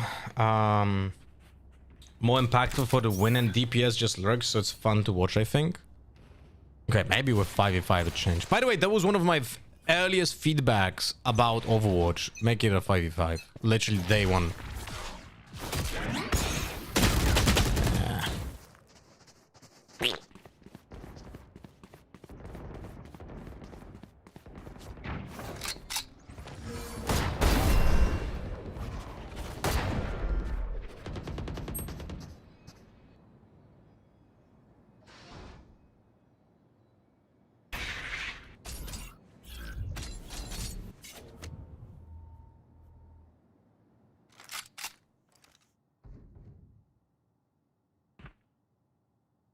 I wonder if our initiator will use any util this round.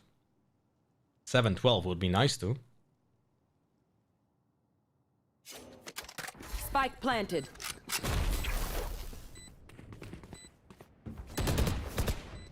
Target spotted. Defender spawn. Let's take a look at this initiator.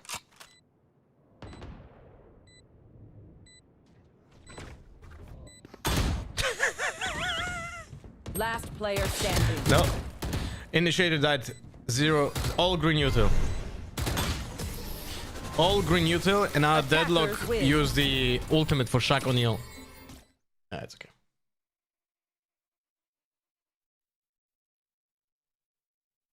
I love when motherfuckers in my ranked games pick Deadlock or Sage and go legit is getting 0 value from their kit. It's okay.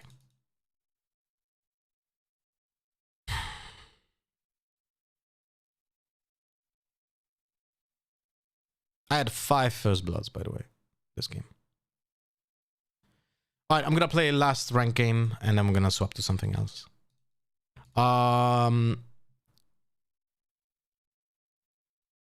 Today was not the worst experience yet when it comes to Valorant ranked possibilities, you know, but it also was not enjoyable,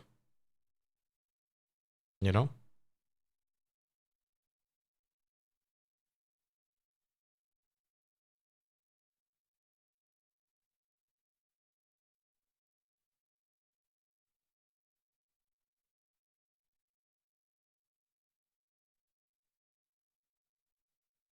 One moment, guys. I'm going to turn this office space into a Riftbound filming space with table and lights. Well, I do have a table over here, and I do have lights, and I do have a way of making that happen. I would just need a person that will play Riftbound with me, and there are some options, so I'm not saying no. I'm not saying no, you know. A lot of really quitting Valorant. Not quitting Valorant. Playing ranked less, for sure. It's not my fault. Let's say it that way. You know, when are you dropping a Kai'Sa guide, bro? There's so many Kai'Sa guides. It's like, I don't know, man. There's so many Kai'Sa guides. I think we're gonna focus on a different type of content for now, like not like guides for specific decks. And with the second, with the oh wait, I have a charger with me. With the second expansion, I'm gonna focus then on the new characters, because I'm gonna have, like, once we have the full set spoiler, I'm gonna be able to be one of the first to actually build decks fully and stream them and like make guides about new decks. And that's gonna be exciting. You know, everyone net decks the same Chinese list and posts a guide. You know what's funny? The Chinese meta was again undeveloped. By the way, someone anonymously insult Mood Dark Epoch, and I'm very grateful for that. So if you want to support the stream, type in Muda, install the game, Play for like 2 minutes. See if you like it. If you don't like it, no biggie. But that helps me a lot. It's literally like subbing to the channel on Voldemort, essentially. Each time someone installs the game, not each time, every person that installs the game, yeah. Thank you. I do have a power socket over here.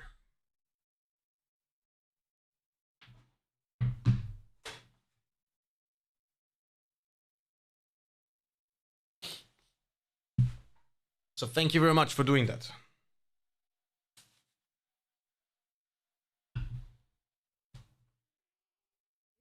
But they're us. Stupid. Joe, did you ever meet Mateusz Drabent? He was working with G2 when... Right?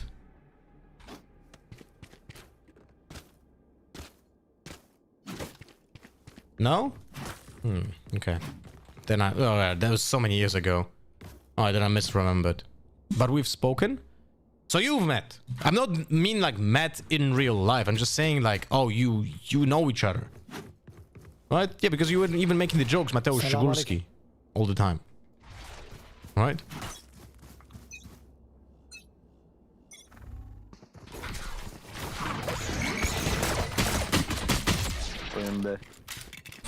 That's a lot of people. Yeah, maybe he could go, like, from time to time, go to the office. Don't mind. Spike planted. Last player standing. You should name change the LOL the hole. That's a good one. I like it. I went with the full Hassan laugh. The full fake. But it was a good joke. I hate to say it, but probably best to play as a team. So, what's the plan?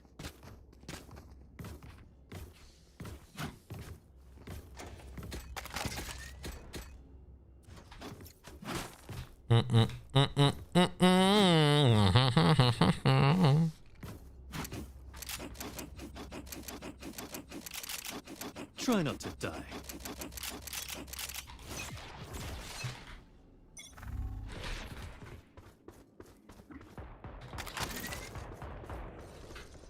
Oh.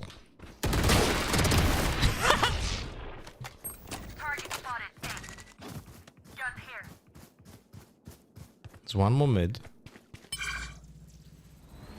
He might be guarding mid. My wife is calling. I can't, I'm busy.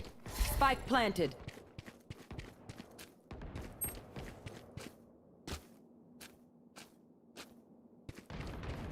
Last player standing. I will call her after the round.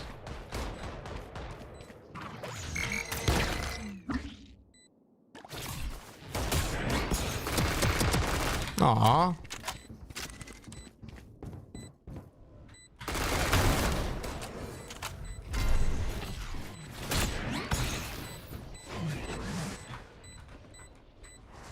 One enemy remaining. Kurwa! It was a nice effort, no? So much damage. Wait, you gonna call my wife? Whatever happens, Sakin, don't panic. Trembling is bad for your aim.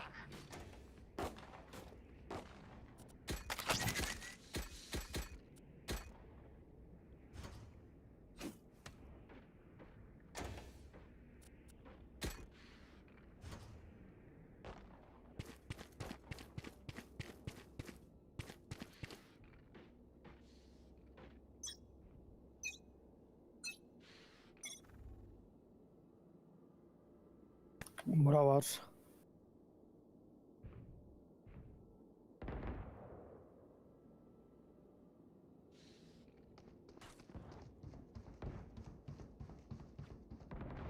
Okay, I'm back. Spike planted.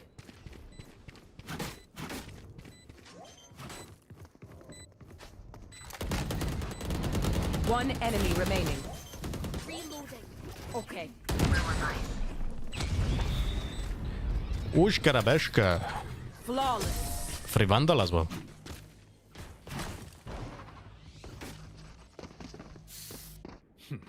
Their luck ran out. I didn't figure out yet a lineup.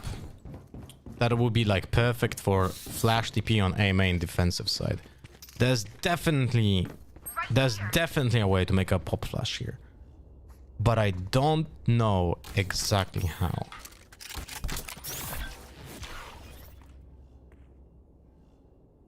No heroics. Follow protocol.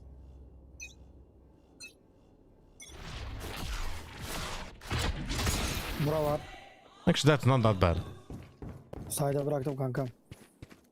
Now when I think about it, this is not exactly bad. This is actually very fast as well. Don't worry, guys. There's a jet. They're ulting B, but a fucking jet. They're pushing B, and the fucking jet is lurking mid. Solunda al, yukarıda yok. Solunda. Good stuff. Last player standing. Sağında olabilir biri. Biri burada, biri burada. İkisi de main taraf. Thirsty.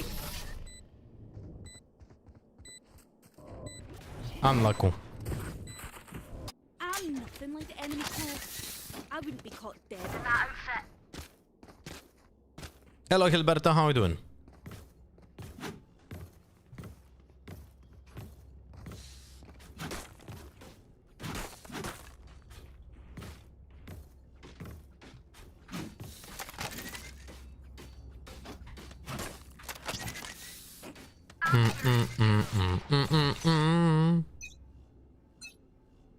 Not much to work at the moment, so I'm here.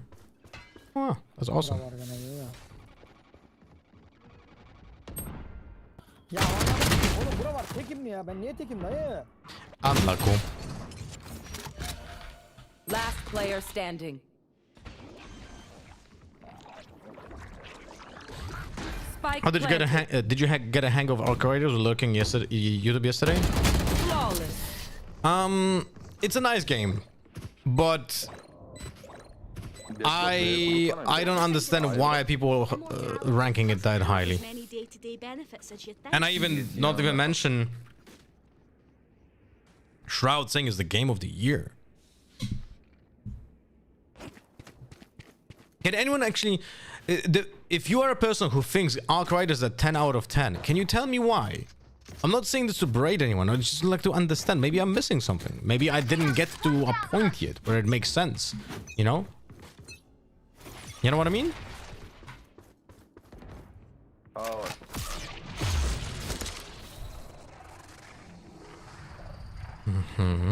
Okay.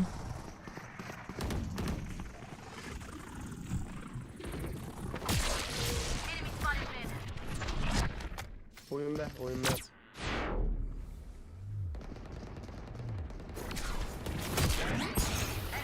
Kuzen ya. Spike down B. Yeah. 6 fucking hits for 125. Imagine. Imagine.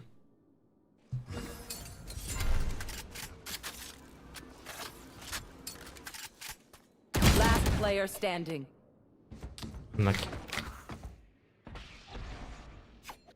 Maybe more enjoyable with people, I don't know. That's what I was told. Addicted to play with friends, as I was told. Spike planted.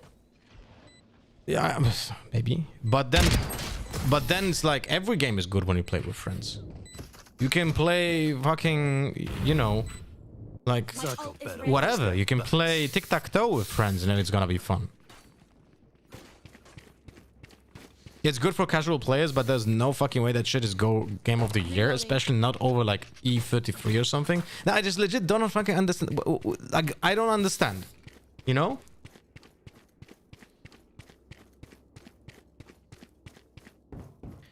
It's addicting like Gamba when you loot something good, but it was 10 out of 10.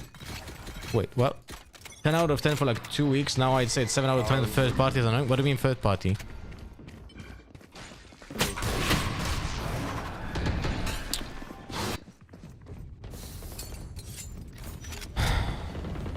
I need to take a pee break. Spike planted. Last player standing.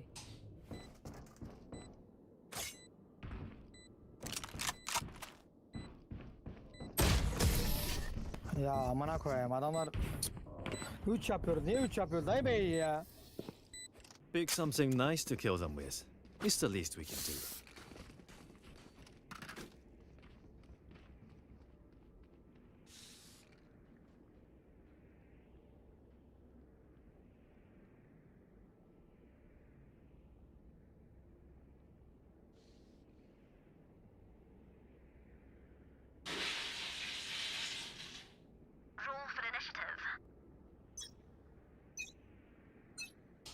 Ah, fuck! The round was so fucking fast? Really?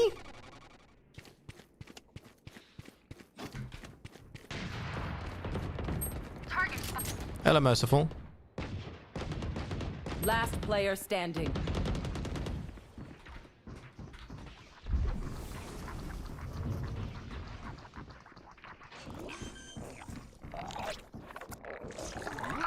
Spike planted.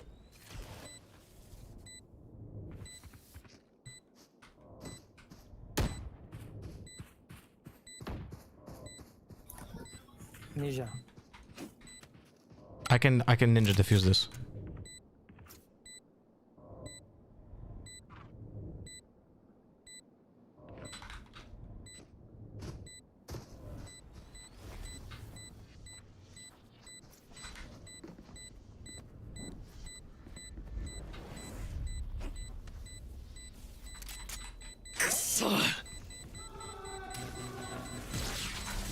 Flawless. Fuck me. I killed 2 players? No, sorry, I killed 1 player and got the ultimate from Sova. Fuck. I'll be honest with you guys. I actually don't know the timing, so I had no idea if I could have actually maybe I could have baited it a little bit more. I could have probably waited a little bit more, but I don't know the exact timing because I never attempt shit like this. Weaponizer, thank much for installing Muda, my friend.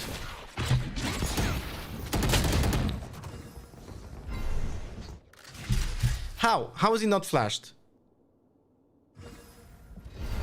I actually want to see. There's a very high chance we have another bug. Because it's happening so often. We'll see. Round 9. I just want to see. We're back on Valorant. It's the last rank game. I'm playing too long. Like, it's really not enjoyable. Merciful resubbed. Was I in the toilet? Maybe. Merciful, thank you much for the 21 months. Welcome back, Merciful. Thanks so much for the continuous support. Have a fantastic day. Yoo-hoo!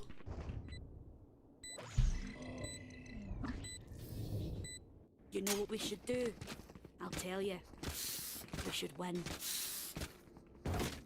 I will not lie, I started to enjoy solo Tarkov more than Valorant lately. The biggest problem with Tarkov, biggest problem with Tarkov is cheaters. Then second one is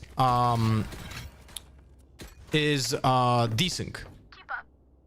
It's literally the same problems that pushed me away from PUBG.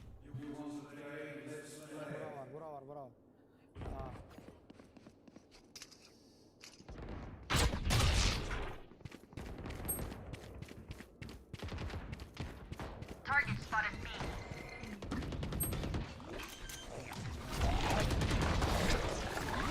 Spike planted. You had your fun. My turn. Target spotted B.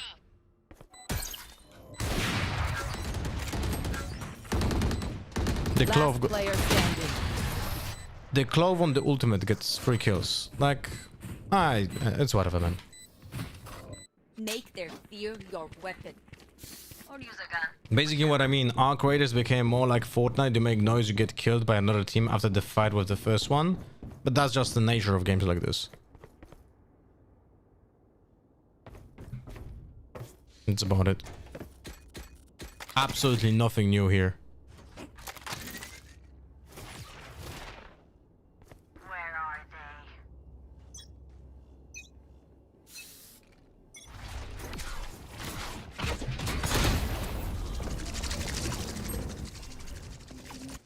I have to be even faster than this. I have to put the... Games like this are perfect to try out stuff like this, by the way. Because we're already losing hard. So it's like I can do risky stuff. Last player I have to put the TP before the barrier drops and then flash when the barrier drops. Last round. Happily, Cheetahs and Tarkov are kind of on the back foot for now with how they changed the compiler. Yeah, but it feels like... Yeah. My girl is most unlucky person I know. Nothing ever happened with my car until she started to drive it. Now the battery and car keys died. And after changing it, the auto calibration don't happen and we have to call the mechanic. Hit them when they're not looking. That's very unfortunate.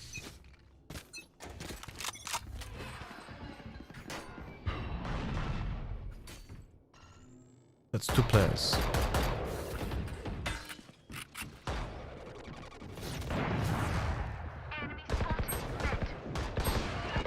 Yeah, they're gonna go over you. Last player standing. Good one, guys. Spike planted.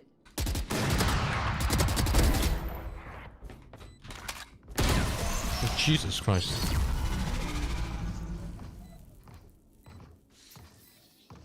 Didn't get to watch you playing Ark. What did you think of it? Good game, but it was like... You know what? Okay, I regret one thing. I should have played it on day 1, not now. Because the game was getting so overhyped for me. What rank is this? Anything between Ascendant to Immortal 3. The game was getting so overhyped with like the people saying best game, 10 out of 10, Shroud saying game of the year, and so on. My expectations were very high. And I legit didn't discover anything in the game that would make me feel, oh, this game is fucking awesome. It's a 10 out of 10. Absolutely nothing made me feel that way. Target spotted. You know? I got the spike. Oh, I have the spike? That's beautiful.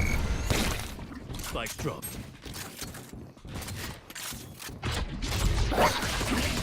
Yeah, good stuff. Last player standing.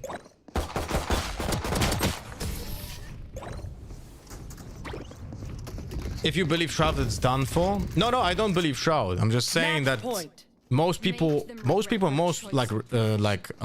reviewers were also saying 10 out of 10. You know, like Shroud is a milquetoast, by the way. Like, legit, don't trust anything he ever says about anything. Like, he's at less charismatic 10s, I think. You know.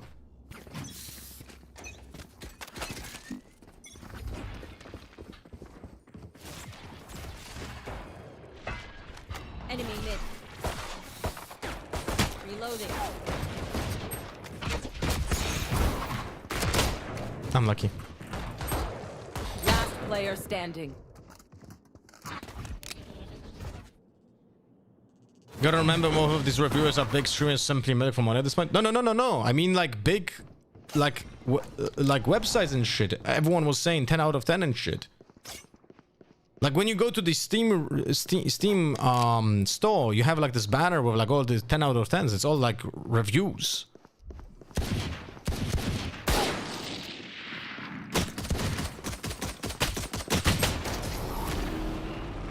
Yeah. Defenders win. Get me out. Get me out, bro.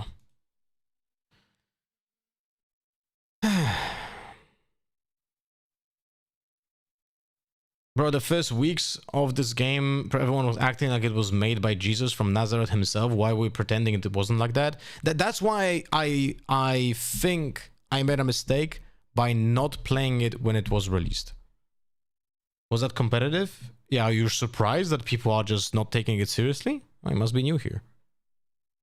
That's just how it is in Valorant. No one gives a fuck. People just run around in ranked and try not to win. I feel like actually more players are actively not trying to win than there are people who are trying to win. You know? Like, I'm not joking. Think about it, okay? So there are 3 groups of people, okay?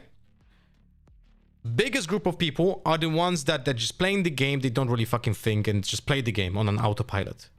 Then there's a group of people who try hard and want to win the game, and they do everything to try to win the game, right? The tryhards in ranked, but that should be, by the way, the majority of the players, right? You should try winning. Like, you queue into competitive, you should try winning. So there's like the small group of people who try to win, big group of people who are like whatever, they're just playing to have fun, and then there's the third group of people that are just fucking sabotaging trolls and people who don't care, obnoxious, toxic shits. And I think the third group is smaller than the second group, but it's definitely way bigger than the first group. And I think that encapsulates what I meant in my video about why I am gonna play ranked less and less and less. You know?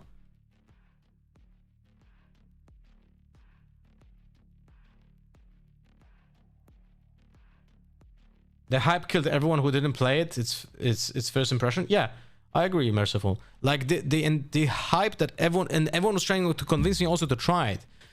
So I really tried toning it down my expectations, but it didn't work. Like, I heard so much stuff. If I would have played on day one, which I should have done, I would have had a more established like understanding. Like, I would just judge the game by what it is and not by what other people say about it, you know?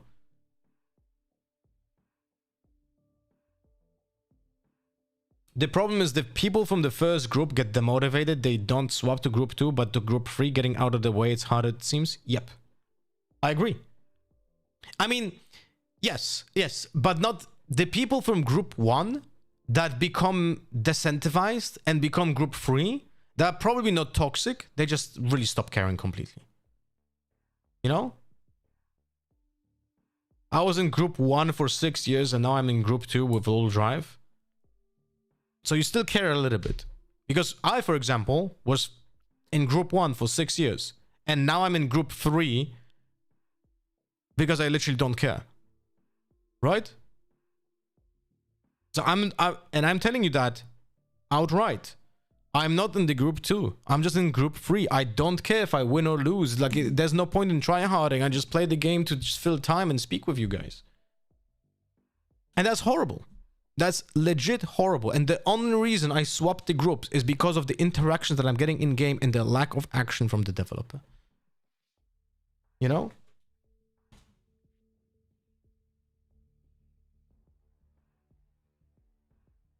I always try to win, but people don't care, even in Immortal. It's mostly stop trying so hard, it's just a game, but yeah, I'm competitive player and that's all. Yeah, I hear that for 6 years. You know the reason why I stopped IGLing in Ranked? Because whenever I tried IGLing, I was being told, what is this? It's not VCT. Why do you care, little buddy? Stop fucking yapping. Shut the fuck up. That's what I heard. 99 out of 100 times. That's what I heard. And then in one game out of 100, someone said, oh, fuck, it's so nice to have someone who's IGLing. So, you know. It's rough. It's fucking rough. Wait, I'm gonna answer my wife. It's fucking rough. That's what I'm gonna tell you.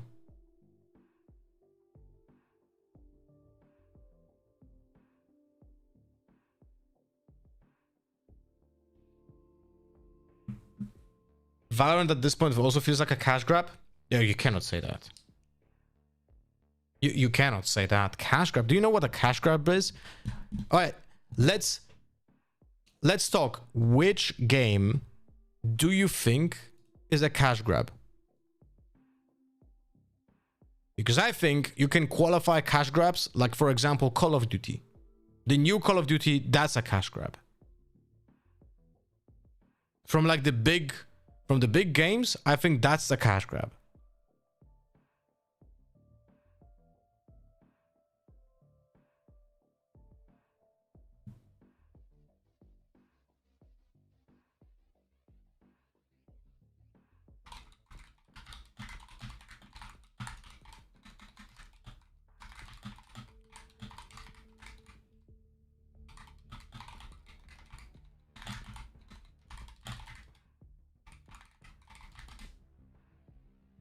FIFA, Formula 1, and COD currently. Okay.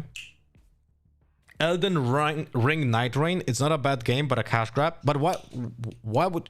No, come on. They made a completely new game. Why would it be a cash grab?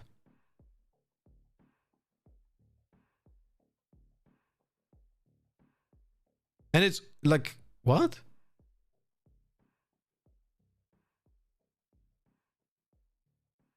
Valorant isn't a cash grab. If it was, the prices would be sufferable. Guys, you cannot make a cash grab out of a free game. We understand that, right? You cannot have a cash grab from a game that is literally free to fucking play. Like, that is just... Like... It cannot be. Right? I'm swapping the category to just chatting. Oops, sorry for that. Did you check round 9 also? No, I already turned off Valorant and I'm not fucking trying even to launch it again. I know I used to try an IGL, it's just not possible in some lobbies, but when you get those lobbies where people care, it's guaranteed win because people listen and try. Yeah, and even if you lose that game, even if you lose a game when people try and to win and communicate, even if you lose it, you don't feel bad. Right? You just was like, ah, fuck me, we lost, but we tried. And it was a great experience. It was a fun match, but we lost.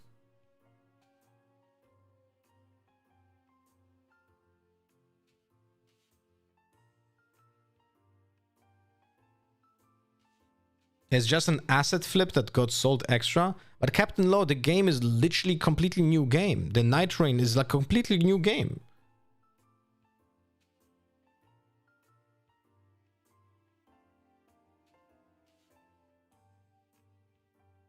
Cash grabs, for example, for me, are games like the mobile games that require you to pay cash to compete, essentially. Cash grabs. I'm gonna tell you one.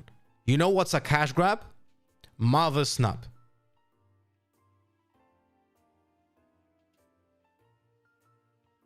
For me, a cash grab is we want to make extra money. What do you mean, Captain Law?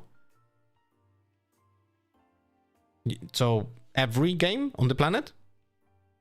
That would qualify every game on the planet, because the entire reason why games are being made is to make money. Not sure if we understand that.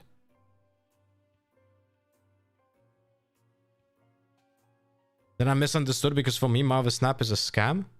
Bro, your definitions of stuff is like really off.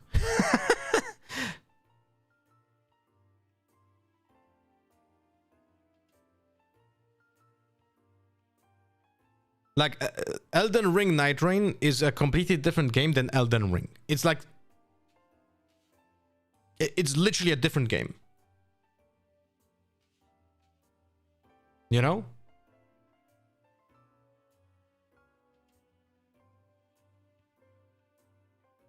Marvel Snap is a normal game. It's a good game. But the way it's being managed and the way that it's being, like, monetized... It's a full-on cash grab. There's a difference between reusing assets and literally making a one-to-one copy with just a few changes.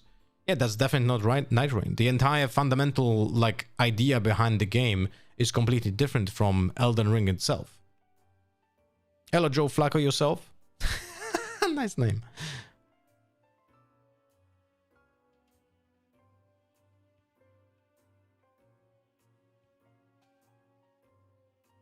When are we having variety streams? Pretty soon, I say. Pretty soon.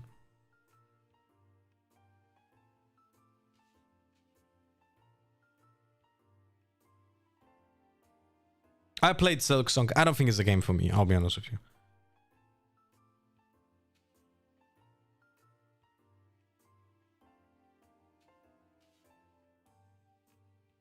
Like, cash grab for me also is, for example, Call of Duty 7. because of their use of AI artworks for stuff that you actually pay for, by the way. Not sure if you guys heard, right? But there were banners, there was shit like that that were utilized in the game for stuff that you were paying. For me, that is a cash grab. Because they're doing something with the smallest amount of effort without even using real humans, right? And are selling that for money. Like, that is just mental. But at this point, if you're buying Call of Duty, like, it's your own fault. I mean, I had this opinion about Call of Duty like 4 years ago. So it's like, okay, buddy, you buy Call of Duty and you expect something new, that's on you. Like, you know?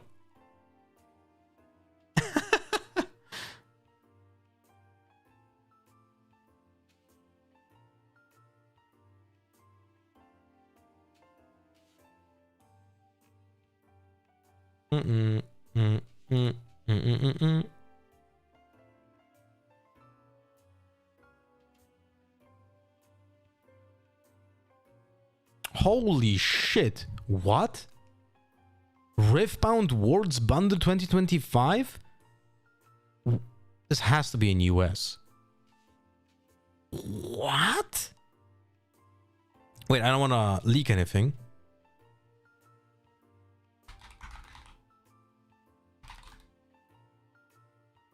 One moment. Riftbound. I don't think it's on Card Market because Card Market doesn't have unreleased products.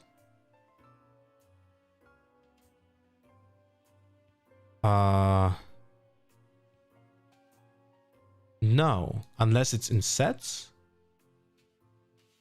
No. Box sets. Okay, so it's gonna be here in box sets, but it's not here, so it has to be on TCG Player. It's something that was not yet actually sent to players.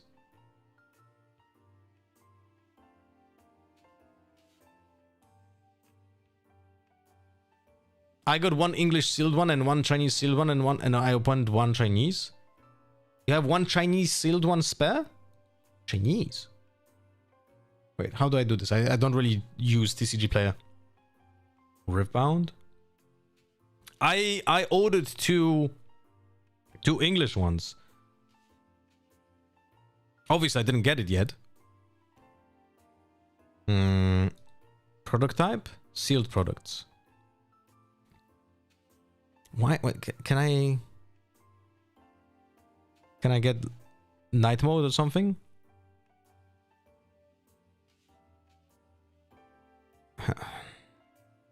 Okay.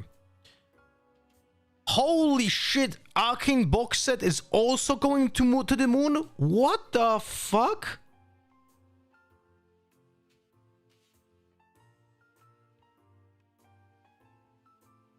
What? No, wait. What? Where is this from? Am I stupid? Where's this from?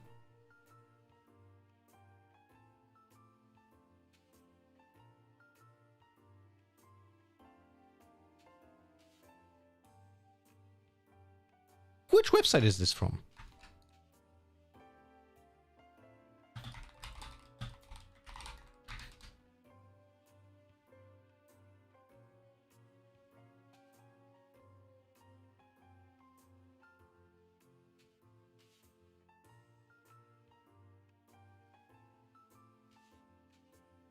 What?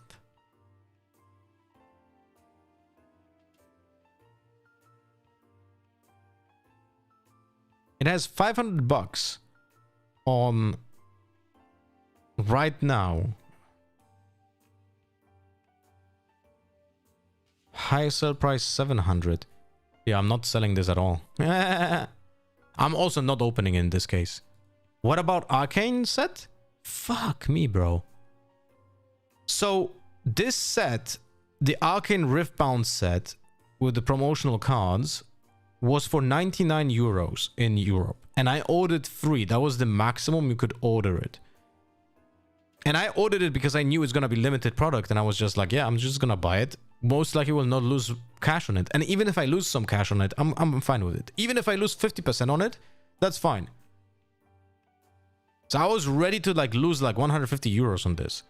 But it seems like I'm not gonna lose a shit on this. That's crazy. And this one is... Atroix, do you remember how much was the English one? The word bundle, how much was it? I think 100 euros as well, or maybe 110? Something like that.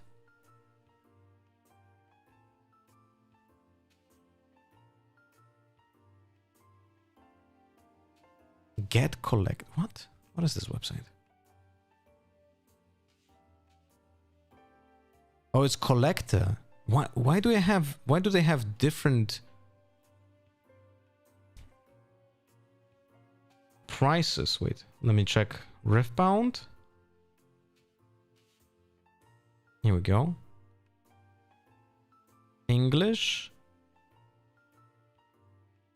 No, thank you. Oh, it's only for pro. Okay. Price range. Sealed only. Okay, so this is Arcane, and this is the World's Bundle. Okay, great. Yeah, that's what I wanted to do.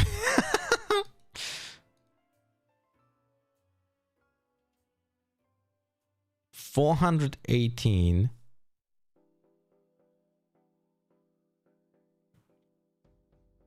Okay. What about the World's one? Am I an idiot?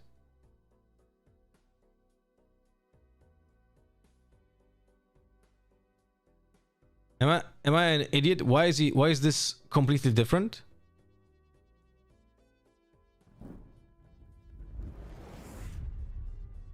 Speedy, thank you much for the installation of Mu Dark Epoch. Am I an idiot? This is literally the same, no? Riftbound's World Bundle 2025. Different currency? Oh, he probably has Polish currency. Oh my god, okay. Alright, that makes sense. That makes sense. Yeah, but it's like 4 times already, bro. You also want to see something funny? I bought when I was playing One Piece, I bought the first expansion of One Piece. Where is it? One Piece. Here we go. Sealed only. Here, this one. But this is wave 1. Okay, I have the wave 2. Because there's those are the same boxes. Romance Dawn booster box and Romance Dawn booster box. They're literally the same, but they are printed in different years. And this one is being printed with a black, sorry, with a blue color on the bottom of the box, and this one is with white color on the bottom of the box. So it was printed later. And this one, just because it has a different color on the box, and it's 100% because of that printed earlier, it's worth like 4 times. You know? But I bought 2 of those boxes. What the fuck? What? What just happened here?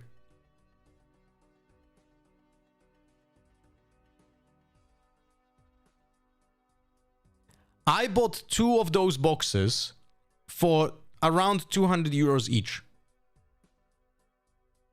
And I was thinking about buying more, but I was like, nah, I'm gonna be risking with too much money. I'm gonna be risking with too much money into card games. I should probably not buy more. Look at this, what just happened. Since November, like starting November, it's just skyrocketed. What the fuck? Wait, I need to take a look at card market.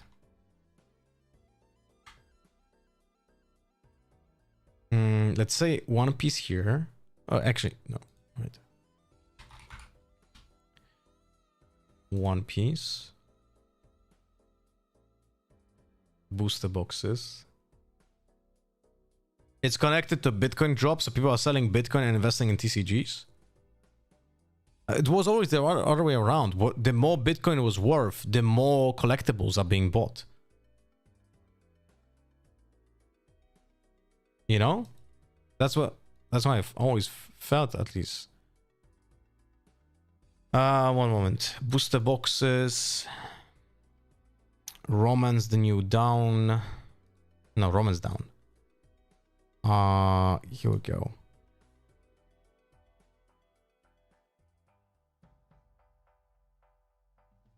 There's only 81 boxes on card market.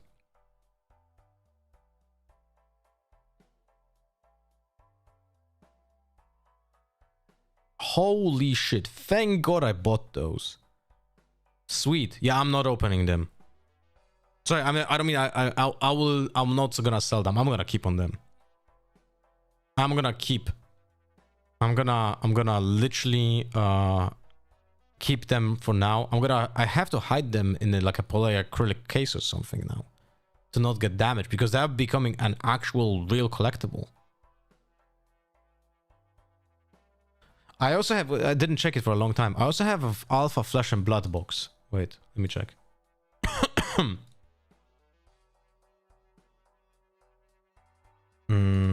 Booster boxes. Welcome to RAF Alpha. Alpha booster box. Cheapest one is for 2k euros, and there's only 8 on the market, but it's a way smaller game. Yeah, I'm keeping the on this one as well. Crazy stuff. Man, I wish I bought more One Piece. Holy shit. I really wish I bought more One Piece. Fuck me, 3 stonks.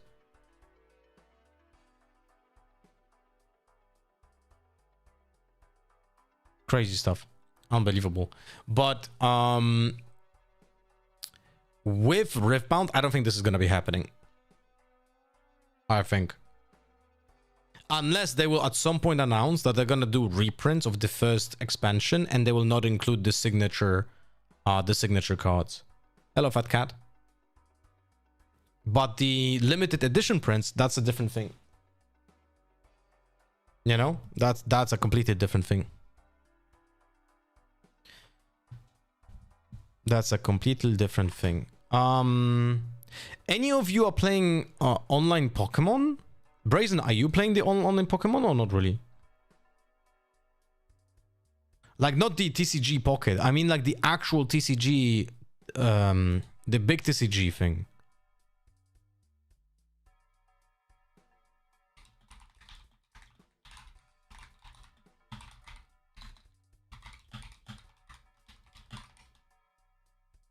Only the pocket one. So what I would like to learn. Hello, Normus. How you doing? What I would like to learn about the Pokemon. Wait, let me actually go to YouTube. Pokemon online monetization. Monetization.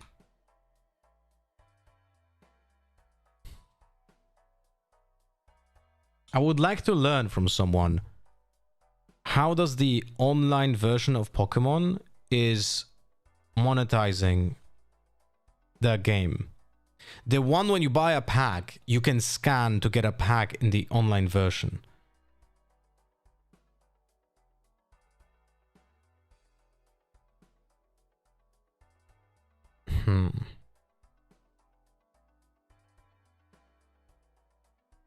God damn it. Wait, what's the name of the Pokemon TCG? Pokemon TCG online monetization. Oh, here we go. This one over here. This is what I mean. This version. What are you asking us again? So what I would like to learn is how does the online TCG game Pokemon, this one over here, right? That you have like the codes for in the booster packs. how do they make money in the game? Right? Because when you go to Pokemon TCG,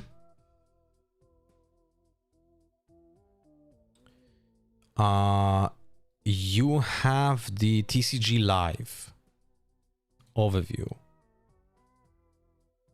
This is it? This is this one? I think so, right?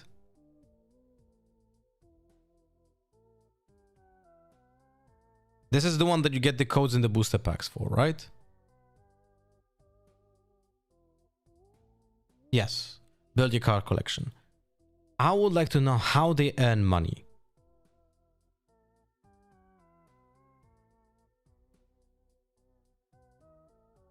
Is there anything else? Because I see a battle pass here.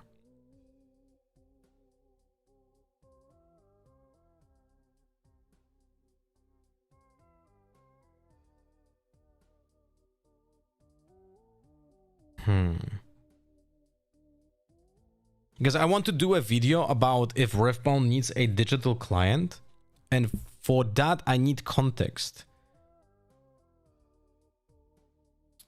So how, wait, Pokemon Live, that's the name. Pokemon TCG Live. Okay, let's go YouTube. Pokemon TCG Live monetization. 10 mistakes new Pokemon TCG Live players make.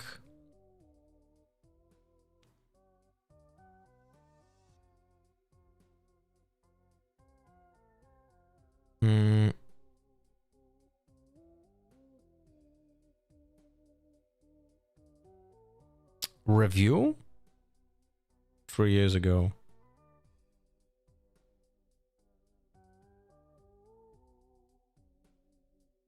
Pokemon TCG Pocket versus TCG Live. What's the difference?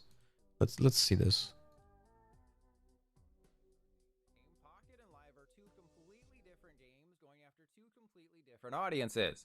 To give you the quickest answer possible to the title of this video, let's turn to a quote from the executive corporate officer at the Pokemon Company who said at a media roundtable in September, "We view Pokemon TCG Live as more of an extension of the physical TCG. It's something for players who want to learn the rules of the physical TCG. They are able to have this easy-to-use tool to test decks and learn the rules of the game and ultimately have that inform their physical TCG knowledge. Pocket is our idea to make the Pokemon TCG more approachable and accessible to a wider range of players. This is how I would feel it had to be. Than a lot of other digital TCGs. It would have to be in Riftbound as well. The focus is primarily on battle. And while we do have a really rich battle system that's going to be very fun to play, we equally focus on the card collection experience. So we wanted to kind of have both of those elements in a digital game application.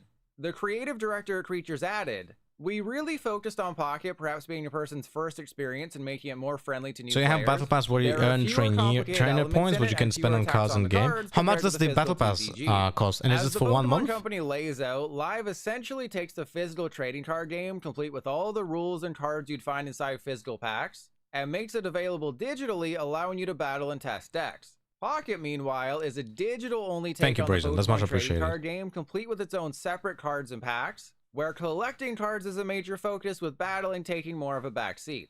And that's probably where I should start, the battles. I won't go in depth about every single mini or difference between the two. Instead, I'll focus on the major changes, of which there are a few.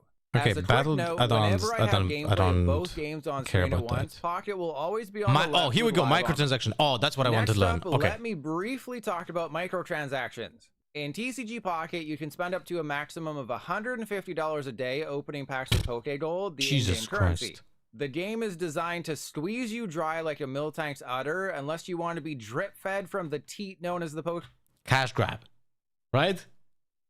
Company by only opening your 2 free packs a day. In TCG Live, there's no way to spend money. Okay, so Pocket can spend up to $150 a day on Pokegold, can spend $10 a month on the premium pass to open 1 extra pack every day.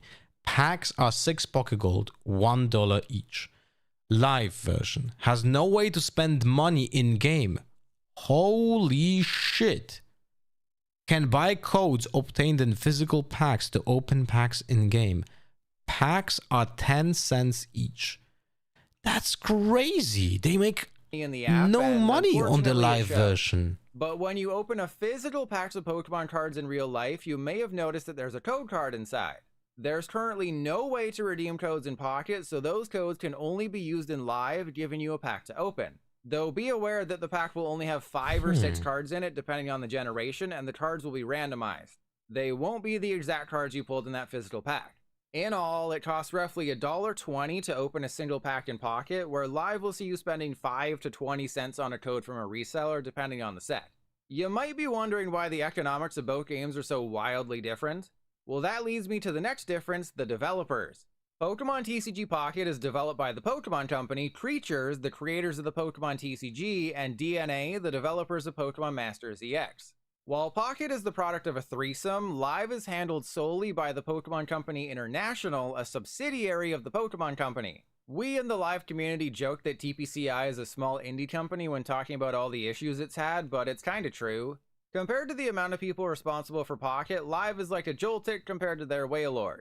Unfortunately, because Live doesn't make money, there's no incentive to improve the experience, and because it doesn't make money, there's no room to increase the team size. That's why, nearly 3 years later, we still have game-breaking glitches that have been around since day one, and new sets are more likely than not to introduce brand new game-breaking issues. But with Pocket, they have to listen to feedback and give us an app worth booting up every day. The Pokemon Company wants Pocket to make $100 million a year like Marvel Snap. And you can't do that by putting out a subpar product nobody wants to use long term. The difference in developers also helps explain why Pocket was the focal point of its own Pokemon Presents earlier this year, while Live has never even been mentioned in a Pokemon Present despite being announced more than 3 years ago. There is one advantage to Pokemon TCG Live's lack of resources: getting started is so much easier. While in Pocket you only get one free kinda bad starter deck plus an EX Pokemon, in Live, you get 9 free decks for simply opening the game, some of them fairly close to being competitive, plus 2 more free decks on the Battle Pass. Getting free access to somewhat powerful decks is one of the great things about Live and makes it a little more palatable when the issues strike. Similarly, getting specific cards in Live is much easier than Pocket. While it'd take far too long to explain the intricate differences between Pocket's and Live's economies, basically, if you wanted to craft a Pokemon EX in Pocket, it costs 500 pack points, which would require you to open 100 packs. If you wanted to craft a Pokemon EX in Live, it costs 600 credits, which can be done with as little as 1 pack. Though keep in mind, it's not an Applins to Applins comparison. Essentially, getting a card you want in Live can be done almost right away, while in Pocket it's going to take either a long time or a lot of money. While Live's predecessor, and when a new set launches in Live, that's when the new Battle Pass begins. There's 2 levels, Basic and Premium, with both offering a new free deck at Tier 0. The Basic Pass is free to everyone, while you can easily gain access to the Premium Pass by spending 600 crystals, which are earned free Premium in 10 Pass is days 600 by crystal, and completing then you daily can currency. missions. Pocket, meanwhile, So it's wants you literally to spend for free. $10 every month to Because you can subscribe to their earn crystal Premium by just Pass, playing. which gives you 1 extra pack per What the day, fuck? plus access to some premium missions. I'll be honest with you, I expected 0. I expected 0 of what I'm hearing about Live. I was expecting them at least having some kind of monetization. Play those cards and show them off to other people in community showcases. Then there's Wonder Pick to try to randomly get a card another player open from a pack. And of course, battling. Here you can do a private match against a friend, battle a random person in PvP matchmaking, or try to beat off the computer in solo battles. There's no ranked mode in Pocket as of now, though the developers hinted that we might get one in the future. As for Live, there's standard ranked, standard casual, and expanded casual when it comes to battling. Though Live's version of expanded doesn't include black and white or X and Y cards, instead only allowing for Sun and Moon, Sword and Shield, and Scarlet and Violet. You also have the option of battling friends, but only in the standard format. And there's no... All right, that was essentially everything I wanted to know. Thank you, Brazen, also for the context. So this is very interesting because it seems like Pokemon did the Pokemon Live thing with the intention of essentially getting more people to play Pokemon, but what it essentially does, it actually just makes the people who play Pokemon already have a convenient tool to play online. And they don't earn any money from it, at least almost any money from it, because no, they don't make any money of it, because the Battle Pass is free and the packs are being sold secondhand because you use the codes. That is insane. They had to do this like very long time ago, because if this game would have been designed this way right now, every single like big company would say, you have to be shitting me. What are you doing here? You know?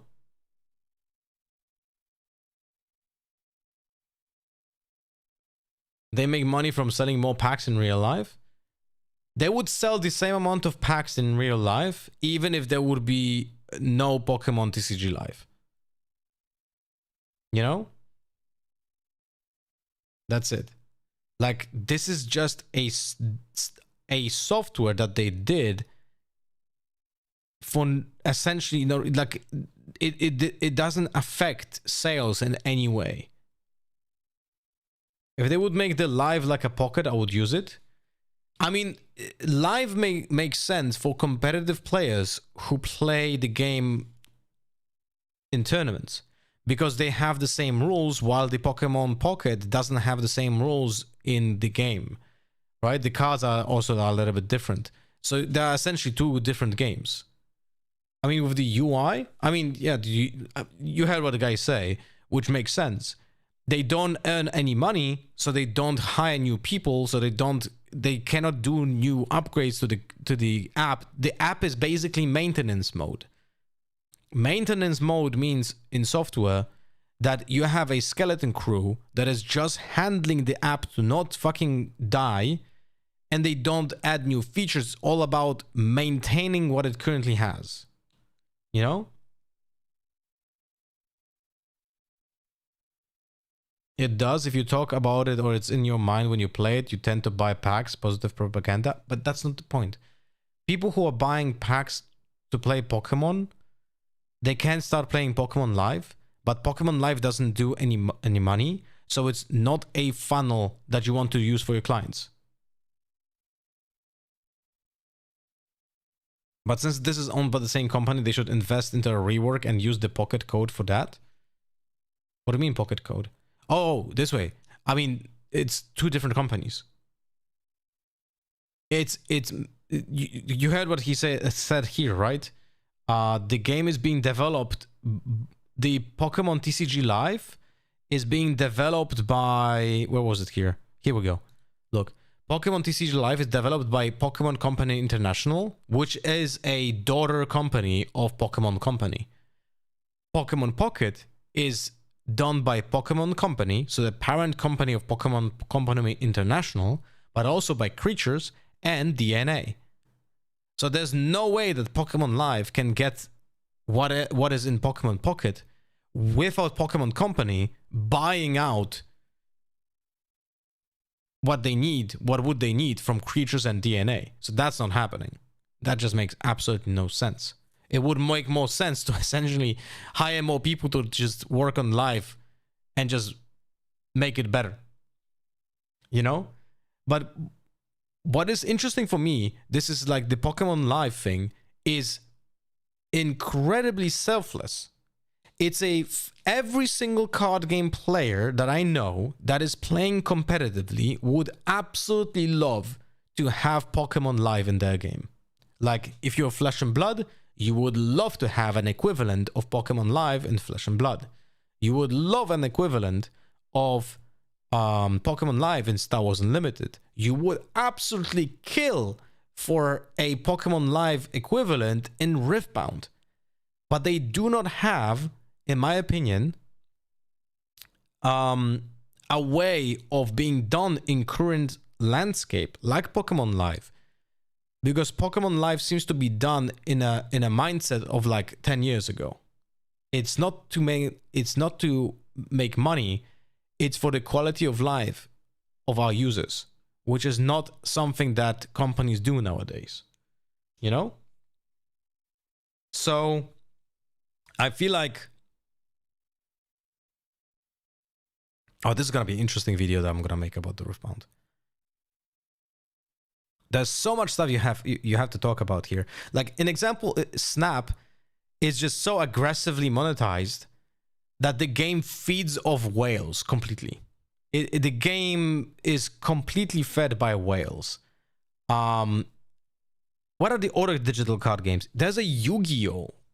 Wait, Yu-Gi-Oh. Yu-Gi-Oh-Card.com. Okay. Products. Digital. Games and apps. What is the name of this? Oh my god.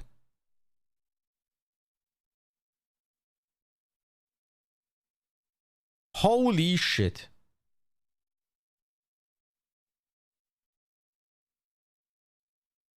How many games can you have?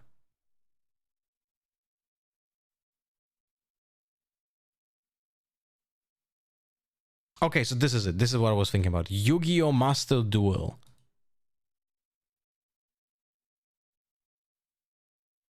Uh-huh. Released in 2022. Master Duel website.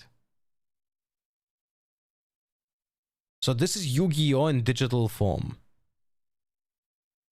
Okay, let's hear about their monetization and compare it to Pokemon. Yu-Gi-Oh! Master Duel monetization. That's from 4 years ago. Monetization model revealed. The problem of Yu-Gi-Oh! Master Duel. Would love to have that AI breakdown, by the way. Some videos have like an AI breakdown. Not those, I guess. Discussions monetization Master Duel. Oh, okay, this might be interesting. Yo, what's going on, guys? Welcome back to the channel. Today we're going to be having a Yu-Gi-Oh! Discussion video. The topic at hand is Yu-Gi-Oh! Pay to Win regarding the new Master Duel game, specifically because this is a new Yu-Gi-Oh! Game that will be coming out. There's going to be a lot of new players hopping into maybe Yu-Gi-Oh! For the first time, or even just like people that this is from 4 years ago. And on top of that, you know, people like me or you that maybe play Yu-Gi-Oh! On a consistent basis and kind of follow the meta of the game. You're playing like the top tier decks, you know what new cards are coming out, you know, basically the hardcore dedicated Yu-Gi-Oh! Fan base. Is this the game for us, or are we going to be sticking to, you know, Dueling Book and ADO Pro? Well, they dropped a video recently in EU, and they even had comments enabled, which is awesome, and I do want to talk a little bit about this. But the topic at hand that everyone's talking about right now... What are we doing? I'm learning about the digital card game versions of Pokemon and Yu-Gi-Oh! Right now.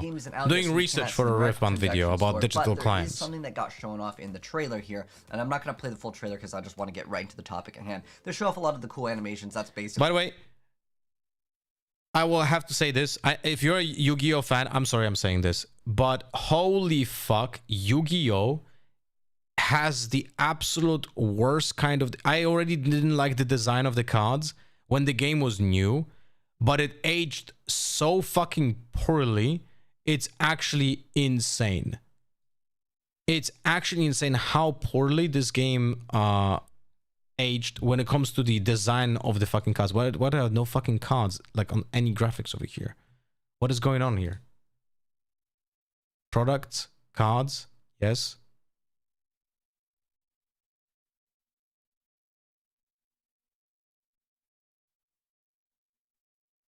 Like, the way those cards look is just fucking awful, man. It's insane. The design just aged so fucking poorly. What the trailer really comes down to. But the most important thing that people are talking about right now, and it's blowing up over on Reddit and everything. So, like, you know, unlock 10,000 people used to ask for changes to card frames for years, but we gave up. It's going to be a Yu-Gi-Oh! Card game. It was clear Konami will never care to change it. But it says some cards may Konami? Isn't it Bandai? Participation or in-game purchases. So, obviously, if you guys have played any of the other Yu-Gi-Oh! Games, like the 5D's Decade Duels, or even Legacy of the Duelists, or Link Evolution, you can unlock a lot of cards. However, there are specific cards. It was like Dark Law, I believe, in the Xbox version of Legacy of the Duelist that we played. You could not get some cards that were required. Like, if you play a hero deck, yeah, of course you want Dark Law. Important to note, Master Duel has completely separate format card pool than the TCG and OCG, so it's a separate game, kind of even more than just simple digital Yu-Gi-Oh! Wait. So which one is the digital version of the normal card game that they play? Is there one? You could not just unlock Dark Law. You had to buy this DLC that gave you 2 duels, and it was like $5 or $10. And I just felt like that was kind of like, if you wanted to play Heroes, you like had to buy this. I don't care if they sell skins, I don't care if they sell sleeves, but make it so if you have to buy this game, because we don't know the price point and that kind of stuff yet. But the thing is that, is this game going to be free to play? Is it going to be something that where you're going to have this is the digital versions all we buy, have? and then you have to unlock cards like in okay, Legacy okay. of Duelist. You had to buy the game, and then on top of that, you also had to buy the special DLC to unlock some of the cards, because some of the cards, you straight up, no matter what, you cannot unlock them unless you buy the cards. At least that's how it was the last time I played it. I don't know if they've updated the game. In fact, that's one of the biggest concerns a lot of people are talking about also. But also we had... Not to mention Master Duel's ranked is all best of one. Yu-Gi-Oh is generally so cooked, man. If you guys have been playing Yu-Gi-Oh for a long time, you guys know YCS prize cards sometimes can affect the game. Crush Card Virus was one of those cards where, like, if you didn't have Crush Card, it was really, really difficult to be able to compete because that card was so powerful. Are they going to make some of these prize cards obtainable only by winning? Because then even the whales, aka the people that spend hundreds and thousands of dollars on like opening up packs, if you can't buy them in the pack, that hurts you know, their own business sales. So it kind of opens it up for like a double-edged sword. The good players maybe will still be able to get someone like these YCS prize cards that will be required for very specific decks. Like in the more recent times, Blood Memphis did see some play, and then Minerva Swarm was something that was more, you know, a thing. And then there's also the Emperor Dragon Pendulum card. That was another really good card. But they keep on hyping up. Oh, it is Konami, okay. In a lot of their advertisements, they just show off Exodia, Blue Eyes, they're showing off the animations. And I get it, those are like the iconic Yu-Gi-Oh cards. But who are they trying to market this towards? The hardcore Yu-Gi-Oh audience or the casual audience? Because with the casual audience, bro, get on point. Get to the point, bro. Bit of fun, but they're just gonna get stomped on. They run in an Exodia deck in 2021. It's just not viable. You're just teaching people kind of just bad play styles and bad habits, when in reality you cannot realistically win consistently with an Exodia deck going in. And that's really what they're trying to hype up. Again, I'm going to be referencing a lot of different sources here, and I'll talk about what other content creators are talking about as well over on Twitter and other things. But nonetheless, this is what everyone's really concerned about. It's just that, like, you know, this whole event participation or in-game purchases, they're hoping it's not a tedious bore. Now, I did play the Legacy of Duelist, and you guys know that, like, I've had so many, like, different Yu-Gi-Oh games I've uploaded on the channel, but like, do you think on average someone just wants to like play this many parts of Yu-Gi-Oh just to get their like meta deck running? I don't think so, especially when you physically already have the cards. Now, in an ideal world, there's someone that tweeted out, the TGS Anime tweeted out, he's like, yeah, Yu-Gi-Oh Master Duel as a consumer, yeah, it is ideal to have the monetization giving us all the cards. What? Yu-Gi-Oh! Master Duels, for me as a consumer, the ideal monetization would be to give us every card currently available for free. See, like when you see a tweet like this, you can legit assume this person is an idiot. It's like, what are you on crack? Yo, I think that the company that is doing, like, hiring hundreds of people to make this game should give us everything for free. And after that, the new packs release, they can be released IRL, they also release them in-game simultaneously, and those packs can be bought with both in-game and real money. Thoughts? Yeah, you're a fucking idiot. Holy shit. Available for free. Would I like that? Yes, as a content creator, this is amazing. Then, as new packs release, they would also release them in the game, and then those would be and I'll play in the theater, but very specific. This video is not good. I'll check the other video. The other video here. This guy looks like he sounds smarter.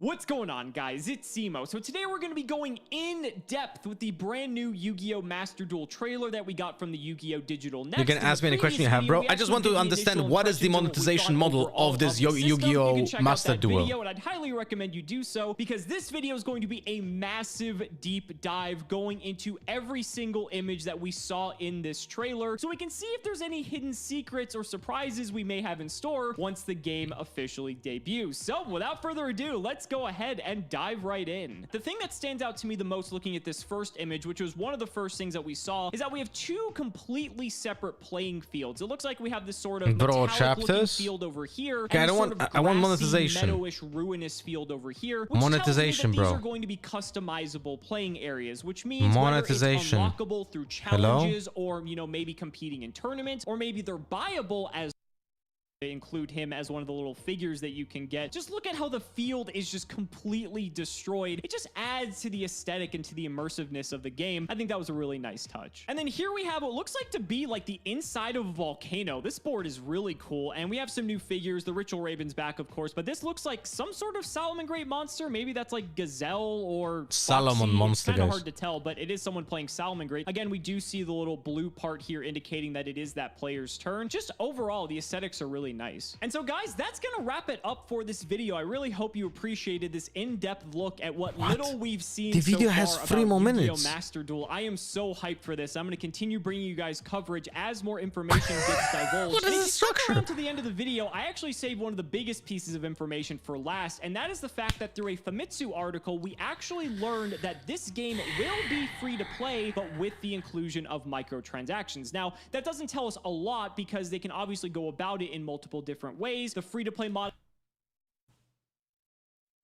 There's a premium currency in which you can get some from paid battle pass. They sell sexy expansion to the digital game like in TCG, and the pack costs premium currency. You can get the cards you have IRL into the simulator like in MTG Arena. So in general, to build a deck in the simulator, you have to spend hundreds like you're buying a deck in TCG. Okay, so they have completely separate monetization system that you have to buy essentially Hearthstone. Did I understand that correct? By the way, horrible structure of this video. Holy fuck. And no chapters. I understand it's a video from 4 years ago, but holy shit. It's like Hearthstone, but less free to play friendly. That's insane.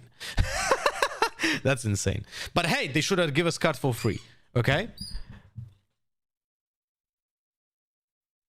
Yu-Gi-Oh! Was killed when they released Link Monsters. That's when I stopped playing. What's Link Monsters? Can you give me like a brief TLDR? Okay, one more thing. MTG Arena, because there's MTG Online, which has completely MTG Online monetization is legit. Like, it's boosted. It's like it's legit. It has its own market, and the cards are valued, and you can normally like trade cards and sell cards.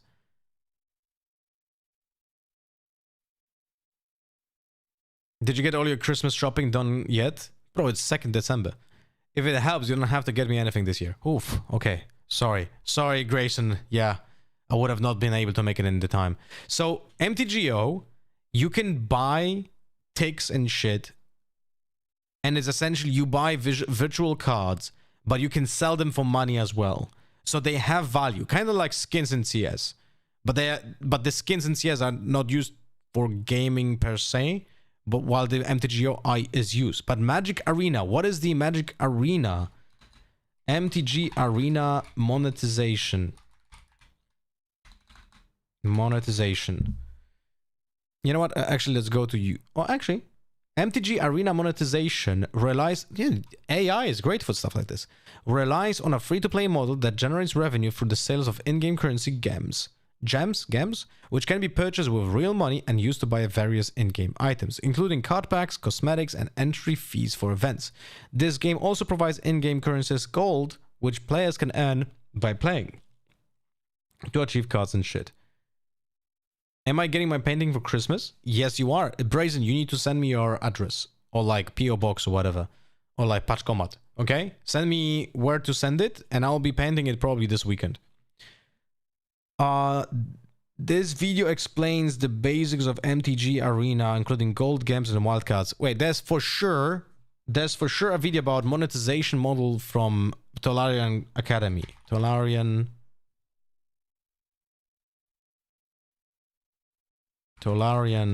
Community College.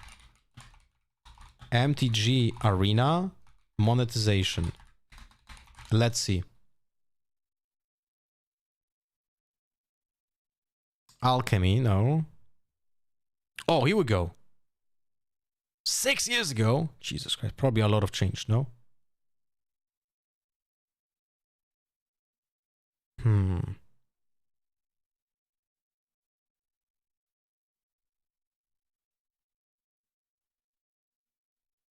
Card into Arena. That way I can buy more gems to buy packs with to crack.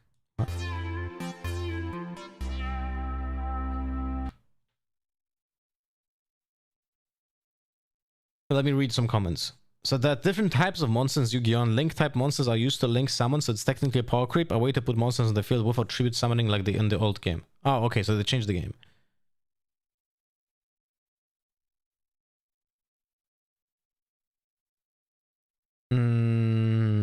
They add like 15 events every month to get gems.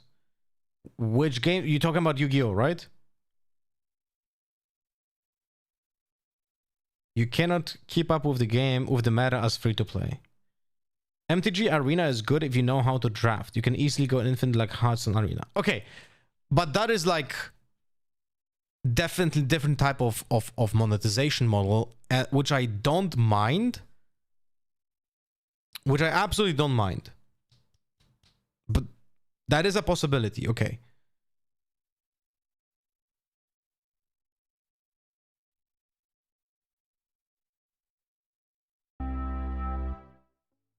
Hey, Professor, you ready to start streaming some Magic Arena?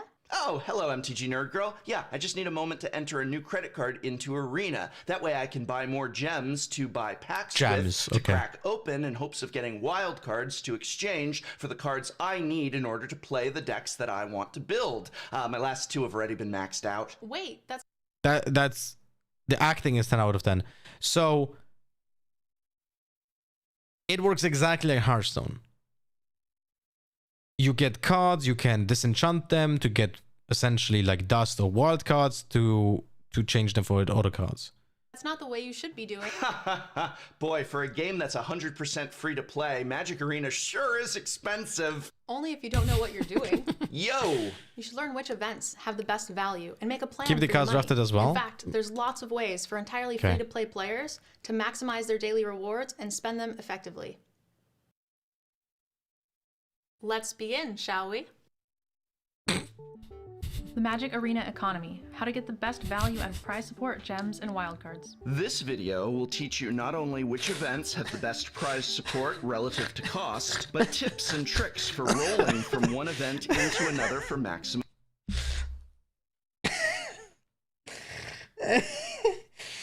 Holy shit. You know what this reminds me of? Oh, fuck me. I need to show you something. Wait, I need to mute it. I don't want to spoil anything. I need to find something. Oh, fuck me. I need to show you what this reminded me. Okay? You know what this reminded me? If you're Polish, you're gonna instantly recognize this. If you're not Polish, you're gonna be weirded the fuck out. Okay? You're gonna be weirded the fuck out. If you're not Polish, prepare your anus right now.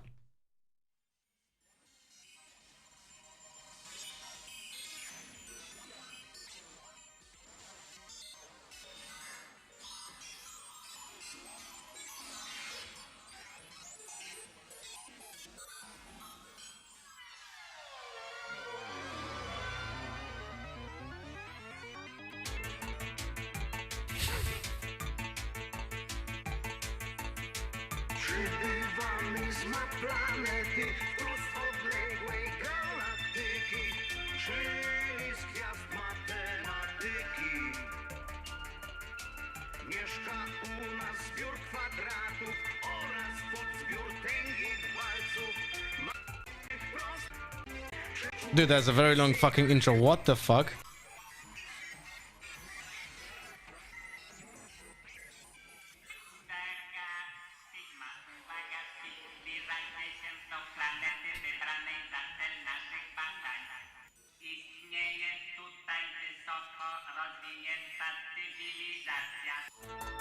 Ja pierdolę. Bro. Holy fuck. O, Sigmo, jak ty wyglądasz?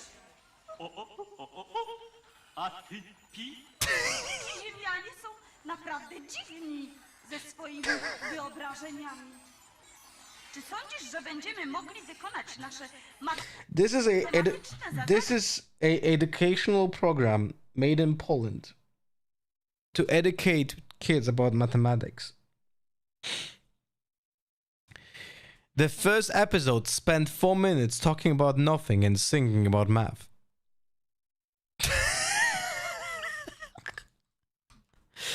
I remember I hated this program. When I was watching it in Poland, I legit refused to watch it actually. After learning what this is, right? I just legit said, no, mom, no. This is just fucking awful, man. And creepy as fuck. Like, what the fuck are the sounds and shit? ale w tym okropnym kształcie.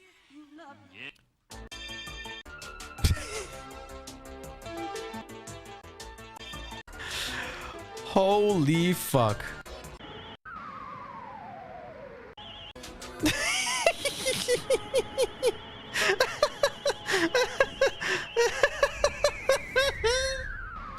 And that explosion was perfect, by the way. Thank you, Moo. Oh my god. Oh my god, bro. Co tu się dzieje?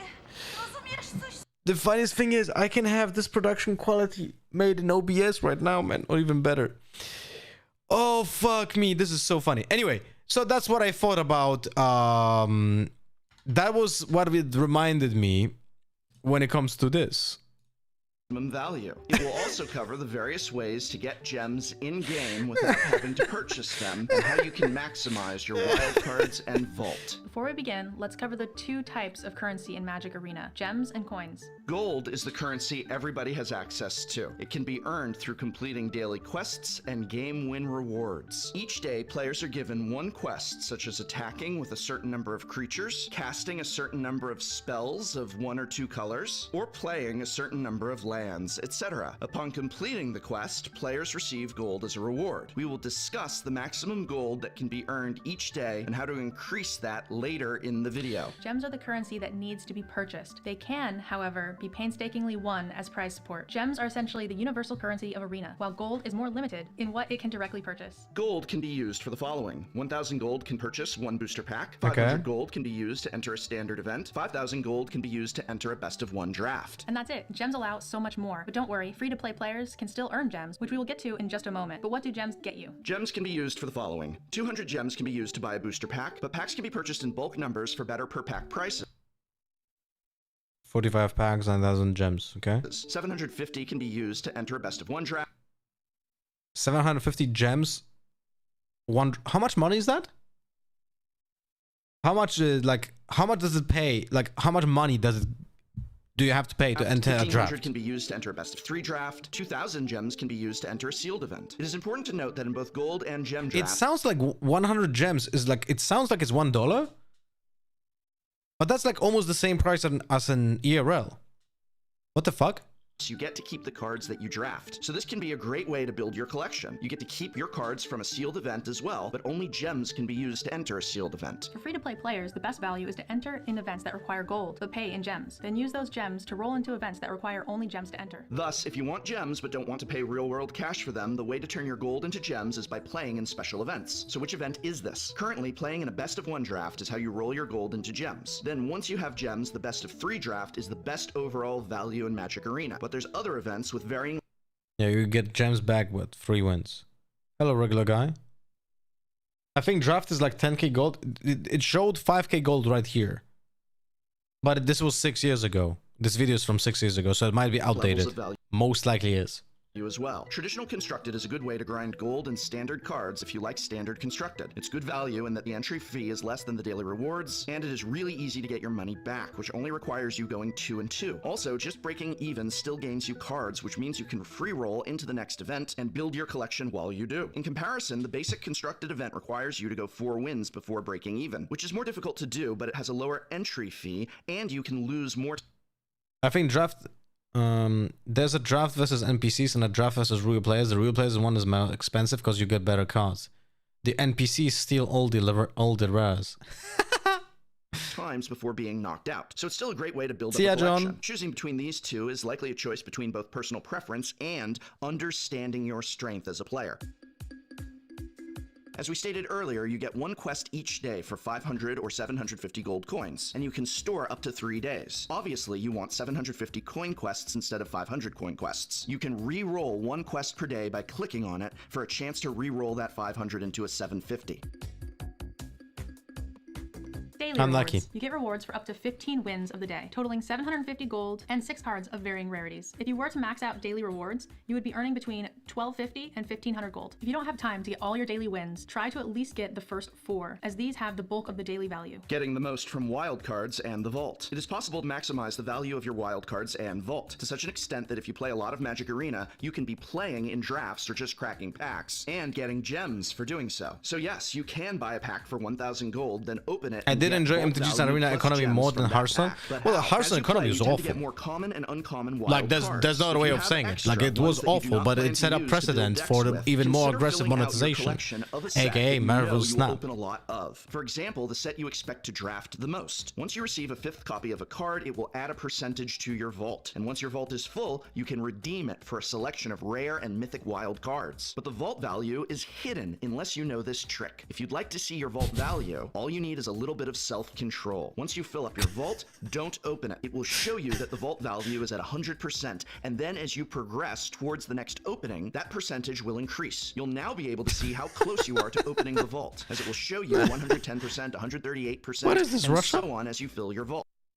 Yes, this means that you will always have 1 vault that you choose not to open, but in the long term, for players who play a lot of Arena, knowing how much you are filling your vault and how close you are to opening the next one is possibly worth it. So to put it briefly, you can always see your vault value if you always leave 1 vault unopened. When opening packs, you will never receive a 5th copy of a rare or mythic from that set. Instead, They definitely fixed that in the last 6 years, no?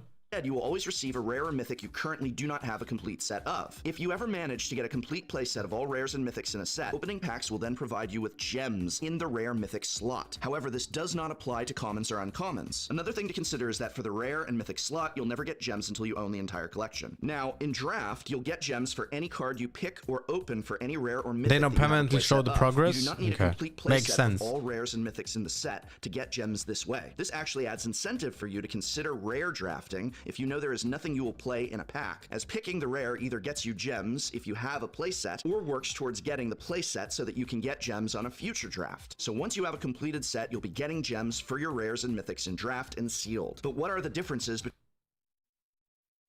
But what if I wanted to play that? Oh, wait, after. Never mind. Buying packs and drafting? It is debatable which one is better than the other, but personally I think drafting has better value. And here's why. While you don't get wildcards in a draft, you do get more vault value, which gives you more wildcards in the long run. Why? Because a pack has 8 cards when you open a But not gonna lie, as usual, MTG is fucking overcomplicating shit that should have been easier. booster pack. But in draft and sealed, packs have 15 cards, just like a paper pack would. This means you're getting more cards overall, filling out your collection and filling up your vault. At 15 cards versus 8, this means that in draft and sealed, even if you go 0 wins, you're getting approximately an extra half a pack. And if you play a lot of Arena, it adds up really fast. Any actual wins and prizes become just icing, letting you go farther and farther in value for every entry. But again, these tips and tricks are not a hard rule so much as a helpful guide. At the end of the day, different players have different needs, and meeting those needs, more than anything, simply requires you to be aware of what it is you are spending. Wizards will always be one of the most greedy companies in existence. At this point, I don't even think it's Wizards, but it's Hasbro. And the new people hired in Wizard, which are basically Hasbro. Sharing with a friend, or just by leaving a comment. Do you play Magic Arena a little or a lot? What have you found the best tips and tricks to maximizing value? Okay, but that is interesting. Do I have to learn anything else? So I learned how Pokemon works. I learned how Yu-Gi-Oh works. I learned how MTG Arena works. We know how Hearthstone works. Marvel Snap. We know how it works. Someone asked me about TFT. Yes, I'm gonna be playing TFT tomorrow.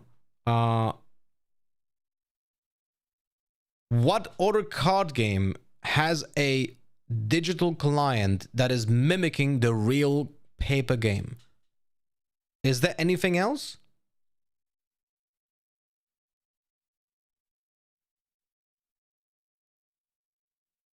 I don't think so, no?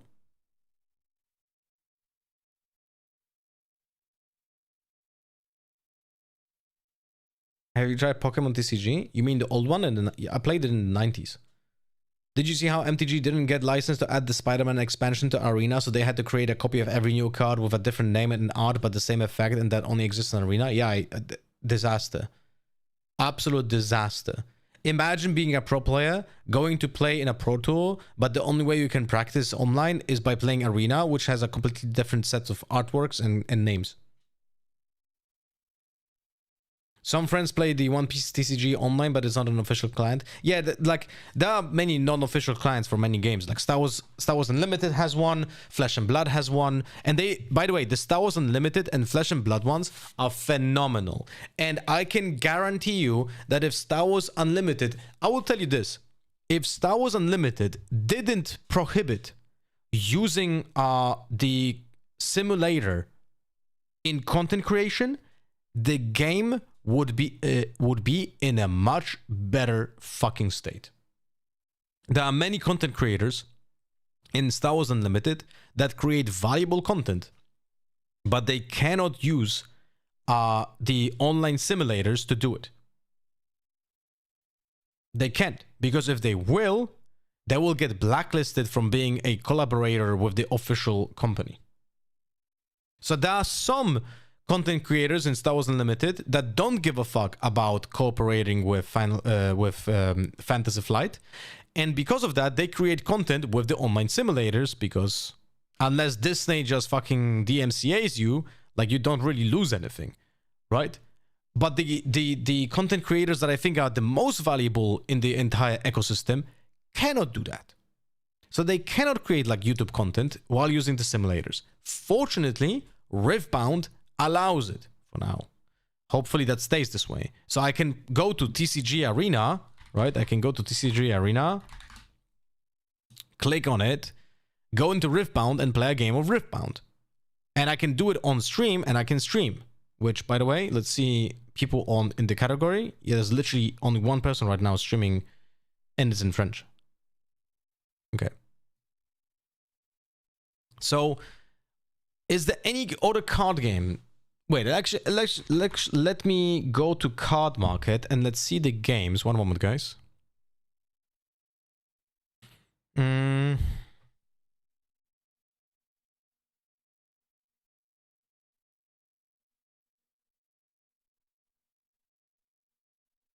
So when we go to Card Market and we go into games, Magic is MTG Arena, Pokemon is Pokemon Live, Yu-Gi-Oh! Is Yu-Gi-Oh! Master Duels, right? One Piece doesn't have one, Lorcana doesn't have one, Riftbound doesn't have one, and that's the reason why I'm getting to know this, because I'm gonna make a video about, does Riftbound need an online client? Flesh and Blood doesn't have one. Digimon, oh, that's a good question. Does Digimon, what? No, Digimon TCG. Digimon card game. The website is loading. Products. I swear to God, all the games made by Bandai have websites made in the fucking 90s. What is this? ChatGPT would make a better website.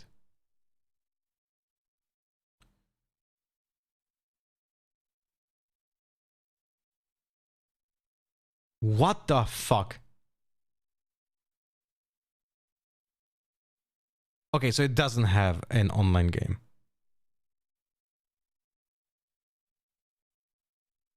Okay.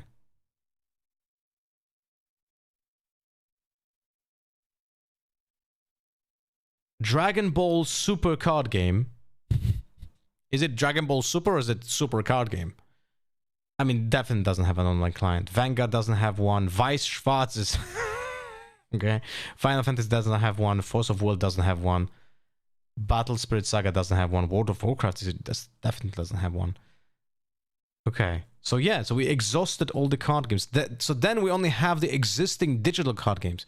What are current digital card games that are even existing? Digital card games.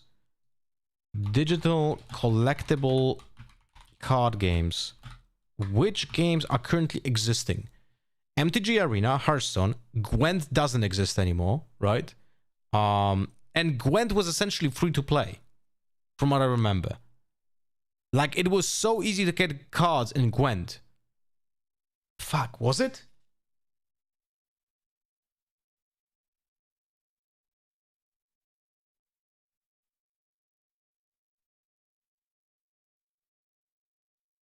I think you should open a new tab for that search. I will try to.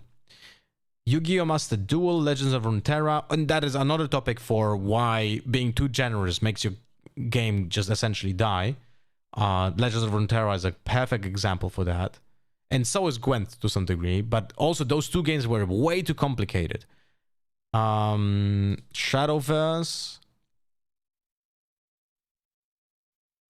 Slay the Spire. That's a roguelike. Elder Scrolls Legends, Eternal, Artifact. Oh, Faeria. I played a little bit of Faeria. And I even did cast one tournament of Faeria. And I will tell you this. When speaking about complicated games, Faeria was a card game. I will show you this. Faeria. Oh, fuck me.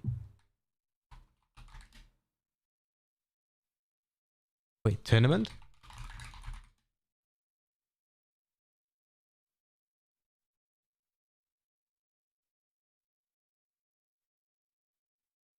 I wonder if there's a VOD of that tournament that I did. Probably no.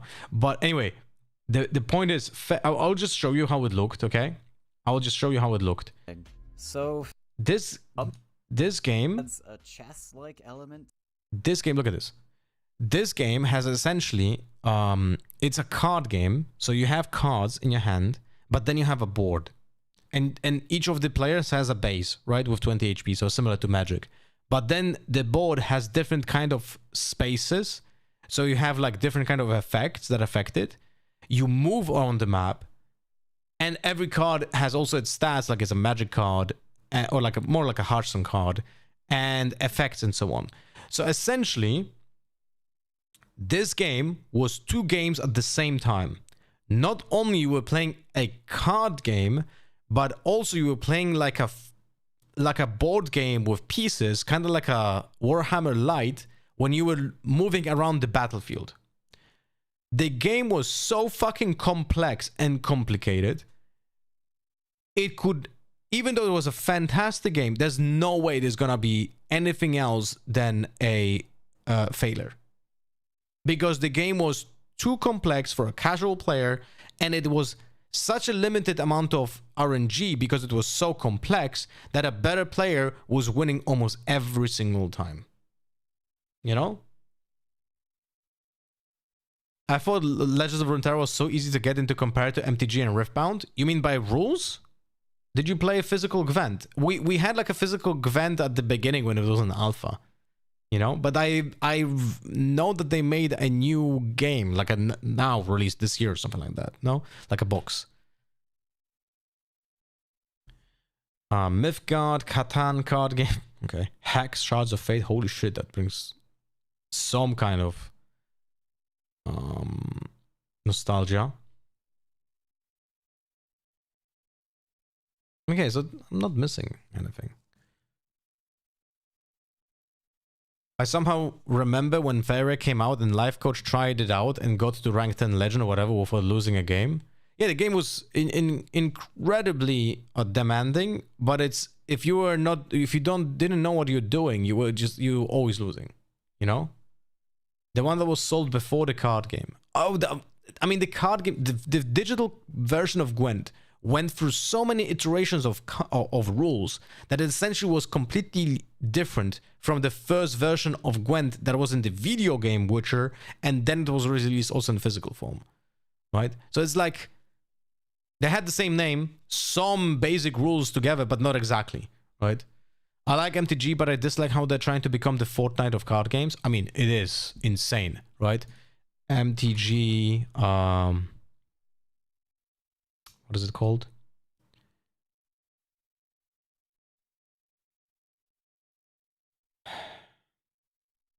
MTG, the drops, how are they called? Secret Lair! Secret Lair alert! Secret Lair alert!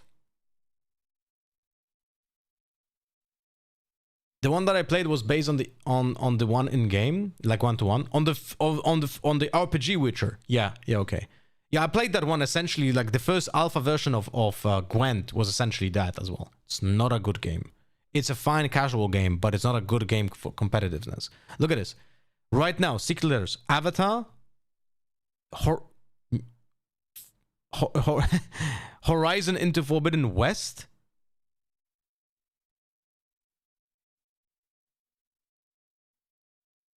Where are the past ones? PlayStation Super Drop. What the fuck? God of War, right. Last of Us, insane. Uncharted.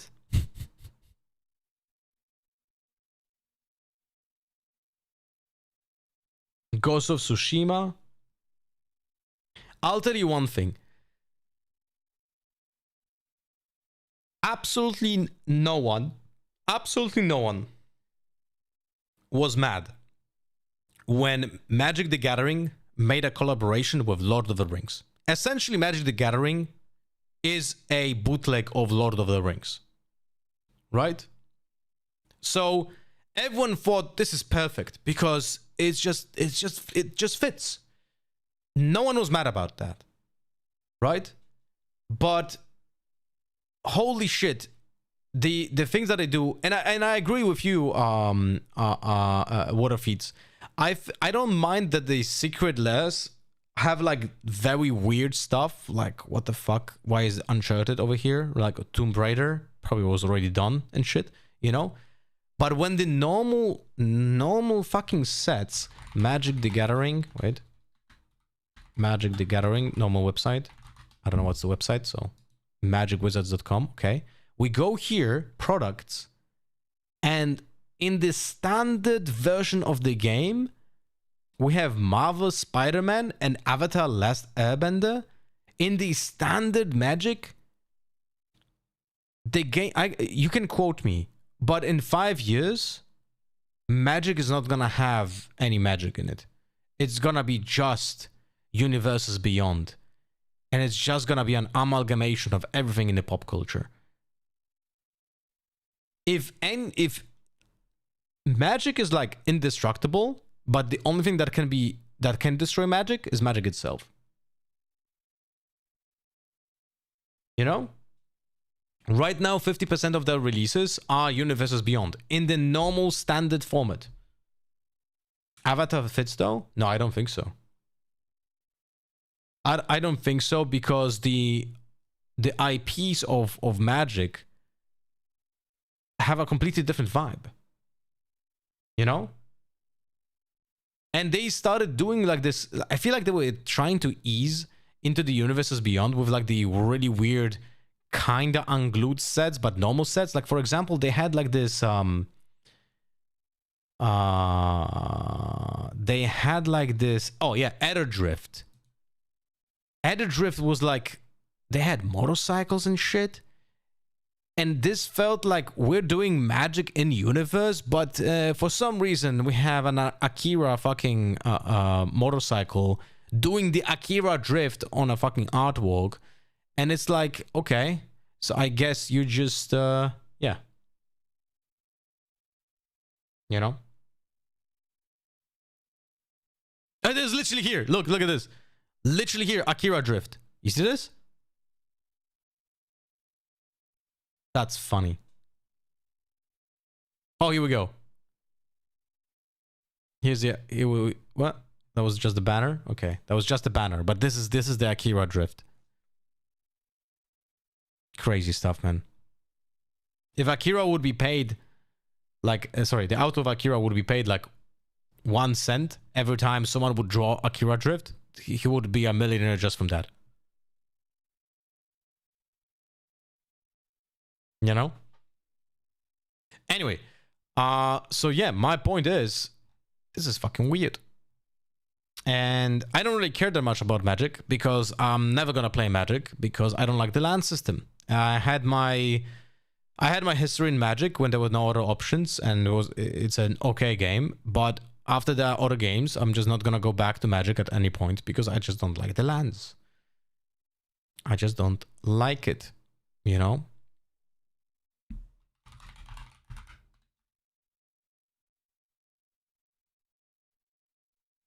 Card gallery. Let's see how much of set 2 was released. Set Spirit Forged.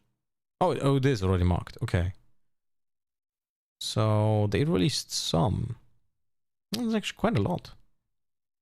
I might start doing like new card reviews pretty soon. Yeah, this is quite a lot of cards. The thing with Riftbound is that the second and the third set are gonna be released in China, still ahead of Europe and North America. But the fourth set is gonna be simultaneous. So we're gonna be together with China release. So we're not gonna have a full spoilers like before the actual release. Try Lorcana. I've been playing Lorcana with Elionic. It's very fun, somewhat similar to Hearthstone. I mean, Lorcana is essentially MTG light.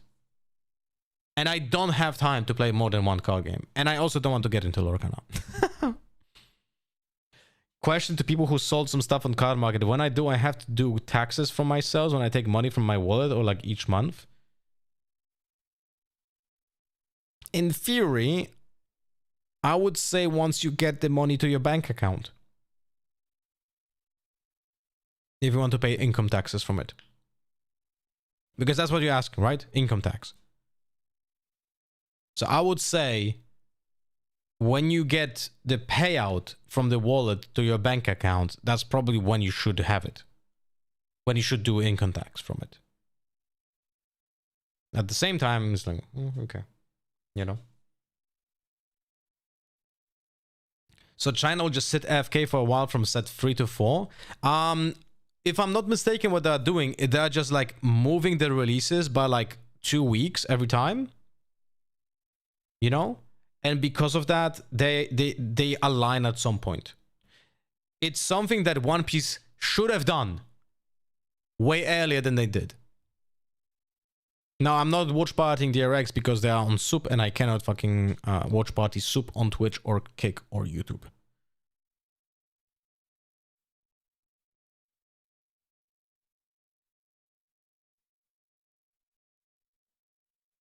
Bro, this card is gonna be worth fucking huge amount of cash. Huge. It has the waifu tax.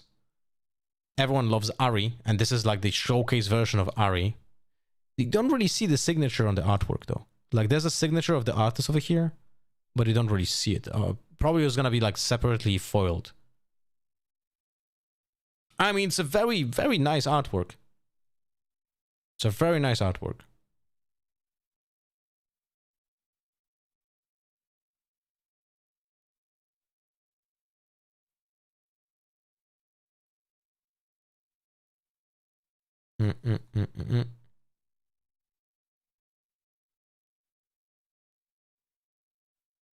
Rek'Sai.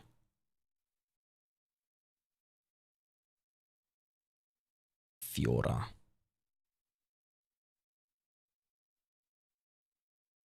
Wait, I think they released every single legend already, no? Is it? 1, 2, 3, 4, 5? No, they didn't. No. There are more legends over here. Wait, is it Jax here? Jax was already shown, I think, but he's not added to the website yet. I think more cards are shown. Wait. Riftbound, Spirit Forge, spoilers?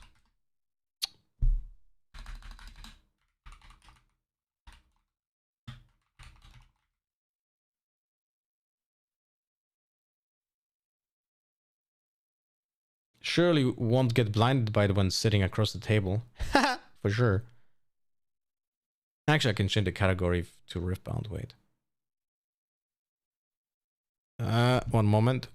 I cannot. I see that Brazen sent me a message on Twitch. No, never mind. Never mind. I'm stupid. All good. Didn't want to spoil her fucking address or something.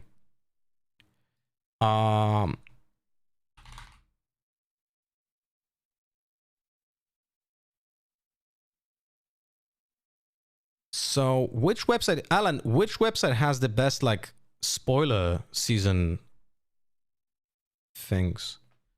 Is it Riftbound GG? Discord? Okay, great stuff. Spirit Forged. Combat filter, cost filter. Rarity filter? No. Card type filter. Did they show every single legend so far? Should be 12, no? Yeah, they've shown every single one of them. Why are they not listed on the website then? Am I stupid?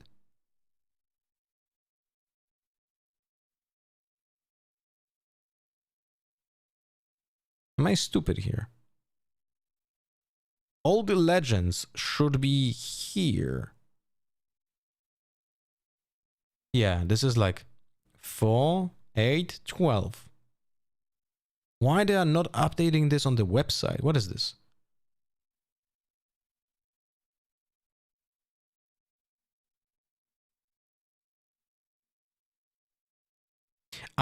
Wait, no, those are alt artworks. Wait. Am I stupid? And they are here. Oh, okay, they are here. Never mind. They are up. What? What is this? Because it's overnumbered. Okay, so okay, I understand now. So I didn't know how it's being like ordered. So essentially, all the legends are here. So I think it might be updated, and the cards have the signature spell. So the legend has a signature spell next to it. That's essentially how it's done. So far, from the new legends, I really like Draven. It's just fucking drawing cards. I think Rek'Sai can be cool, because it has, when you conquer, so you get one of the lanes, you may exhaust me to reveal the top 2 cards from your main deck. You may play one, then recycle the rest. Combining this with like a lot of scry effects will allow you to actually play cards from top of the deck. So this might be pretty cool. And red and yellow, maybe not the best combination of colors, but it might be nice. Oh wait, we're missing one legend here. Right? There's Lucian here. There's Rumble.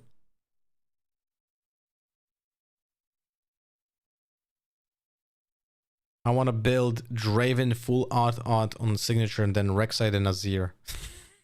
You're insane. Why are the 2 cards not shown here? This looks like we're missing one leader. Am I correct? 1, 2, 3, 4, 5, 6, 7, 8, 9, 10, 11, 12. No. What the fuck?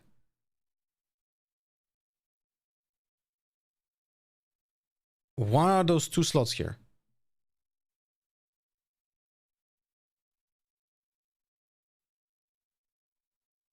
Devlatus, are you in chat? Because I see your resub from Kikarino, but I don't think you're in chat right now, no? Also, I need some music.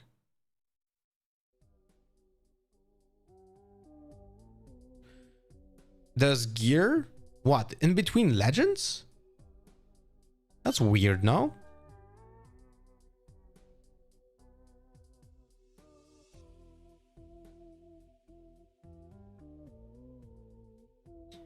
Irelia's signature spell is absolutely insane. signature spell space. Yeah, I understand, but look. There's Lucian, Relentless Pursuit. Draven, signature spell. Void, like Rek'Sai, signature spell. Ornn, signature spell. So there should be one more legend here, signature spell. Right? Because a character only has one signature spell, right? Unless those signature spells here are gonna be for characters that wasn't for like the first set. Maybe they're adding like more signature spells for some 2 characters that were in set 1, for example.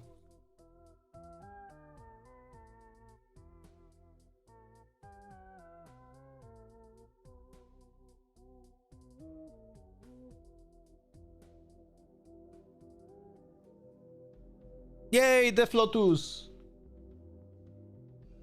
Wait a second, Def Lotus, you're in chat. One moment.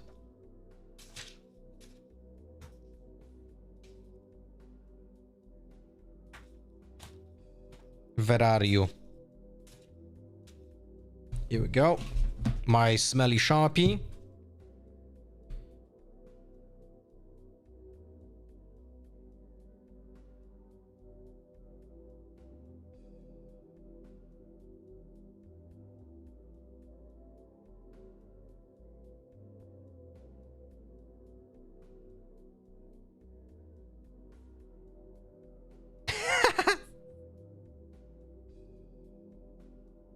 Wait a moment, I got it.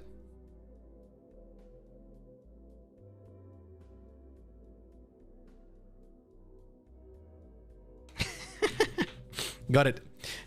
Dev Lotus, thank you for the $4.74. As you can see, there are $4 in the legs of the graveyard. Of the grave. Thank you so much for the continuous support on Kick. Do we have a date for when the cards will be all out? We unfortunately don't. We don't because it looks like a sunflower instead of a lotus. My bad. Because the cards are being released in China first. What is the release? Wait. Riftbound, Spirit Forged release date, China.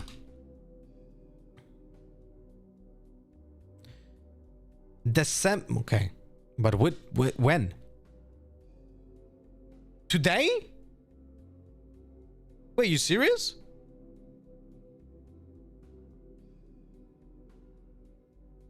Today all reveals? That's sweet. Okay. Oh, if that's the case, then I'm gonna start doing like videos about the colors. Because I was waiting for the entire like set to be revealed, so to have like a context of the cards. That's sweet. That's fucking sweet. Then I can do like full set reveal predictions and stuff like that. It says December 12th? When? Where? River set arrives December 12th in China? Says sheepesports.com. But typically, even if it arrives December 12th, there's a early access, essentially, like sneak preview a week earlier, when people do like a pre-release events, right? So before the actual release of the thing. So that would be at least a minimum week. 12 is Saturday, so most likely the pre-release is on Friday. So we probably were gonna get the entire spoiler earlier. So this might be actually today. That's fucking awesome. That's fucking awesome. Rick, so much for the resub. I don't know if he's in chat as well. I know that this card is fucking insane though. This is absolutely insane. And also very nice artwork. Pay 2 mana, draw 3. You have to pay 3 lands and you recycle them back to your deck. But there has to be really good fucking value when you combine this with Seal of Insight, so the artifact that deny you paying like for this, and then you then you need one more. Like, you essentially need 2 card draw engines and something that then transferred that card advantage into damage, and you win. Like, this is just bonkers. But also, this guy, like, this is insane as well. Thank God this is not an epic. When you play me, you may kill a friendly gear. If you do, you may play a gear with energy cost no more than 7 from hand this turn, ignoring its energy cost, but you still have to pay power cost. There's a yeah, this is Jace from Arcane, but it's also like a blue Jace. He's a blue Jace. If you played MTG, you know what I'm talking about. And there's yellow color that has... Where's yellow? Here we go. Yellow has... Here, this one. It costs 7, conveniently enough. It's a gear. And you play 3 recruits. So you can do this the same turn you play it. And you create 3 fucking tokens. And you can play this on turn 2 with that Jace. On turn 1, if you have like a ramp, like a location, for example. And you can play a gear for 0 from like this one. It's for every color. So gear for 0, you have to deramp yourself. Okay, so that, no, never mind. You cannot play that on turn 1, even if you have the location that ramps, because you would have to deramp yourself. No, wait, you can. No, you can't. Never mind. So you can do that on turn 1. You can do it on turn 2. Okay, then. You can? On turn 1? He needs to kill it first. So if you do this, you deramp yourself, so you cannot have 4.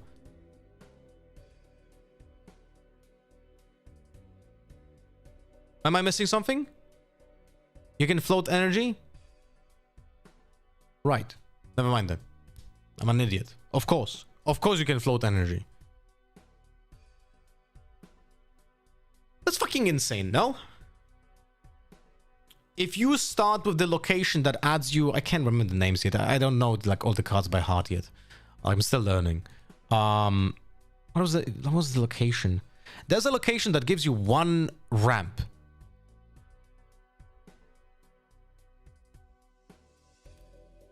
Then gear get removed, then you can UFF because you have 2 cards left.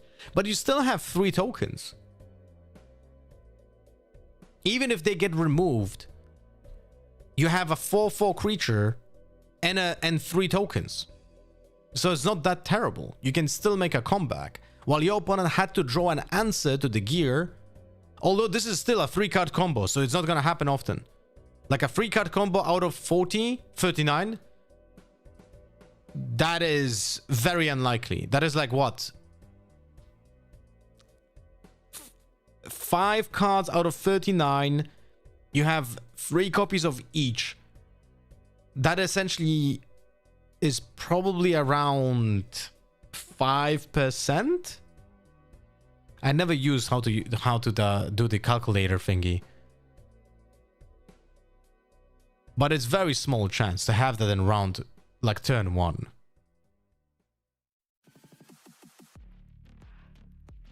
But I still think it's very strong. And probably worth exploring. Also, I remember reading Renata, and she was kinda very good as well. What was she? Here we go. Renata, such a Polish name. When you or an ally hold, you may exhaust me to play a gold gear token exhausted. While your score is within 3 points of victory score, your gold adds additional mana. Wait, no, what did I read that I thought Renata is pretty good? She's blue and yellow. There was some... Maybe I'm misremembering. What was it? Your tokens enter ready. Okay.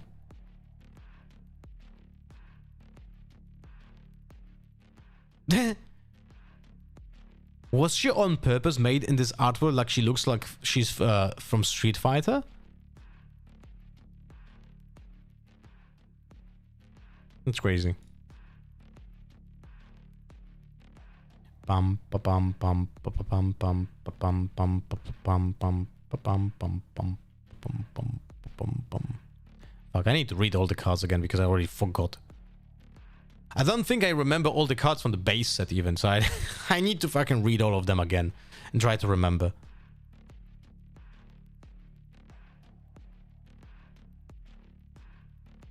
Oh, this guy is fucking insane.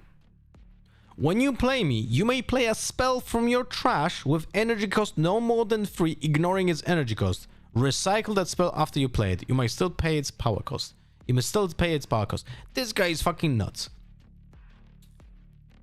There's no way this card is not good. Doom, doom, doom, doom, doom, doom, doom, doom, doom, doom, doom, doom. There's just no way this card is not good.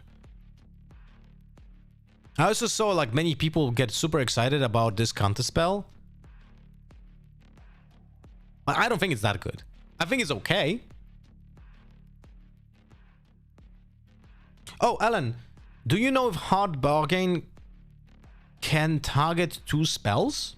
So what I was thinking, someone plays a spell, you react to it, then someone reacts again, and then you can play Hard Bargain and counter 2 spells? Two separate spells? Because you can repeat it.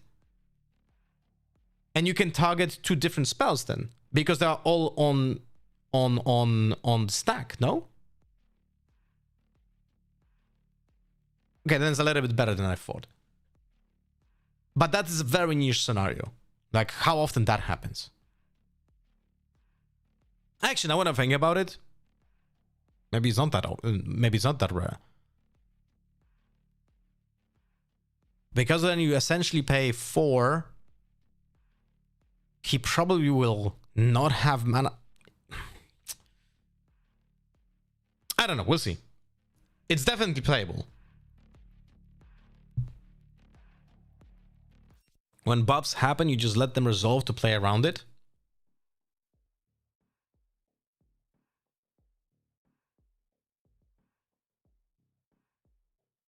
Mm-hmm. That's right. Yeah, you pass for priority. Yep.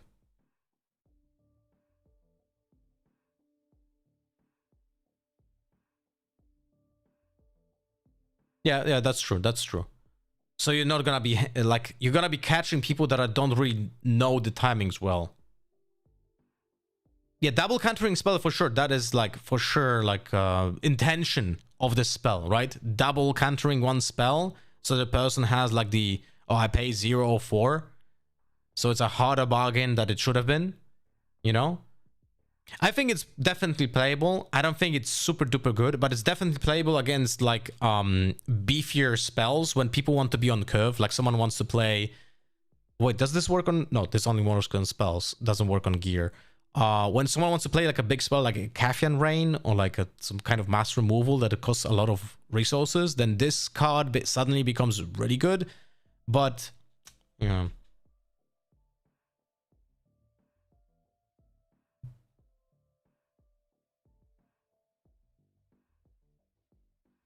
What do we have here?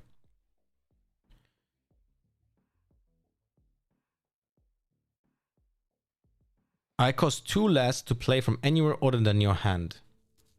So this is basically support for Rek'Sai. Because Rek'Sai can play from top of the deck. Okay. Looks like support for Rek'Sai as well. If you would reveal cards from a deck, look at the top of card first. You may recycle it, then reveal those cards. Wait, is Rek'Sai also purple? So she can play Nocturne? Also from trash? Yeah. And from banish as well, right? So yeah, if you have in the future a way of banishing a card, because there is a banish zone here as well. Yellow? Oh, okay. So not purple, okay. Draven. When I win combat, play a gold gear token exhausted. When I attack or defend, you may pay 1. I mean, sorry, not 1. Red. If you do, give me +2 this turn. Look at this. He's not bad. He's on rate. 4 for 4. He doesn't cast power, so you can just play him on 4 resources. when he wins combat, so it cannot be open showdowns. He's very good. When I think about it, he's very good. Just by the, like, the, how I like thinking about cards is that it has like a baseline. If the baseline is good, like for example, Kaisa unit has the same. It's 4 mana, 4 attack, and doesn't cost you power, so it doesn't deramp you. If that is good, and then on top of that you have something else, then there's a niche when that card is good or better, right? And in that case, I think for now in this game, this card is definitely playable and very good if you have specific scenarios. So it is a consideration to be played. And also, I feel like red doesn't have enough good 4 mana creatures, so this could lower down the curve of red decks. Is there any keywords in this? No, it doesn't. This doesn't have keywords, essentially. When I win a combat, play a guild gear token. Gear token is essentially a... It's like a mana card that gives you the power cost. So when you play cards in this game, you pay the mana, which is here. But then some of the cards, I will show you an example, will have a symbol below the cost. And this is the lands that you have to return to your deck. So you have to deramp yourself when the card is more expensive and more powerful, in theory. And gold gear token allows you to use it one time to not pay the cost, because it gives you that, like, it denies you essentially paying 1. When I attack or defend, you may pay 1. If you do, you can only pay this once. Okay. And also, just attacking... Okay, this card is insane. Sorry, I just realized that it says I attack. What? Never mind. Never mind. I just fully understood that it also says when I attack. Okay, this is very good. This is fucking very good. Holy shit. 6 mana, red, Death Knell, so Death Rattle if you played Hearthstone. Play 2 free attack max unit to your base.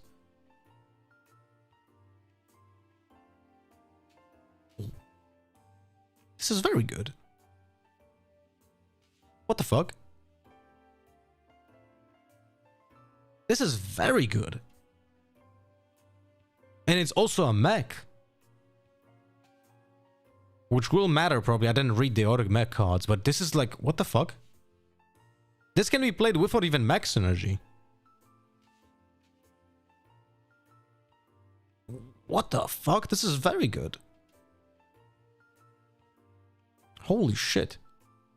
Longsword gives you... This is so awkward, man. That they give the effect in like where the flavor text is. It's very, very weird. This has reaction when you play it. Attach it to a unity control.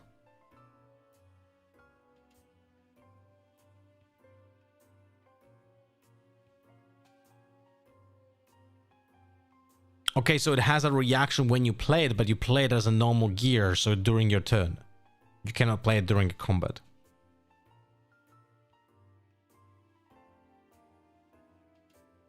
Okay, piercing light. You can play it during combat? Wait, can you?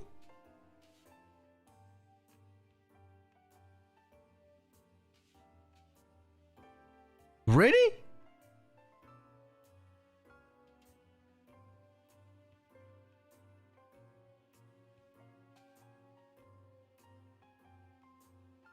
Man, I play card games my entire life, and this wording is just so fucking clouded.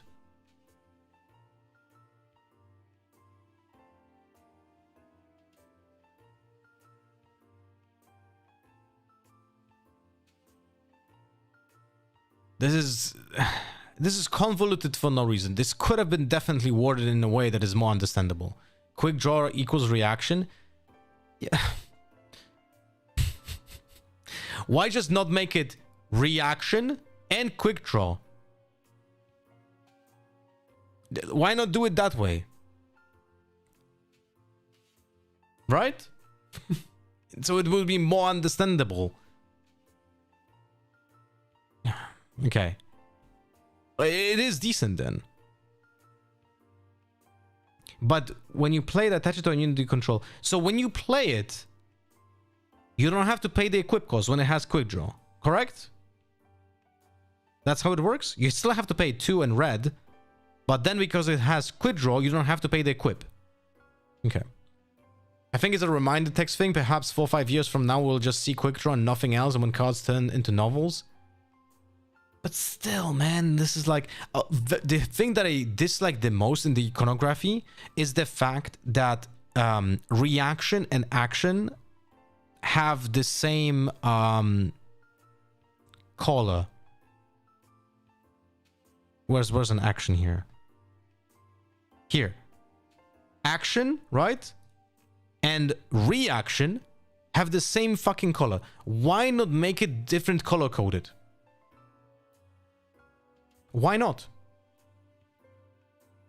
Why not put the reaction and action here in this spot over here? There's space here. Like you don't see what the card does by just looking at a glimpse of it. Assault for some reason has different color, but then assault and other effects like tank has the same color because they are like, I'm assuming that separating it because it's one is in combat and the other one is outside of combat. And then Death Knell has the other green, which is post-combat, I guess. Cleanup, you know? But it's like, it's convoluted for weird reasons. Like you can understand where they're coming from, but I think this is a mistake. Because when people learn this game, they don't understand that there's showdowns which have their own timings, which is battle. So cards that can be played in battle, they all have the greenish color. Those are the cards that can be played during combat. But not always during combat, because action and reaction have different timings. And then effects during combat are gonna be the pink ones. It's so weird, man. But by the way, Piercing Light has to be also an expensive card, right? Deal 2 to a unit at the battlefield, then deal 2 up to 2, then deal 2 to up to 1 your other unit. This is not better than... Wait, is it better? Wait, let me think about it. Falling Star is 2 mana, 2 red. You deal 2 damage. Sorry, 3 damage to up to 2 different units or to 1 unit. This deals minimum 2 mana, 1 red, deals 2 damage at a battlefield. Okay, this is way worse. Okay, this is way worse than Falling Star. It is model, so you have... Like, if you need 2 damage, you can play it for 2. If you need 4 damage, you can... No, you cannot do it on the 1 target. So this is way worse than Falling Star. Why would you need this? Maybe there's some synergy with Lucian that I don't know yet? Okay. Tank. When I attack, you may play an equipment with the energy cost no more than 2. Ignoring its cost and attach it to me. Wait, when I attack, it has better breakpoints. Often will be better than Falling Star. But it can only hit battlefields. What do you mean doesn't deramp? I mean, okay, with case of Kaisa, yes. Yeah, okay. I saw your one sentence and didn't see the second part. Yeah. No, I understand. The second hits it anywhere. Okay, makes sense. But dealing 2 in base very rarely will bring an effect. Because the creature typically...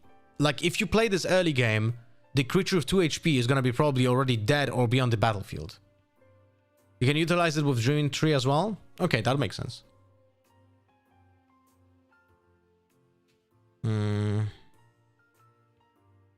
Okay, you guys are convincing me. Yeah, you guys are convincing me that this is actually way better than I thought it is. No, you guys are right. This is way better than I thought it initially is. See, that's what I like about discussing stuff in card games and in strategy games. People have their own opinions, maybe they are different than mine, but I can change my mind based on new context and you know, someone else's opinion. I say something like that in Valorant and people instantly dismiss it and say I'm an idiot.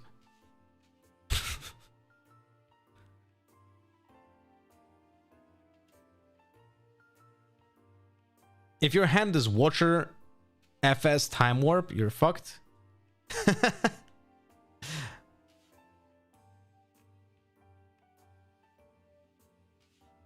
Wait, what's TW? Time Warp, okay. Fuse in line at 10 mana can still Time Warp next turn after accelerating Watcher. Okay.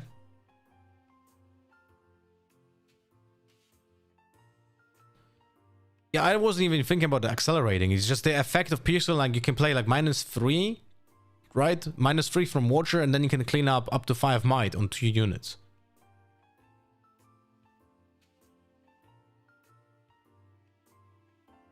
Yeah, but you're right. Accelerating Piercing Light into Time Warp. Yeah.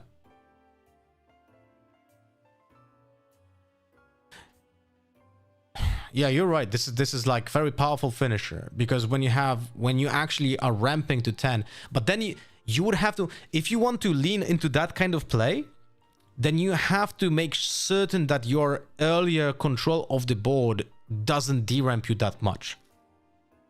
Right? You don't want to deramp. So you want to lean into creatures that are not power hungry.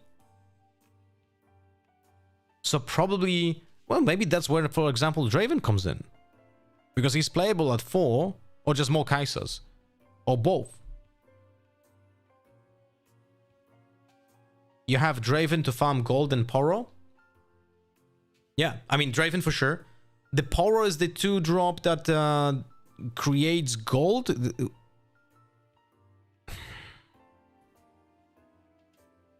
Can't remember, what was it? Was he neutral?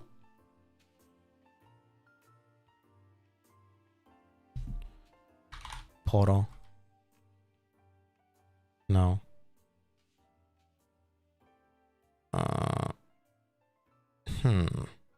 What is his name?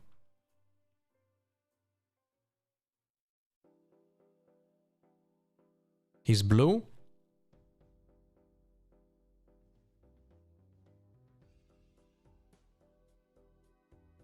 No, I stupid. Should be here, no? Maybe he was not in the official blue spoilers yet?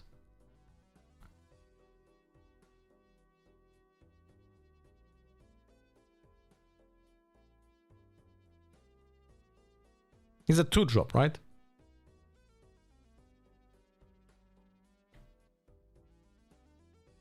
Wait, give me a second.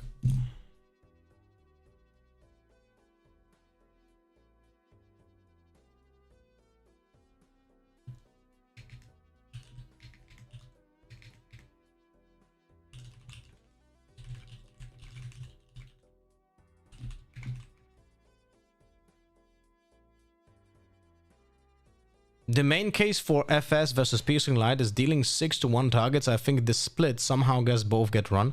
Will be meta dependent. I agree. Plunder Poro?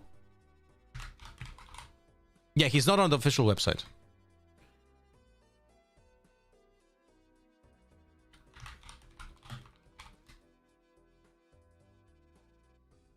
Fuck me. That's not this game. Ah, yeah. Okay. When I conquer, play gold. Yeah. Yeah. Okay. Anyway. All right, but yeah, you guys are right. You changed my mind. I agree with you. I think this seems like Piercing Light. Bro, so many powerful rares. Like, just from reading those few things here, you have a Draven who's incredibly powerful. In my opinion, the Ferris Forerunner, I don't know what you guys think, but I think this card is incredibly good. Not saying to in Kai'Sa, could be. Not saying it will be, but it could be. I think this is a very powerful card. And then you have Longsword, which is not bad, and it's also rare, right? And then you have Piercing Light, which you convinced me that is actually very good. That's already 4 rares that are very good. Okay, 3 very good and 1 that could be playable. Is Riftband going to be online as well? I hope so. Will it be? Probably not, but I really hope so. There are online clients that are made by fans, you know?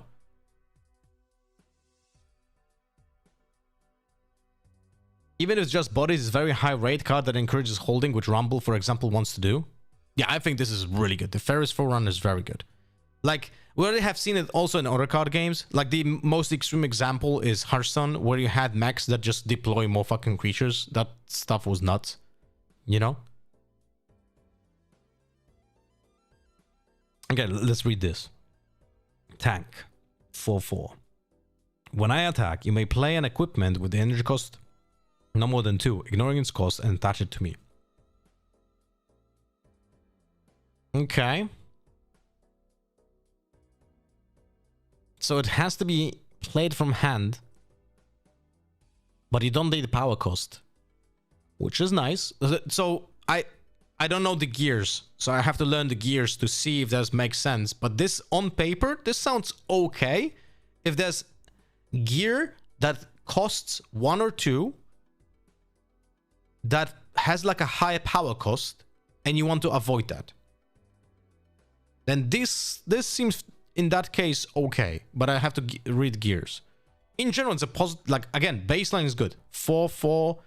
It has a upside as well, most likely upside with the tank, and probably a decent enough effect in a specific deck. Rengar, 3 mana power. Reaction as a unit. So he's the opposite of Shen. I can be played to a battlefield you're attacking. Yeah, so he's like the opposite of Shen, who is 3/5 tank. And this guy's 3/5 also. This is also pretty good, no?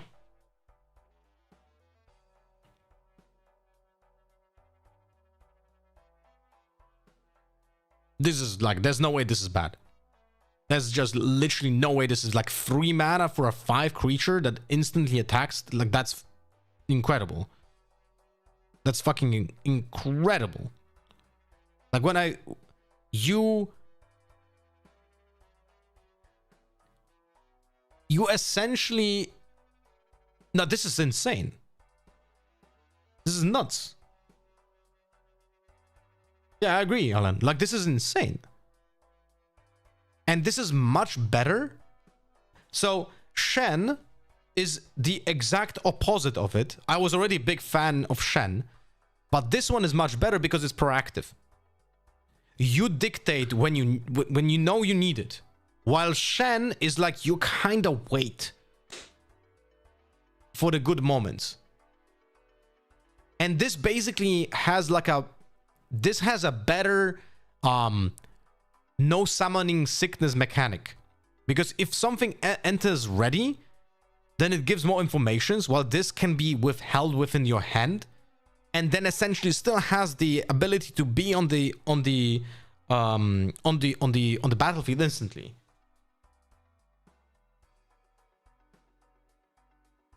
This is incredible. Holy shit. This is really incredible. Fuck, I just sold 2 Seal of Rage. Although I don't say that this is going to be playable in an archetype with him. But I feel like the Seal of Rage, maybe I should have kept. I kept my Seal of Insights. But maybe I should have kept the Seal of Rage as well. And I sold 2 for like 25 euros each. Shit. We'll see. Dune Breaker. If you have 2 or fewer cards in your hand, I enter ready. When I hold, draw 2. Okay, not bad. Thinking 7 cost.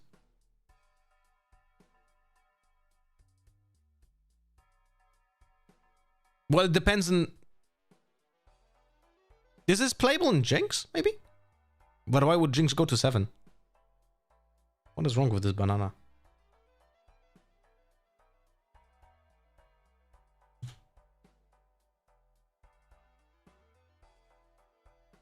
This is not terrible, but also like not super playable. Definitely not Watcher level.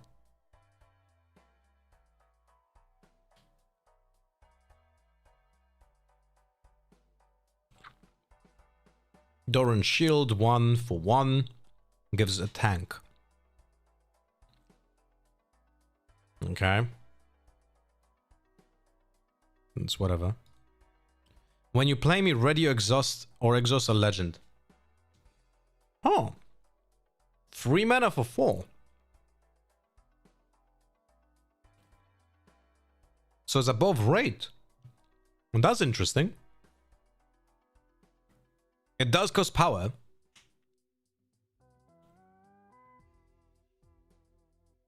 Can be useful at some point when, like, I don't remember the exact powers of legends yet, so this is an interesting card. Stun an attacking unit.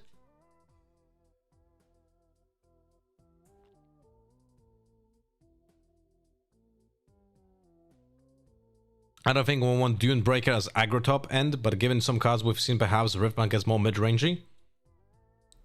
I mean, in general, the game design, the overall design of Riftbound, I feel like it favors mid-rangey strategies because aggro still has the same amount of time to win, just like any other deck. You cannot just have a compounding effect of getting more points in one turn, typically, right? Against, like, you know, maybe Time Warp warps that. But again, it's a very late card as well.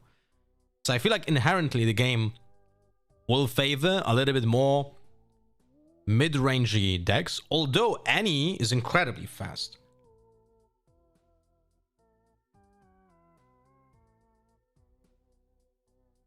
Two mana plus 3 if it was attached to me this turn. Wait, when you have a gear attached to a unit, you can just pay again to attach it to a different unit in the same turn? Is that a possibility? No? Thank God. Because then you would just attack with one unit to one battlefield, then reposition your equipment and attack the other battlefield from a different unit from base.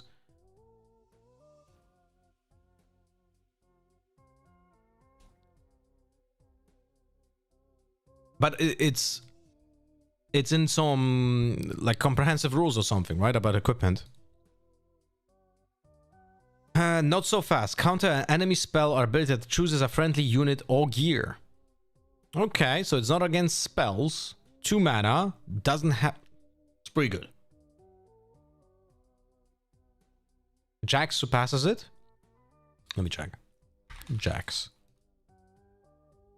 Attach, detach... 1 mana, tap. Attach a detached equipment you control to a unit you control. Tap. Attach and attach equipment you control to a unit you control. Okay, so he can do that, what I explained. Okay.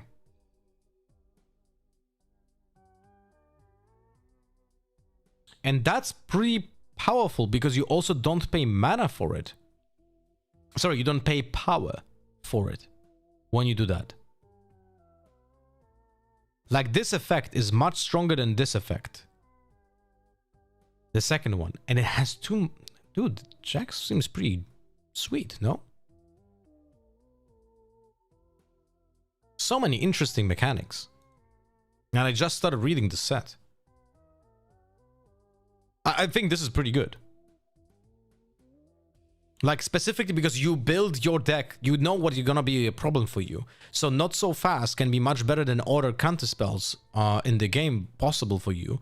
Because if your deck is more based on units and gear, then there's no point in playing against, like, you know, of being afraid of your own spells being a target of counter spell. And this has no problems with, like, countering spells that are more expensive. So this is pretty good. When I move, draw 1. But it's undercosted. Sorry, overcosted. Okay. Athelios. When you attach an equipment to me, choose one that hasn't been chosen this turn. ready 2 runes, channel 1 rune exhausted, buff a friendly unit. The head is really good. In decks that are gonna be mass move, I guess.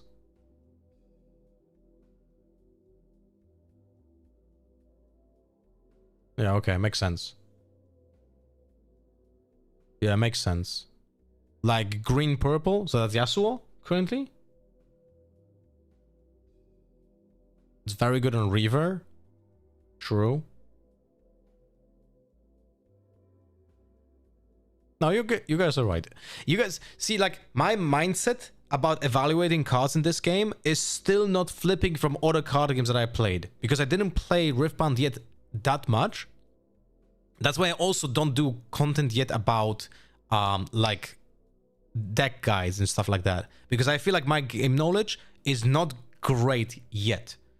I need to learn, swap my mindset when it comes to evaluating cards, because I didn't, when I was reading this card, my mind didn't wander into, wait, what are the movement synergies? Because I just assumed it's gonna draw 1, but it's not gonna draw 1. It's gonna draw multiple cards because it does no also limit to 1. So if you have like a deck that moves this card around and then a location, then suddenly it doesn't matter how much might it has. You just use it as a card draw mechanic.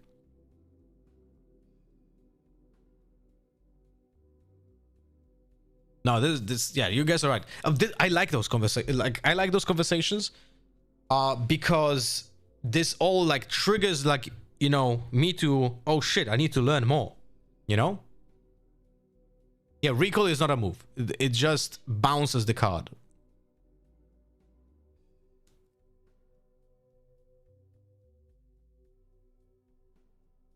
Sorry, I have to open this banana. Okay, that's nice. Aphelios also seems good. Like, dude, will we have like shitty cards in this set, or what is this? Like, most of the cards I'm reading, I'm like, shit, this is playable. I legit didn't read 90% of the spoiled cards. But so far, like, every card seems like, you know what, this might be playable in something. This guy seems okay.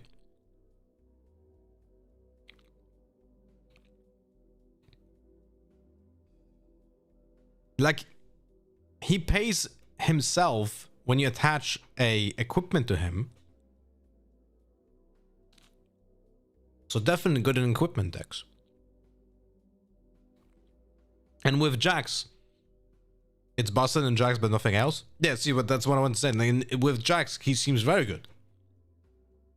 So he has his own deck, which is good. It's just like decks need support in their own strategies, right? Is there a cap with equipment? I don't think you can have more equipment than one, no? Azir.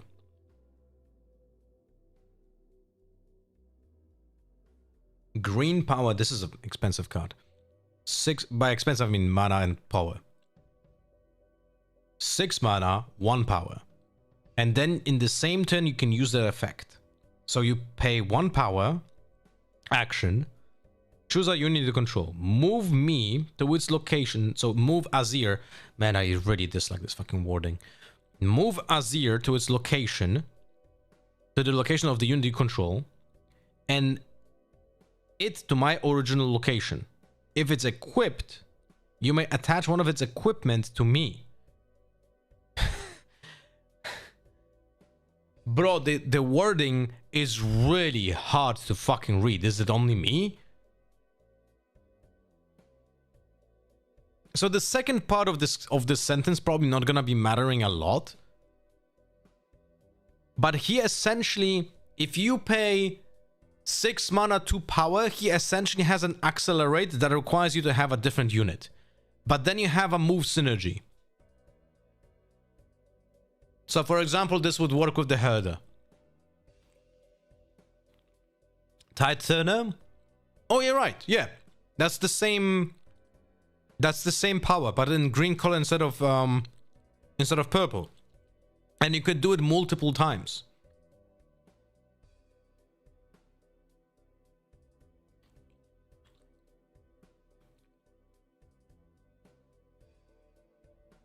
Can you attack the same battlefield more than one time in your turn? Yes, you can attack as many times as you want. Because it's action speed, you can use something else to trigger a showdown, then swap Azir in it. Yeah, but Azir needs to be on the board, so it's like a known variable. Tide Hunter or Tide Runner, what was the name? Can be a hidden card. This is like on the board and it's a known variable, which is also not bad. But I mean, it's okay. It's okay. I don't think it's like fantastic. Guardian Angel. 2 mana. If I would die, kill Guardian Angel instead. Heal me, exhaust me, and recall me. So it's a Zonya on a stick. That adds +1 in Zagir, so it has different kind of synergies because it's not a spell. So I guess this is playable. Definitely. This is definitely playable. And it's even... Wait, so if a unit... You have to use it. Okay, never mind. You have to use it because I was thinking, can you not trigger it so the Guardian Angel goes back to your base and then you can equip it? But it feels... If I would die, kill Guardian Angel, there's no May here. So it's a compensatory text, but this is playable. Jack's champion unit, 5 and green. Deflect. Each equipment in your hand has quick draw. Okay. And quick draw was that the okay. So that's why quick draw has to have reaction in its own fucking keyword. Blah. Oh my god.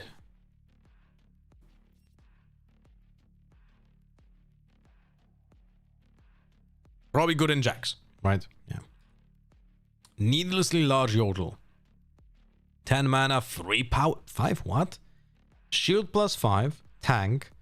I cost 2 mana less and 1 power less for each point you scored from holding this turn. If you're holding already, then this is a win more card. Yeah, okay, I'm not gonna sacrifice time. If I'm wrong, I'm wrong, but it's like first impression is like whatever. Sterak's Cage. Quick draw. Equip 1. Close for concern +3. Okay, but this is... So this is basically 3 mana +3, but you have to pay 2 power. So this is good in Ornn. Because Ornn can pay 1 less, and then it's 3 on 3 with 1 power as a reaction. And then it stays on board. That's the thing that I feel like I'm not putting yet enough attention. Because let's say we compare it to a buff. We play a buff, even though it's cheaper, like let's say 2 mana for 3. You win a battle and that buff goes away. This stays on the battle. So that unit still has +3 might, but that's not even that important, because what is more important is that if you play this buff and you lose somehow, so an opponent chose to throw even more resources, then Sterak's Gauge, even when it's defeated, goes back to your base and you can attach to a different unit. Correct?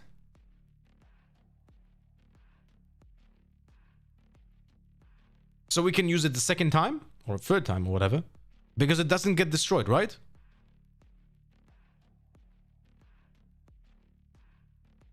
Am I misremembering the rules?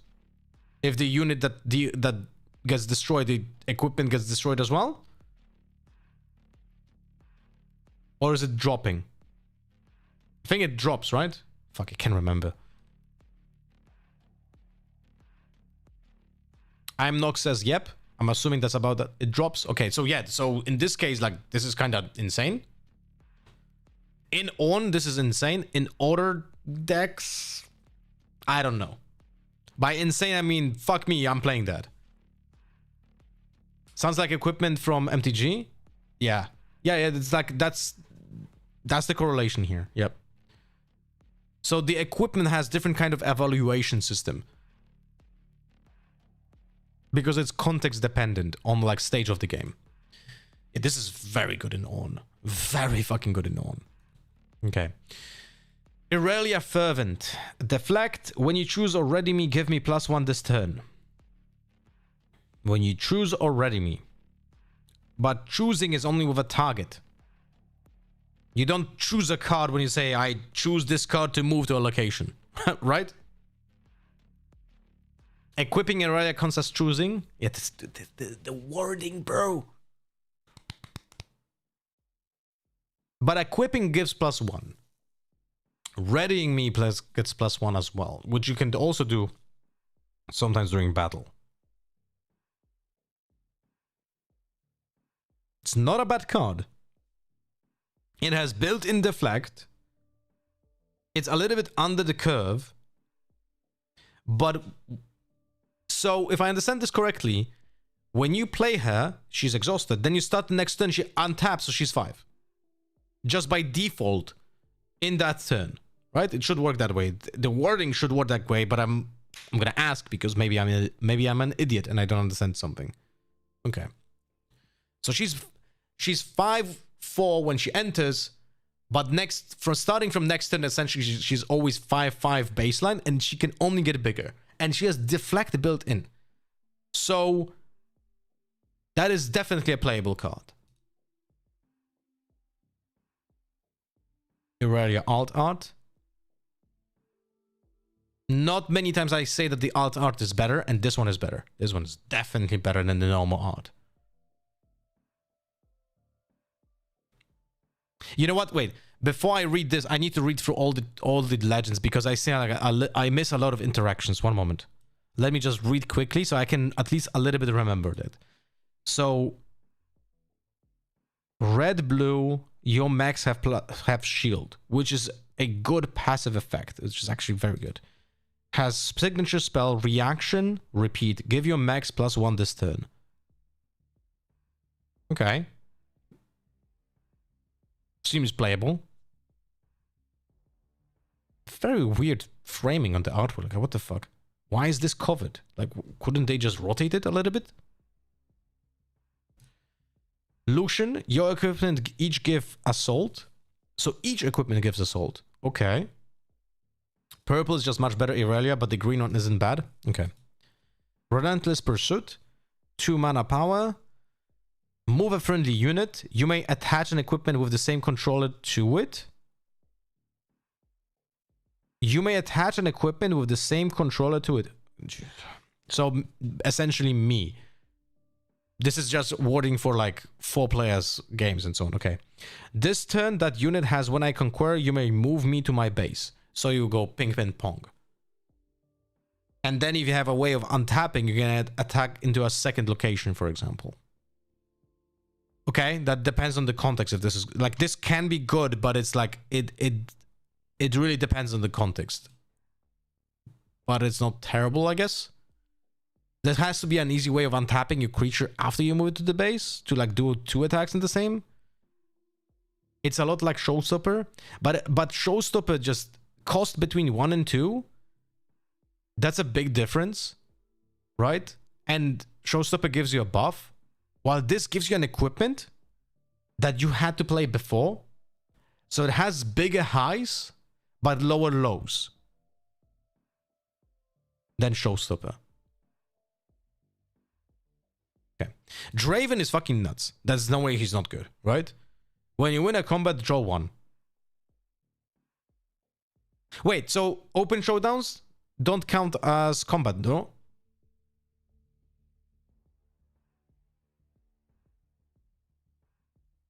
If I'm not mistaken. Okay, so you don't draw a card when it's open showdown. Okay. But it has to be a combat. Wait, but combat doesn't mean just fights. Can be like effects as well?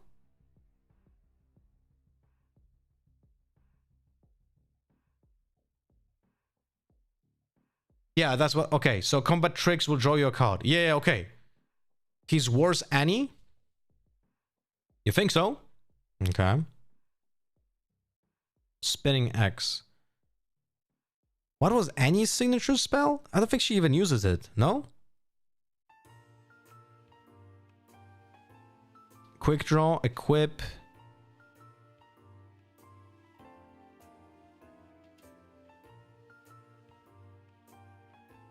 Wait, what?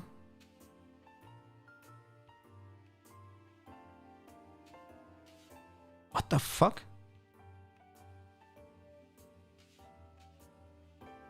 Am I... What? 2 mana, 1 power plus 3.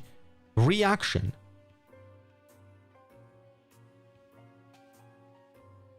If this is unattached, kill it at the start of its controller beginning phase before scoring. Can you equip it before it... like at the beginning of the round, can you equip it before this triggers?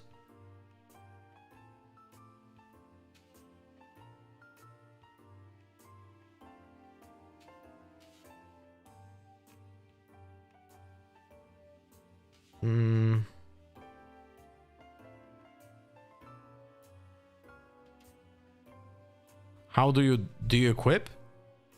I mean, it can be de-equipped because you lose a combat or something, no? My question is, can you at the beginning of the round somehow still equip it, the spinning X, to someone so it avoids getting destroyed at the beginning of the round due to temporary? Oh, equip is... Yeah, it's sorcery speed. Alright, never mind. All good. You would have to do it in reaction speed with a different card. It's okay.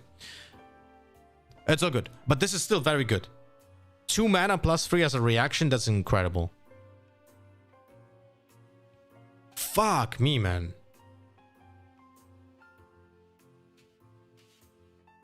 That is strong. Alright, so I already read Rex. I'm just gonna... If there's a spell that equips a unit that is a reaction, it would work. Okay. When you conquer... Yeah, looking on top of 2 cards. Sorry, top of the decks. You may play one of them, reducing the cost by 2. Draw any you did not play this way. Oh, so it's like a... It's the effect of the legend just on steroids. So basically the card pays for itself. Oh, it's not only units. Oh. For some reason I thought this is gonna be only for units, but it's not. It can be any card, even spells.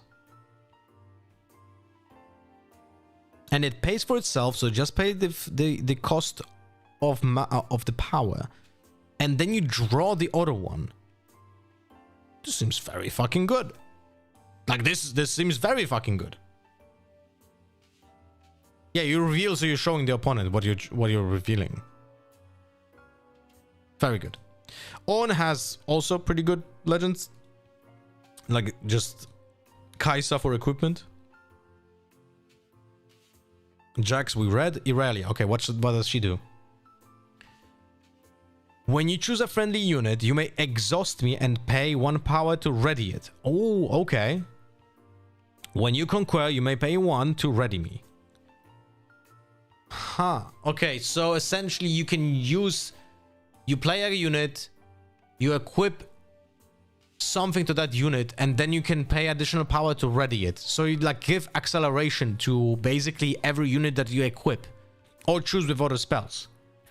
Seems like a good effect. Doesn't seem to be overcosted as well.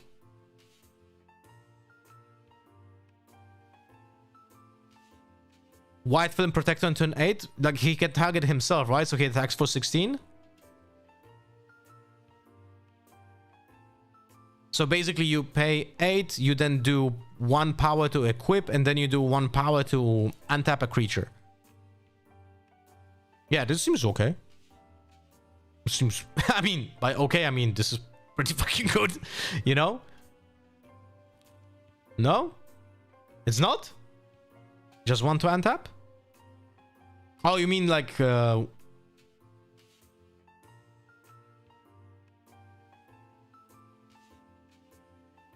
You don't need to equip it?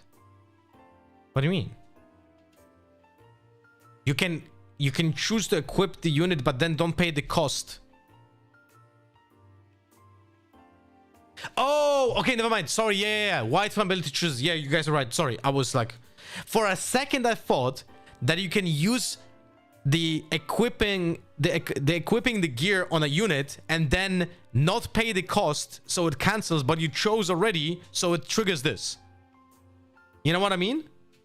Because like you can pay after starting to like do something with the card ready, right? So I was thinking maybe you just don't pay the cost, so the card fizzles. But you already chose a card. To be honest, I would have to check fucking comprehensive rules because maybe they made a boo-boo and that it would work that way. You know? Welcome back, John. Which would be funny as fuck. But yeah. But the designated like way of paying like essentially 2 power to accelerate any unit with an equipment seems playable. And also she has one of the craziest reaction cards in the game, no? 1 mana plus 4? That is insane. I mean, maybe 3, maybe 4. But it's like, in most cases, this is gonna be a swing of 4. That is fucking insane. That is crazy, no? That is like insane. Crazy stuff. Azir, you send soldiers have weapon master? The fuck was a weapon master? Alright. Could be explaining what is a weapon master here, by the way, in this text over here. Tap 1, play 2 send soldiers, 2 might send soldier unit token to your base, use only if you played an equipment this turn. So, my initial reaction without assessing any cards, this is not great. That's what I feel like.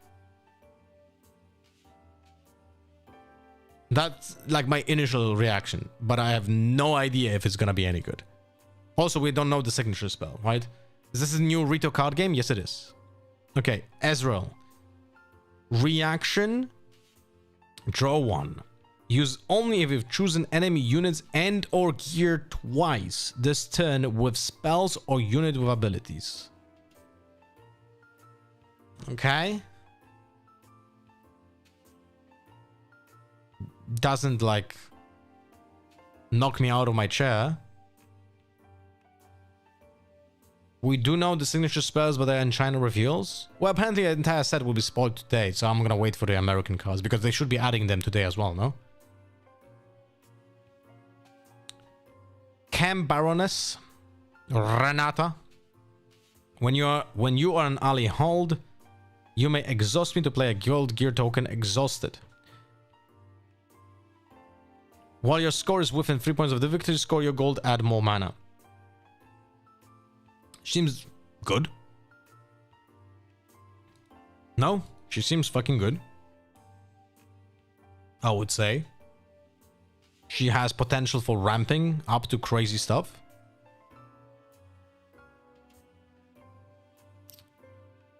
You have to choose gear with units or spells. So essentially, if you target like opposing units or gear 2 times in 1 turn, like as targets, then you get to draw a card with Ezreal. Unplayable for me. This one, I mean, the problem is that it has to be hold. If this would be Conquer, then it would be probably broken, right? But it's hold. So she's much better when you're starting.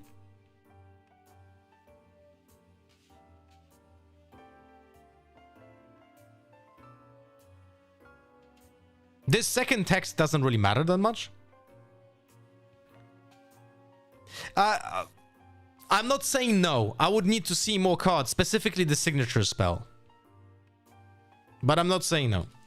Alright, what do I have here? Sivir. When you recycle a rune, you may exhaust me to play a gold gear token exhausted. When one or more units die, ready me. When you recycle a rune, you may exhaust me to play a gold token geared... Exhaust... So, first reaction. This sounds very good. As an effect. I didn't think about any connection yet with the colors and shit. But she essentially has like a semi-seals built into herself.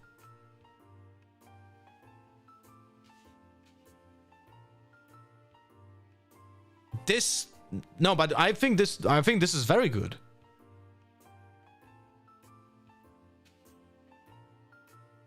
Because what happens, you are able to essentially chain those gears as well, gold gears. You can use the gold not only to sacrifice for power, but you can also use it for like other effects. I need to read more cards, but this looks on paper for me to pretty good. Now the color combination I'm not a fan of. Purple, orange. Can you buy those in the EU or only in US? They can. This is in Europe and in US, but the problem is that it's such a high demand that it's very hard to get cards right now. And Fiora. When one of your units becomes mighty, you may exhaust me to channel one rune exhausted. And this means you can play Fiora now as a champion unit, the one from Origins. And the Fiora from Origins is actually very good. So basically, you ramp almost always on round 3. Because you're gonna most likely play Fiora, or turn 2 if you go second, turn 3 if you go first. Because you want to buff your like champion unit Fiora. So you have a consistent way of ramping with this deck, and it's a orange-yellow. So first thought, can this be a Dazzling Aurora deck? Because it has a consistent way of ramping?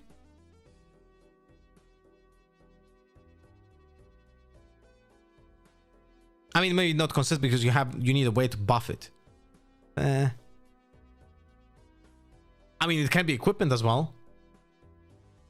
Okay, interesting. I don't have an opinion here. But it seems okay. All right, where did I end up here?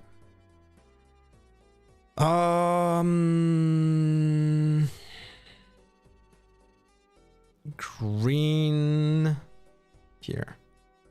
On. You end up needing lower power targets way to buff might, which aren't really what you want in Aurora. Yeah, but it's like more about you have a champion unit that is pretty good and you can buff it so it ramps. And that might be the only ramp that you need apart from the one that you have in Dex. You know? You don't need the lower power, like you don't need to use that legend power more often than 1 or twice per game to make it work. You know what I mean? Like, it's not about getting min-max value out of that legend power. What I feel like can be done with minimal usage, which is one time, and that will up your consistency on getting to mana that will be played for Aurora, right? That's just a quick thought. I'm not saying this is 100% true or something, just an idea to throw out to think about, right? Hello, Mage Armor. When you play me or when I hold, look at the top 4 cards of your main deck. You may reveal a gear from among them and draw it, then recycle the rest. Okay, tutor for gear, for Ornn. Probably good, no? Because the guy wants to play a gear. Going to Houston? No, I didn't even try to buy tickets. I don't think it was even possible for me to buy tickets, to be honest, for Houston. But I'm gonna try to go to Bologna. I will try to buy tickets. Like, I hope I can. Because that would suck if I wouldn't. But I really want to go. When you play me or when I hold, look at the... Oh, wait, this is the same. Never mind. This was the alt art. Okay. Svelsongur. As this is attached to a unit, copy that unit's text to this equipment effect text for as long as this is attached to it. So there's no way that this is bad. My flights are booked. We'll get tickets and play or judge. We'll get tickets? What do you mean? That you can still buy tickets for Houston?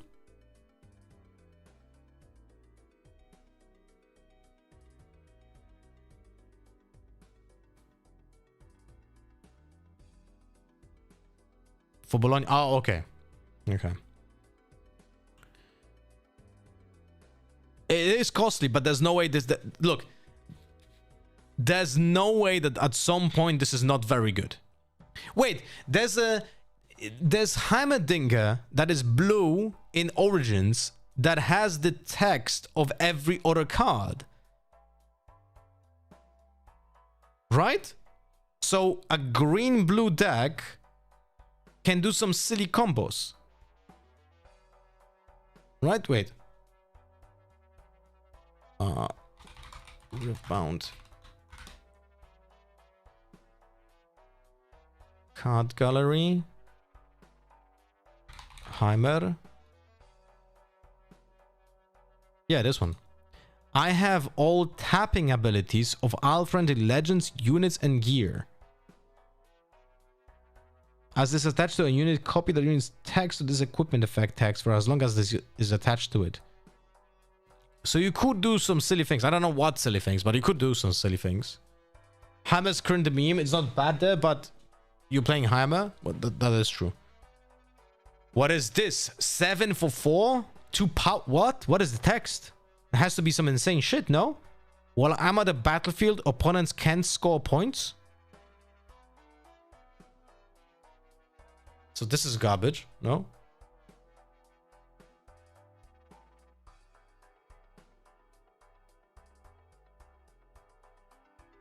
This is definitely garbage.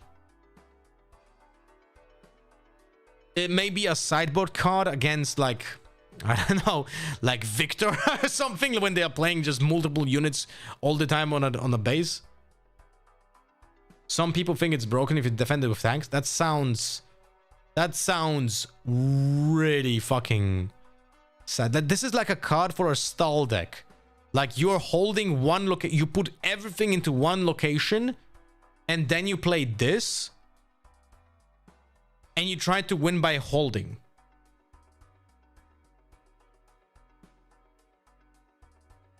Like, ugh.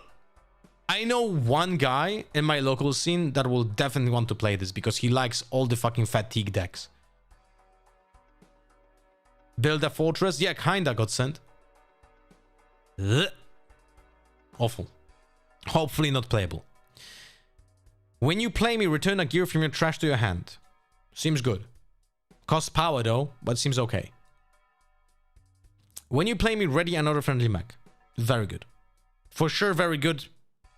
For sure, very good. Probably not a staple, even in mechs, but it can be playable at some point. This is...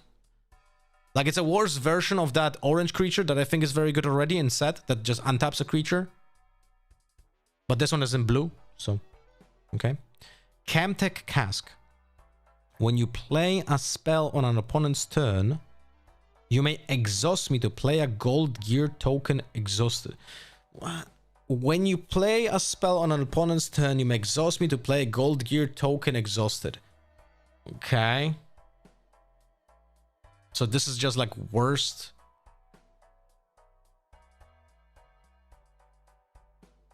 This is like worse seals, essentially. What is the gold gear token? The gold gear token is giving you power. Look here. Kill this, tap, reaction, add 1 power floating. It's not mana, it's power. Alright? And it only counts on spells. You think, Alan, you think Orden will have enough spells to justify this?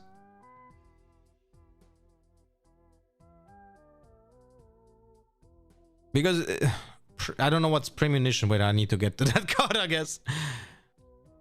Wait, let me read it then. Ah, this one. Premonition. Okay. But this is like 9 slots. I don't know, man.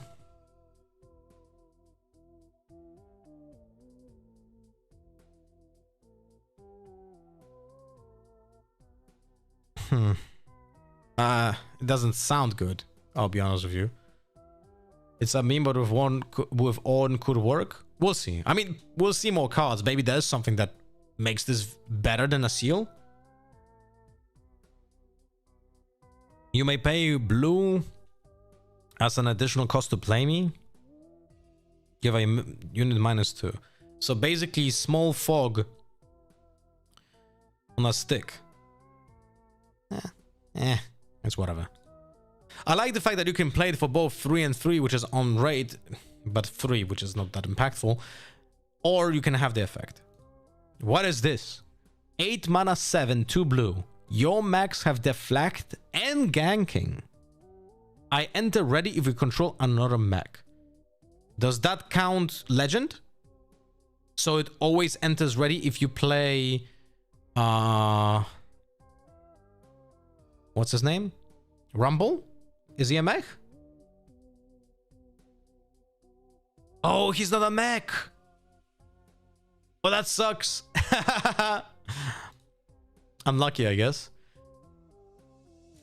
Because then it would be good. Still pretty okay, no? Expensive as fuck, though. But mechs will be like a mass creature. Like, everything that I read just screams mechs are mass creature decks. We'll see. Okay. It's not terrible. Experiment to Hexplate. I am a mech. Oh, okay. No. Probably no. Unless there's some really broken interaction when a card specifically becomes a mech. 4 mana, 3, 1 blue. When you use an activated ability of a gear, give me +1 this turn. Activated ability of a gear, give me +1 this turn.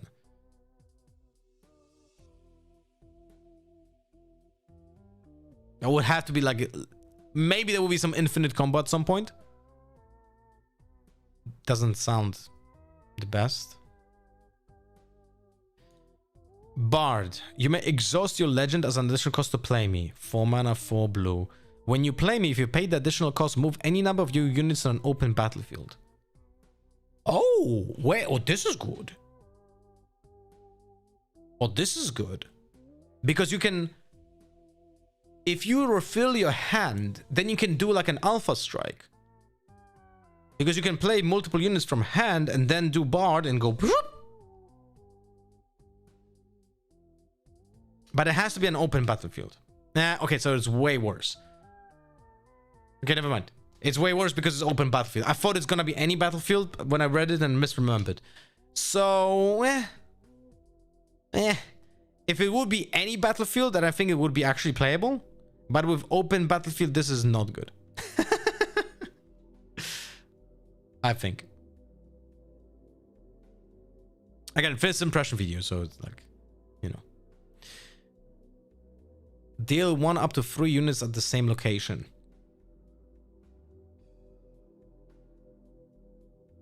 Also base. And you can... But it costs power. Ooh. So this would be playable in red-blue with the Ravenborn Tome? No?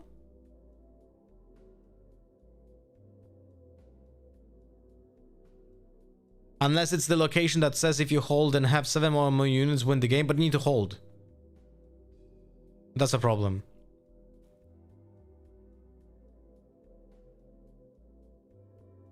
I feel this with Ravenborn Tome is actually pretty good removal because then it...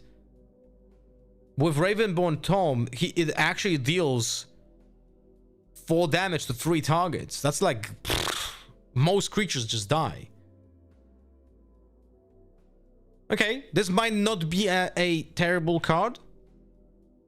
This might not be a terrible card.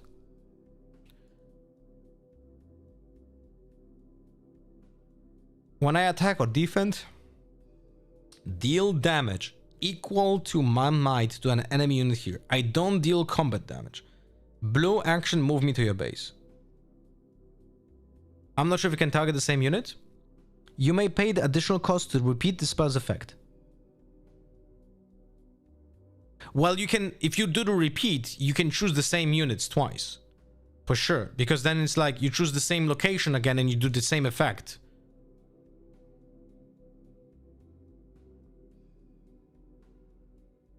So then it just deals 4, right? Wait, Ravenborn Tom? It should work the entire turn.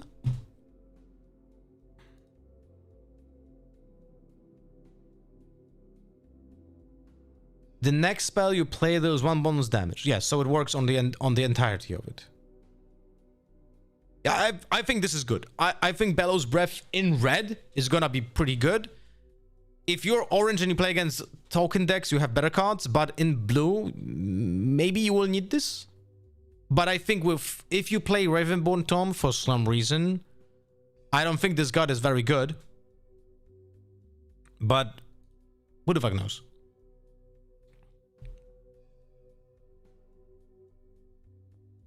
It's a card that comes in versus token decks instead of Rain for Kai'Sa. You think so? Man, I don't know, man. Icathian Rain feels like just so much more model because it allows you to clear not only the tokens but also the annoying shit that's alongside it. I felt like this is not that great, but I guess it's the upside of using it early in the game to not allow the token decks to actually thrive. So maybe that's more impactful actually. The fact that you can play it way earlier. Also can be good against the Jace decks that go for the fucking 7 gear whatever shit, right? I don't think Ezra is very good, by the way. Very expensive. He only he has, if he gets equipment and shit, then he's probably very good. But as a naked card, I don't think he's very good. But when he gets equipment, then he gets a little bit crazy.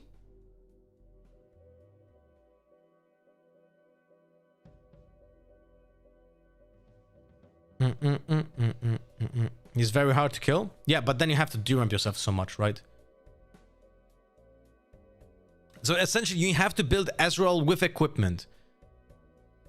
I guess it fits the theme of Ezreal Legend, right? Seals? I mean, yeah, with seals as well, of course. But entire Ezreal deck will be drawing so many cards. You have to play so many cantrips to feed your hand, to then trigger the double targeting, to draw cards, and to make sure that you can draw cards because you're sacrificing your slots for seals and shit, right? On base, I don't think this card is very good, but once he gets when he is on board with an equipment, it's probably very tough. You play it in on, and if anything, true. Yeah, you're right. You're definitely right. Because then he can benefit from playing all those gears for sure. Jace is this is broken. No, I don't even talk about the synergy with the 7. I think this card at some point gets a ban. No.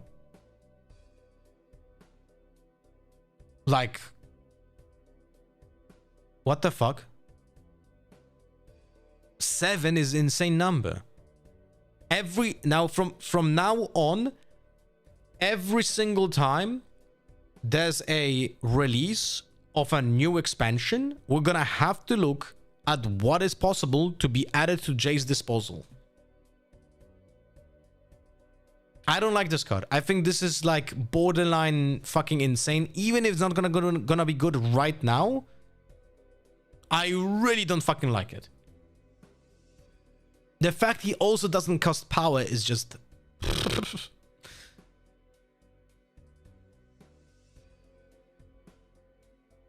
this is just crazy.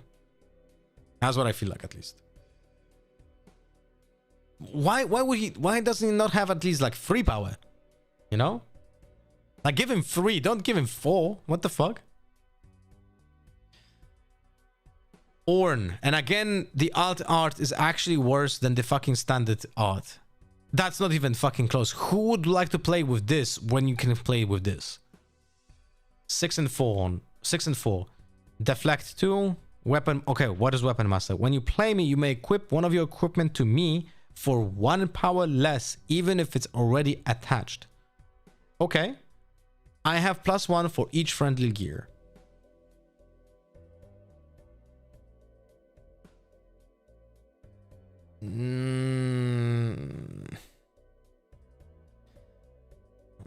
I have no opinion right now. It's very hard for me to evaluate this.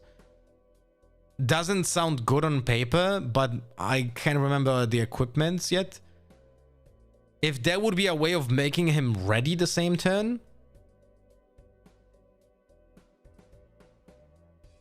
No? Like I can't evaluate this. Like I don't feel comfortable. This might be very good or this might be very bad. It's insanely good in champ slot.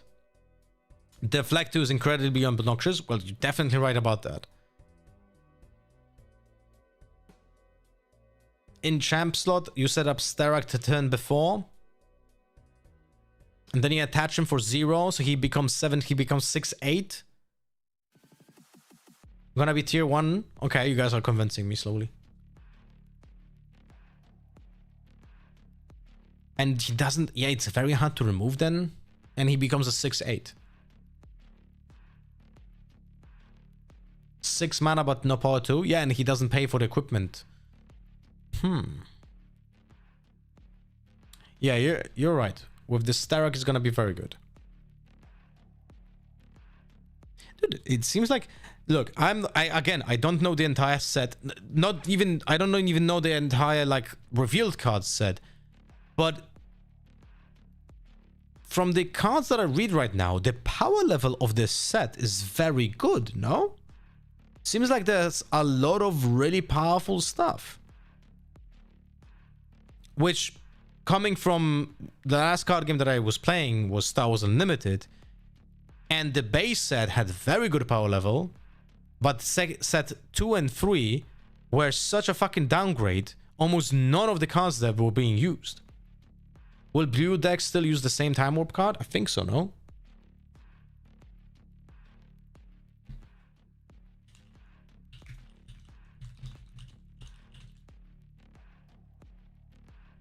Still don't know how I feel about the weapons.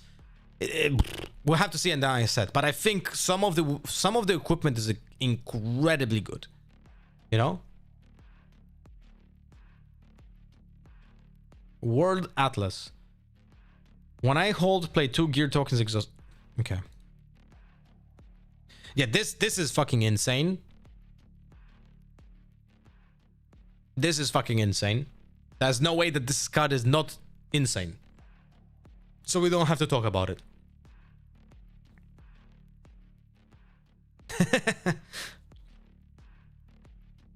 It's even reaction, man. What the fuck?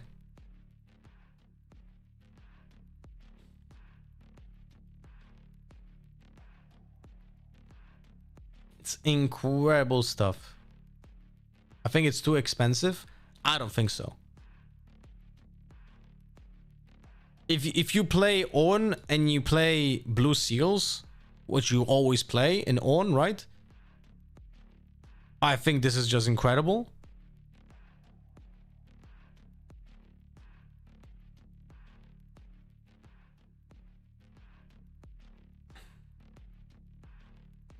You don't play Seals and Ornn? Really, you don't? Shit. Okay. Same reason you don't play Seals and Kaisa? Yeah, that is true. You just have one seal built in. Okay, yeah, I see where you're coming from. I see where you're coming from.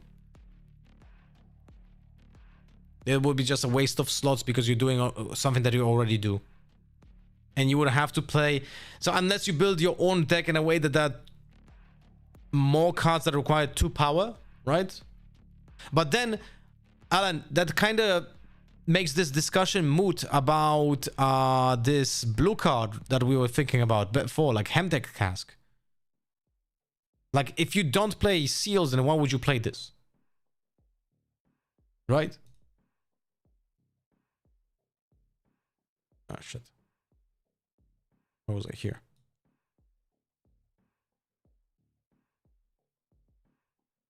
Voodoo Captain. When you play me, you may draw 1 or buff me. Oh, but it costs power. Yeah. I mean, in set, this... This is like a late game drop when you get out of fucking cards in your hand. Yeah, okay. You may play me to an occupied battlefield. Form... Equip +2. Okay, very basic. Veteran Poro has the Weapon Master. Okay. When you play a card with power cost 2 or more, draw 1. Yeah, okay, I don't get super thrilled about any of those 5 cards here. What is Dig? What is this? A big Jolfish. 7, 2 power, 6. Accelerates. Wow, then 3 power. I cost 2 less for each of your mighty units.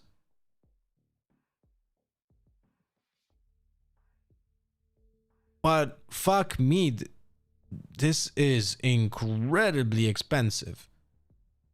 Even when it's cheaper by like 2 and it costs 5, I know you can have more mighty units, but that's like when we win more.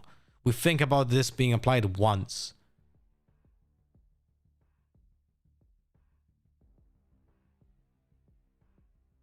Yeah. That's... I don't know, man. The power cost is incredibly high. What is this? Choose an equipped friendly unit. It deals damage equal to its might to an enemy unit. Then detach an equipment from it. Very expensive. My first impression, I don't like it. Warmog's armor. When I conquer, buff me. Okay, so that's not bad. Is that better than Arena Bar? Probably not. Right? Let me remind myself, what was Arena Bar doing?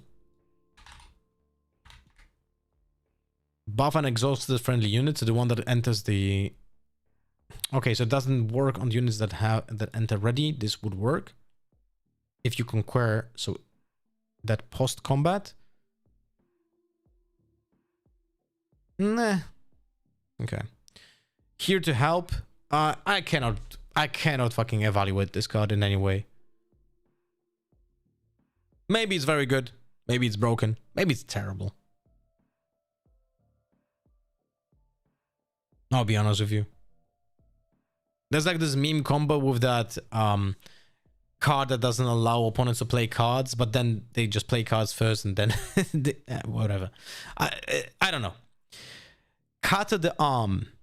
What is this? 4 mana power 3. Okay. Deflect 1. When I move to a battlefield, give a friendly unit my keywords and plus might equal to my might.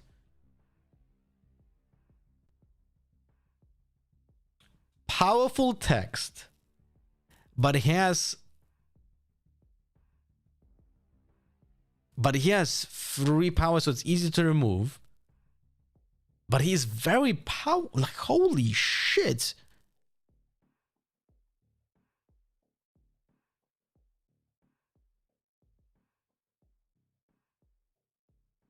Wait, he can target himself?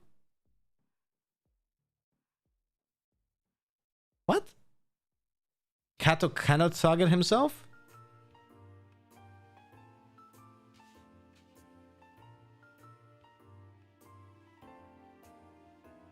Like, this is just too good, no? He needs an errata? Yeah, for sure, right? So he has Deflect 2 build. To whenever he moves to a battlefield, he just has Deflect 2 and 6 might, minimum. It's an oversight, yeah, for sure. Because this is like instant broken if this is how it works, right? What the fuck?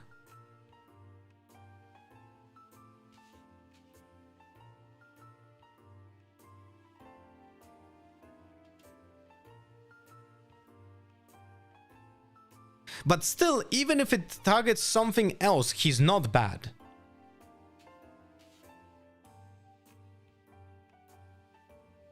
Guys, like, this might be like a orange token deck. Then you equip something to this guy. It doesn't have to be even equip. You can just, let's say it's orange red. You play cleave, you attack with 2 units, and then the other unit gets +6. You put that hidden power, then you can play this from hand for 6 might for 1 mana. But playing card doesn't move. What? No, what? But that doesn't work. You may play an unit from your hand to battlefield you control. This doesn't work, bro. This requires you to move. I still think even if this gets an errata, I think, sorry for the sound.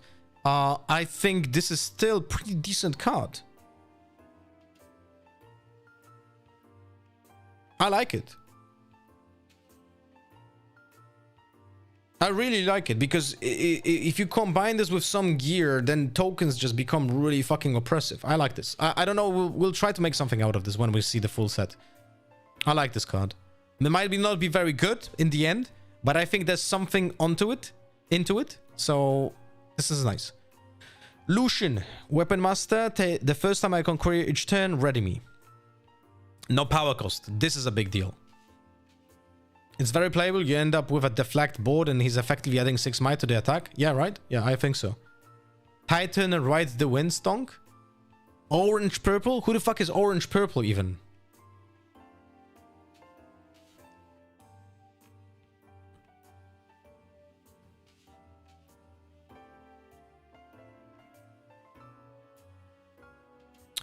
So you play a gear on turn 1. Then you play Lucian, equip something. I mean,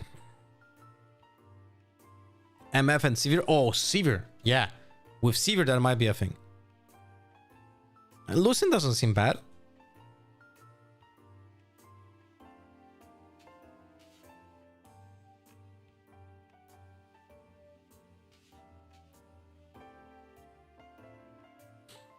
Marching orders. Action repeat 3. This shit with boots is also not very fun again. What boots? Fuck me, man.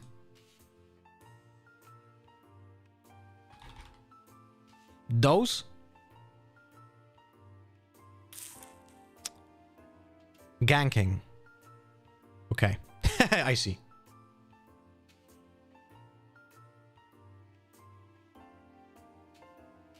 But it costs 3.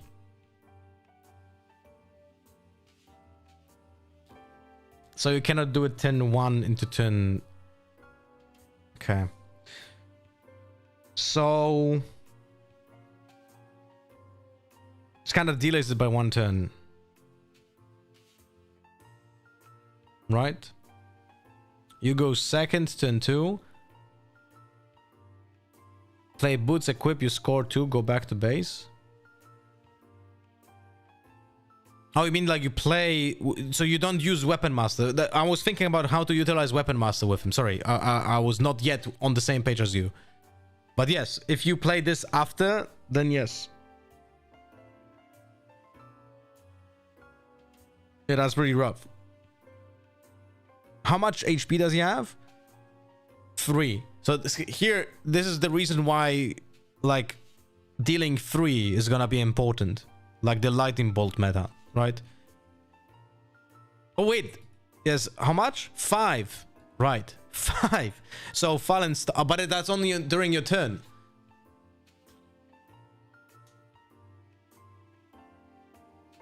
No. The Weapon Master only applies when you play him. That's why I was thinking about playing a gear first. So on turn 1 for 2 resources, and then you play Lucian on turn 2 with 4 resources. You equip something that you played on turn 2. But I don't know yet. Like, maybe there's something there, but yeah. This is why Weapon Master Power is kind of bad. Yes. I agree. But I can definitely see it being still problematic. Like when you start the game, you're going second, you play Lucian, then on 5 resources you play Boots of Swiftness, you attach him. This is pretty fucking rough. This is pretty fucking rough.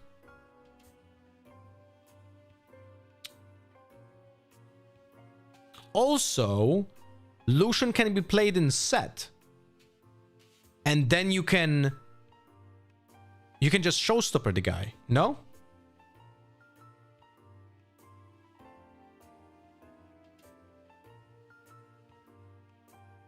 And then he concurs, he gets ready, he has a buff. Bro, this is kinda... Any gear on turn 1. And then on 4 resources, Lucian... do I read this correctly? Wait, sorry guys, I'm not an expert yet in this game. I need to read and remember cards. Showstopper. Buff a friendly unit in your base and move it to a battlefield. Okay, yeah, so... Okay, so... You play any kind of gear on turn 1, then turn 2, 4 resources, you play Lucian, you equip that gear, you go Showstopper, give him a buff, you move him to a location, he most likely defeats that location, gets ready, so you can go back to your base and still have your Lucian with a gear equipped. And you paid only 1 power for that kind of play. And gear for... Can I do it this way? Let's say we play set. So that means we're playing gear...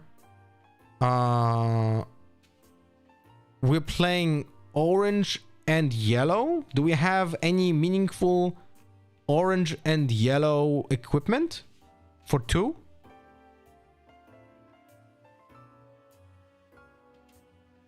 No. I don't want to play with ganking boots, guys.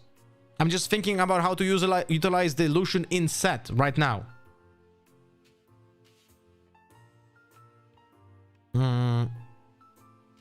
Any equipment for 2 here? Not yet.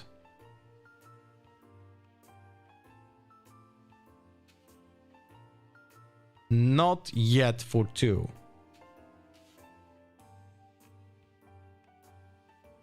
I mean, sorry, yeah, Doran's Blade. It's whatever. But sheer costs you power. I don't like that.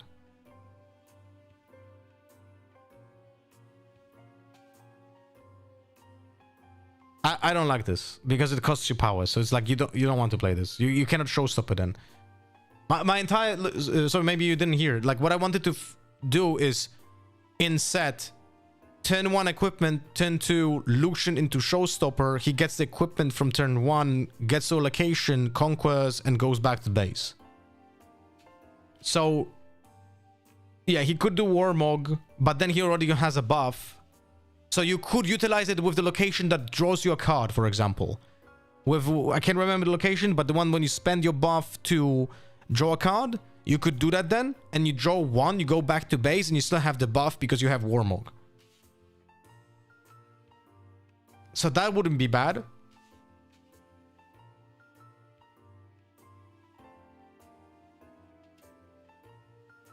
Okay. There are some options here.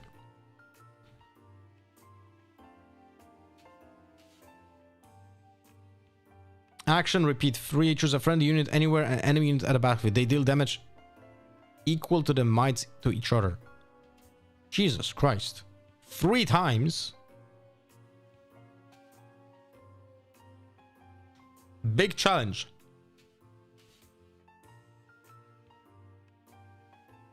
But it only... okay. That's a big challenge, okay. When I hold score 1 point, okay, very expensive. Yeah, I don't think this is good.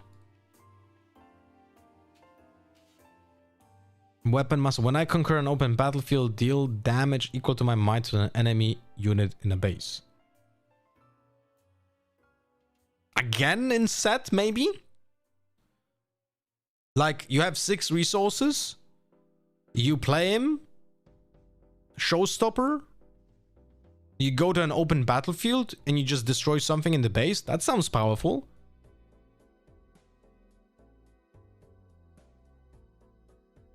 That's also something that has to be open battlefield. Yeah, but that's not happening that, like, you know, that is actually something that happens often.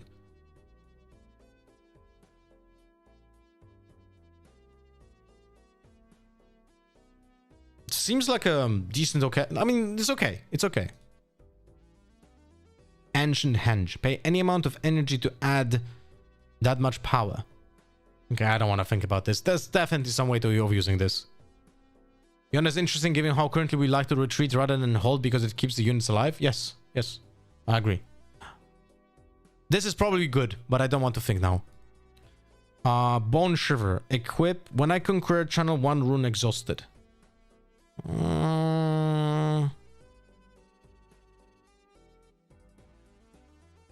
If this would be for 2 and added +1, this would be insane.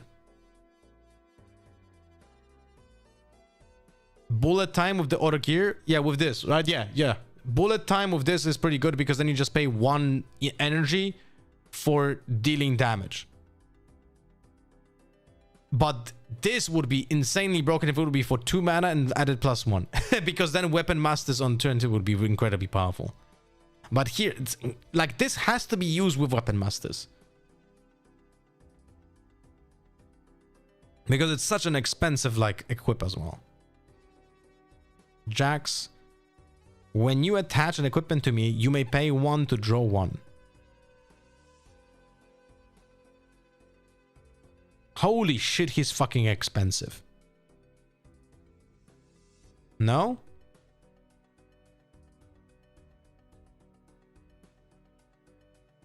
He could refill your hand later stages of the game, so he might not be... I don't think he's a champion unit. Definitely not. He's like 100% not a champion unit.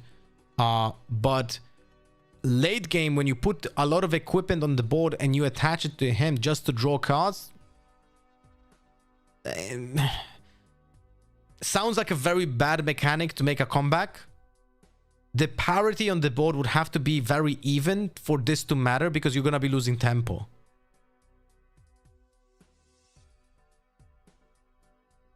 So very hard for me to say if this is good or not. What is this? 6 mana, 7, 3 power. What is the text? Deflect 2. When I concur after an attack, if you assigned 5 or more excess damage to enemy units, you may deal that much to an enemy unit. Anywhere. I mean... Damn, son! Why is such a bad artwork? This artwork is also not great.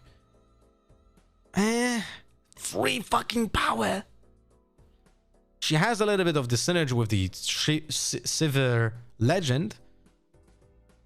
But damn, this is expensive. But it's hard to get rid of because of the Deflect too. Dude. I don't know.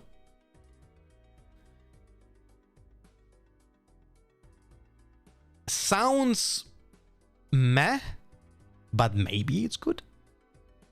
All right, anyway, guys, it's after 4 p.m. I have to go because I have a tournament today. And I have to pack my shit. And I didn't charge my phone, of course. Guys, we're gonna talk tomorrow. Tomorrow I'm gonna play the TFT set at the beginning of the day. Because there's a new set, I wanted to play it. Didn't see anything out of that new TFT set. So we're gonna discover it on stream. And then I'm gonna be doing more Riftbound content. So... Alright, I have to pack. I have to also make the Kai'Sa deck that Alan sent me and test it out on today's local. I'm gonna make a fool out of myself when I'm not gonna play a typical Kai'Sa deck. Alright. Thank you for watching. See you guys tomorrow Thank you for being with me, and I hope you had a good time. And bye-bye. See ya. Also, remember to help out with the exclamation mark Muda.